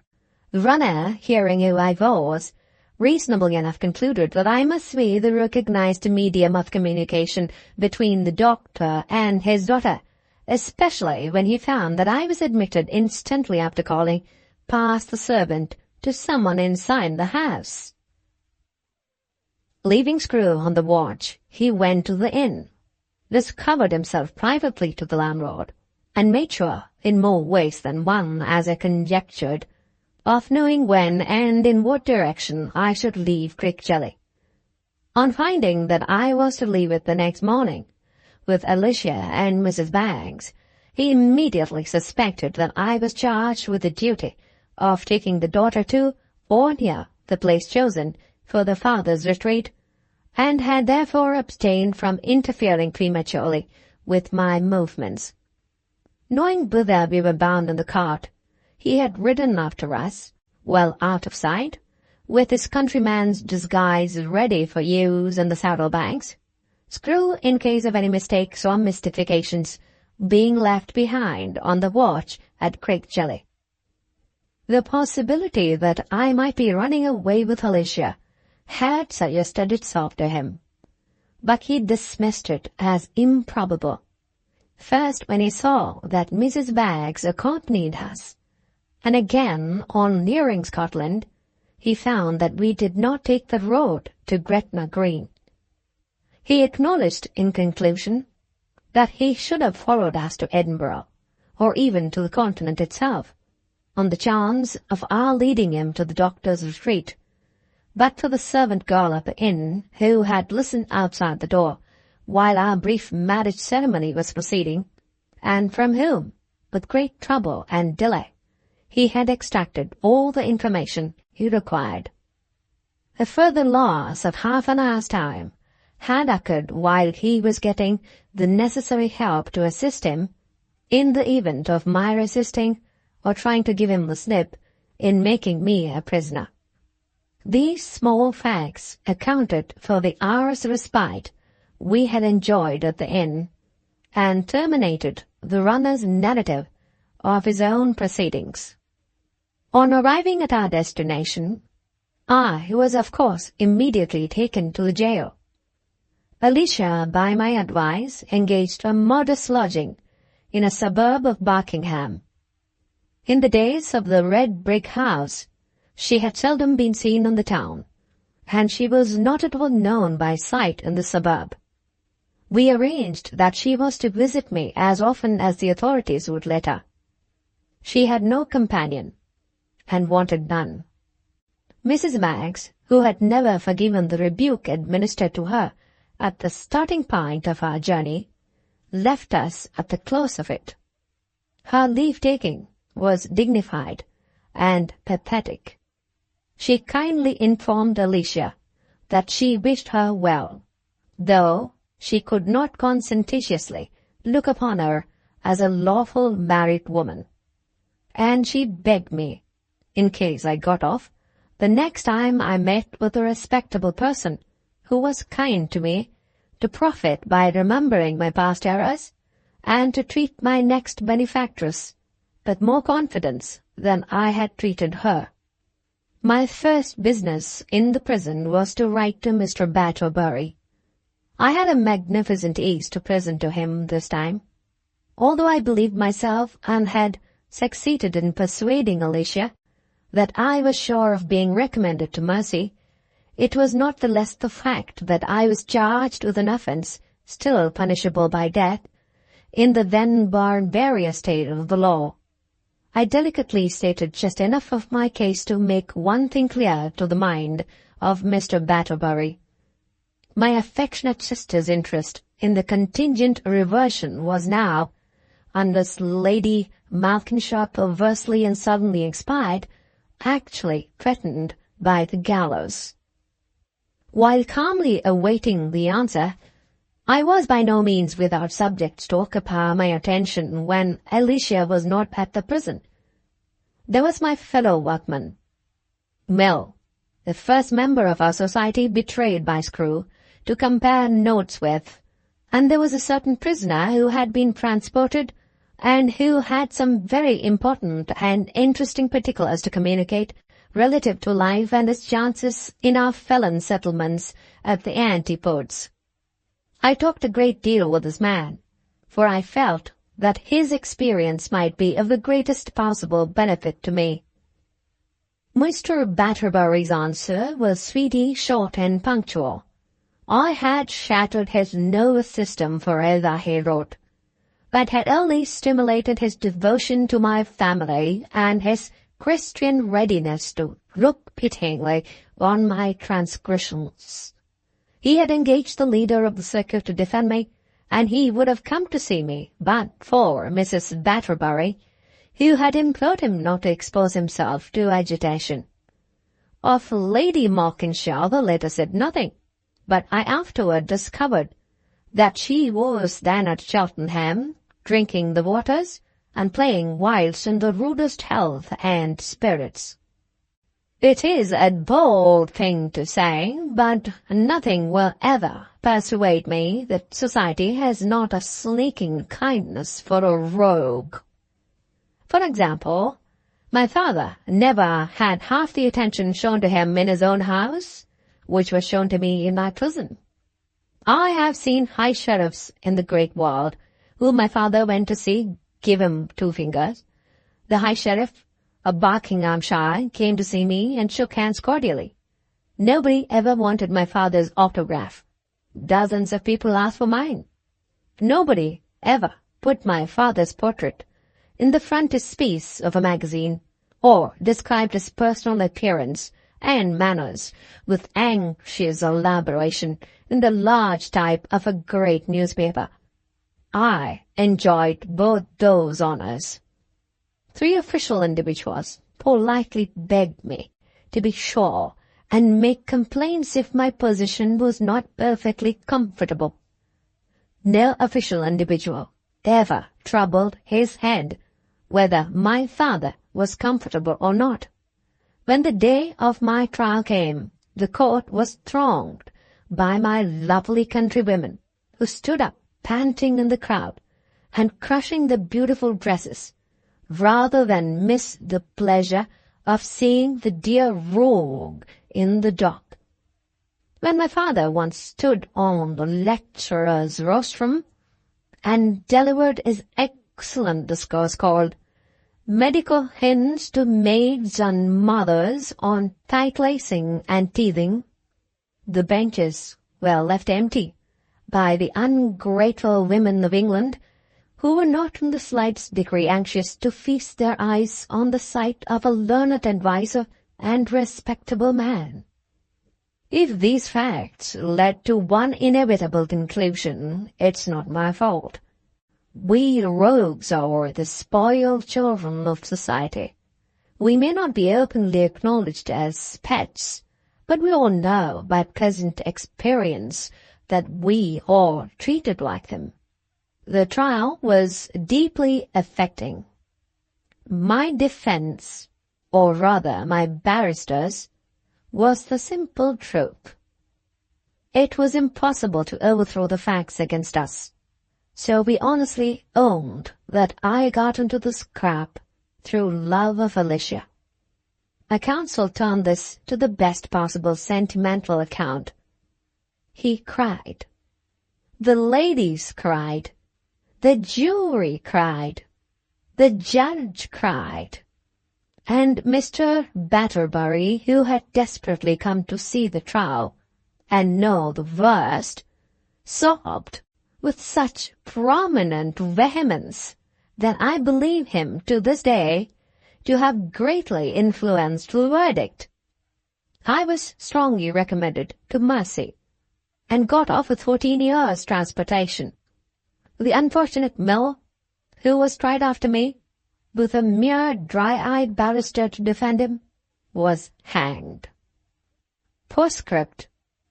With the record of my sentence of transportation, my life as a rogue ends, and my existence as a respectable man begins. I'm sorry to say anything which may disturb popular delusions on the subject of poetical justice, but this is strictly the truth. My first anxiety was about my wife's future. Mr. Batterbury gave me no chance of asking his advice after the trial. The moment sentence had been pronounced, he allowed himself to be helped out of court in a melancholy state of prostration, and the next morning he left for London. I suspect he was afraid to face me, and nervously impatient, besides, to tell Annabella that he had saved the legacy again by another alarming sacrifice. My father and mother, to whom I had written on the subject of Alicia, were no more to be depended on than Mr. Batterbury. My father, in answering my letter, told me that he conscientiously believed he had done enough in forgiving me for throwing away an excellent education, and disgracing a respectable name. He added that he had not allowed my letter for my mother to reach her, out of pitying regard for her broken health and spirits, and he ended by telling me, what was perhaps very true, that the wife of such a son as I had been had no claim upon her father-in-law's protection and help. That was an end, then, of any hope of finding resources for Alicia among the members of my own family. The next thing was to discover a means of providing for her without assistance. I had formed a project for this, after meditating over my conversations with the return transport in Buckingham Jail, and I had taken a reliable opinion on the chances of successfully executing my design from the solicitor who had prepared my defense. Alicia herself was so earnestly in favor of assisting in my experiment that she declared she would prefer death to its abandonment. Accordingly, the necessary preliminaries were arranged, and we parted. It was some mitigation of our grief to know that there was a time appointed for meeting again. Alicia was to lodge with a distant relative of her mother's in a suburb of London, was to concert measures with this relative on the best method of turning her jewels into money, and was to follow her convict husband to the Antipodes under a feigned name in 6 months' time. If my family had not abandoned me, I need not have thus left her to help herself. As it was, I had no choice. One consolation supported me at parting. She was in no danger of persecution from her father.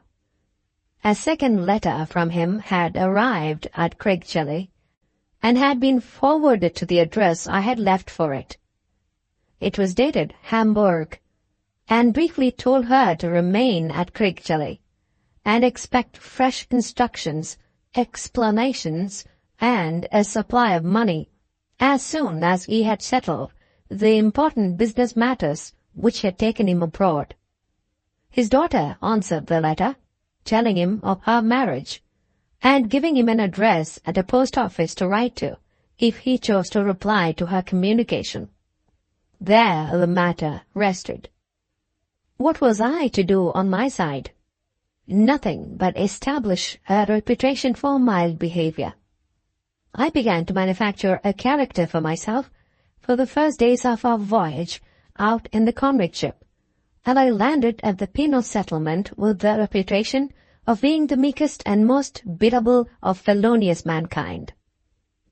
After a short probationary experience of such low convict employments as lime burning and road mending, I was advanced to occupations more in harmony with my education. Whatever I did, I never neglected the first great obligation of making myself agreeable and amusing to everybody. My social reputation as a good fellow began to stand as high at one end of the world as ever I stood at the other. The months passed more quickly than I had dared to hope. The expiration of my first year of transportation was approaching, and already pleasant hints of my being soon assigned to private service began to reach my ears. This was the first of the many ends I was now working for, and the next pleasant realization of my hopes that I had to expect was the arrival of Alicia. She came a month later than I had anticipated, safe and blooming, with £500 as the produce of her jewels, and with the old Crickgelly alias changed from Miss to Mrs. Giles, to prevent any suspicions of the connection between us. Her story, concocted by me before I left England, was that she was a widow lady who had come to settle in Australia and make the most of her little property in the New World. One of the first things Mrs. Giles wanted was necessarily a trustworthy servant, and she had to make her choice of one among the convicts of good character to be assigned to private service. Being one of that honourable body myself at the time, it is needless to say that I was the fortunate man on whom Mrs. Giggs's choice fell. The first situation I got in Australia was as servant to my own wife. Alicia made a very indulgent mistress. If she had been mischievously inclined, she might, by application to a magistrate, have had me flogged or set to work in chains on the roads, whenever I became idle or insubordinate, which happened occasionally. But instead of complaining, the kind creature kissed and made much of a footman by stealth, after his day's work. She allowed him no female followers, and only employed one woman-servant occasionally, who was both old and ugly. The name of the footman was Dear in private, and Francis in company, and when the widowed mistress upstairs refused eligible offers of marriage, which was pretty often, the favoured domestic in the kitchen was always informed of it and asked, with the sweetest humility, if he approved of the proceeding. Not to dwell on this anomalous period of my existence, let me say briefly that my new position with my wife was of the greatest advantage in enabling me to direct in secret the profitable uses to which her little fortune was put. We began on this way with an excellent speculation in cattle, buying them for shillings and selling them for pounds. With the profits thus obtained, we next tried our hands at houses, first buying in a small way, then boldly building and letting again and selling to great advantage. While these speculations were in progress, my behavior in my wife's service was so exemplary, and she gave me so excellent a character when the usual official inquiries were instituted, that I soon got the next privilege accorded to persons in my situation, a ticket of leave. By the time this had been again exchanged for a conditional pardon, which allowed me to go about where I pleased in Australia, and to trade in my own name, like any unconvicted merchant, our house property had increased enormously. Our land had been sold for public buildings, and we had shares in the famous Emancipist Bank, which produced quite a little income of themselves. There was no need to keep the mask on any longer. I went through the superfluous ceremony of the second marriage with Alicia, took stores in the city, built a villa in the country, and here I am at this present moment of writing, a convict aristocrat, a prosperous, wealthy, highly respectable mercantile man, with 2 years of my sentence of transportation still to expire. I have a barouche and 2 bay horses, a coachman, and page in neat liveries, 3 charming children, and a French governess, a boudoir and lady's maid for my wife.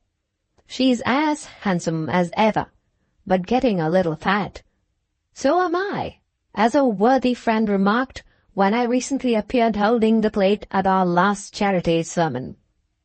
What would my surviving relatives and associates in England say if they could see me now? I have heard of them at different times and through various channels. Lady Malkinshaw, after living to the verge of 100, and surviving all sorts of accidents, died quietly one afternoon in her chair, with an empty dish before her, and without giving the slightest notice to anybody. Mr. Batterbury, having sacrificed so much to his wife's reversion, profited nothing by its falling in at last. His quarrels with my amiable sister, which took their rise from his interested charities toward me, ended in producing a separation. And far from saving anything by Annabella's inheritance of her pin money, he had a positive loss to put up with, in the shape of some hundreds extracted yearly from his income as alimony to his uncongenial wife. He is said to make use of shocking language whenever my name is mentioned, and to wish that he had been carried off by the yellow fever before he ever set eyes on the Softly family. My father has retired from practice. He and my mother have gone to live in the country, near the mansion of the Enley Marquis, with whom my father was actually and personally acquainted in his professional days. The Marquis asks them to dinner once a year, and leaves a card for my mother before he returns to town for the season. A portrait of Lady Markinshire hangs in the dining room. In this way, my parents are ending their days contentedly. I can honestly say that I am glad to hear it. Dr. Dulcifer, when I last heard of him, was editing a newspaper in America. Owephile, who shared his flight, still shares his fortunes, being publisher of his newspaper. Young File resumed coining operations in London, and having braved his fate a second time, threaded his way, in due course, up to the steps of the scaffold. Screw carries on the profitable trade of informer in London. The dismal disappearance of Mill I have already recorded. So much on the subject of my relatives and associates. On the subject of myself, I might still write on at considerable length. But while the libelous title of A Rogue's Life stares me in the face at the top of the page, how can I, as a rich and reputable man, be expected to communicate any further autobiographical particulars in this place to a discerning public of readers? No, no, my friends, I'm no longer interesting. I'm only respectable, like yourselves. It's time to say goodbye.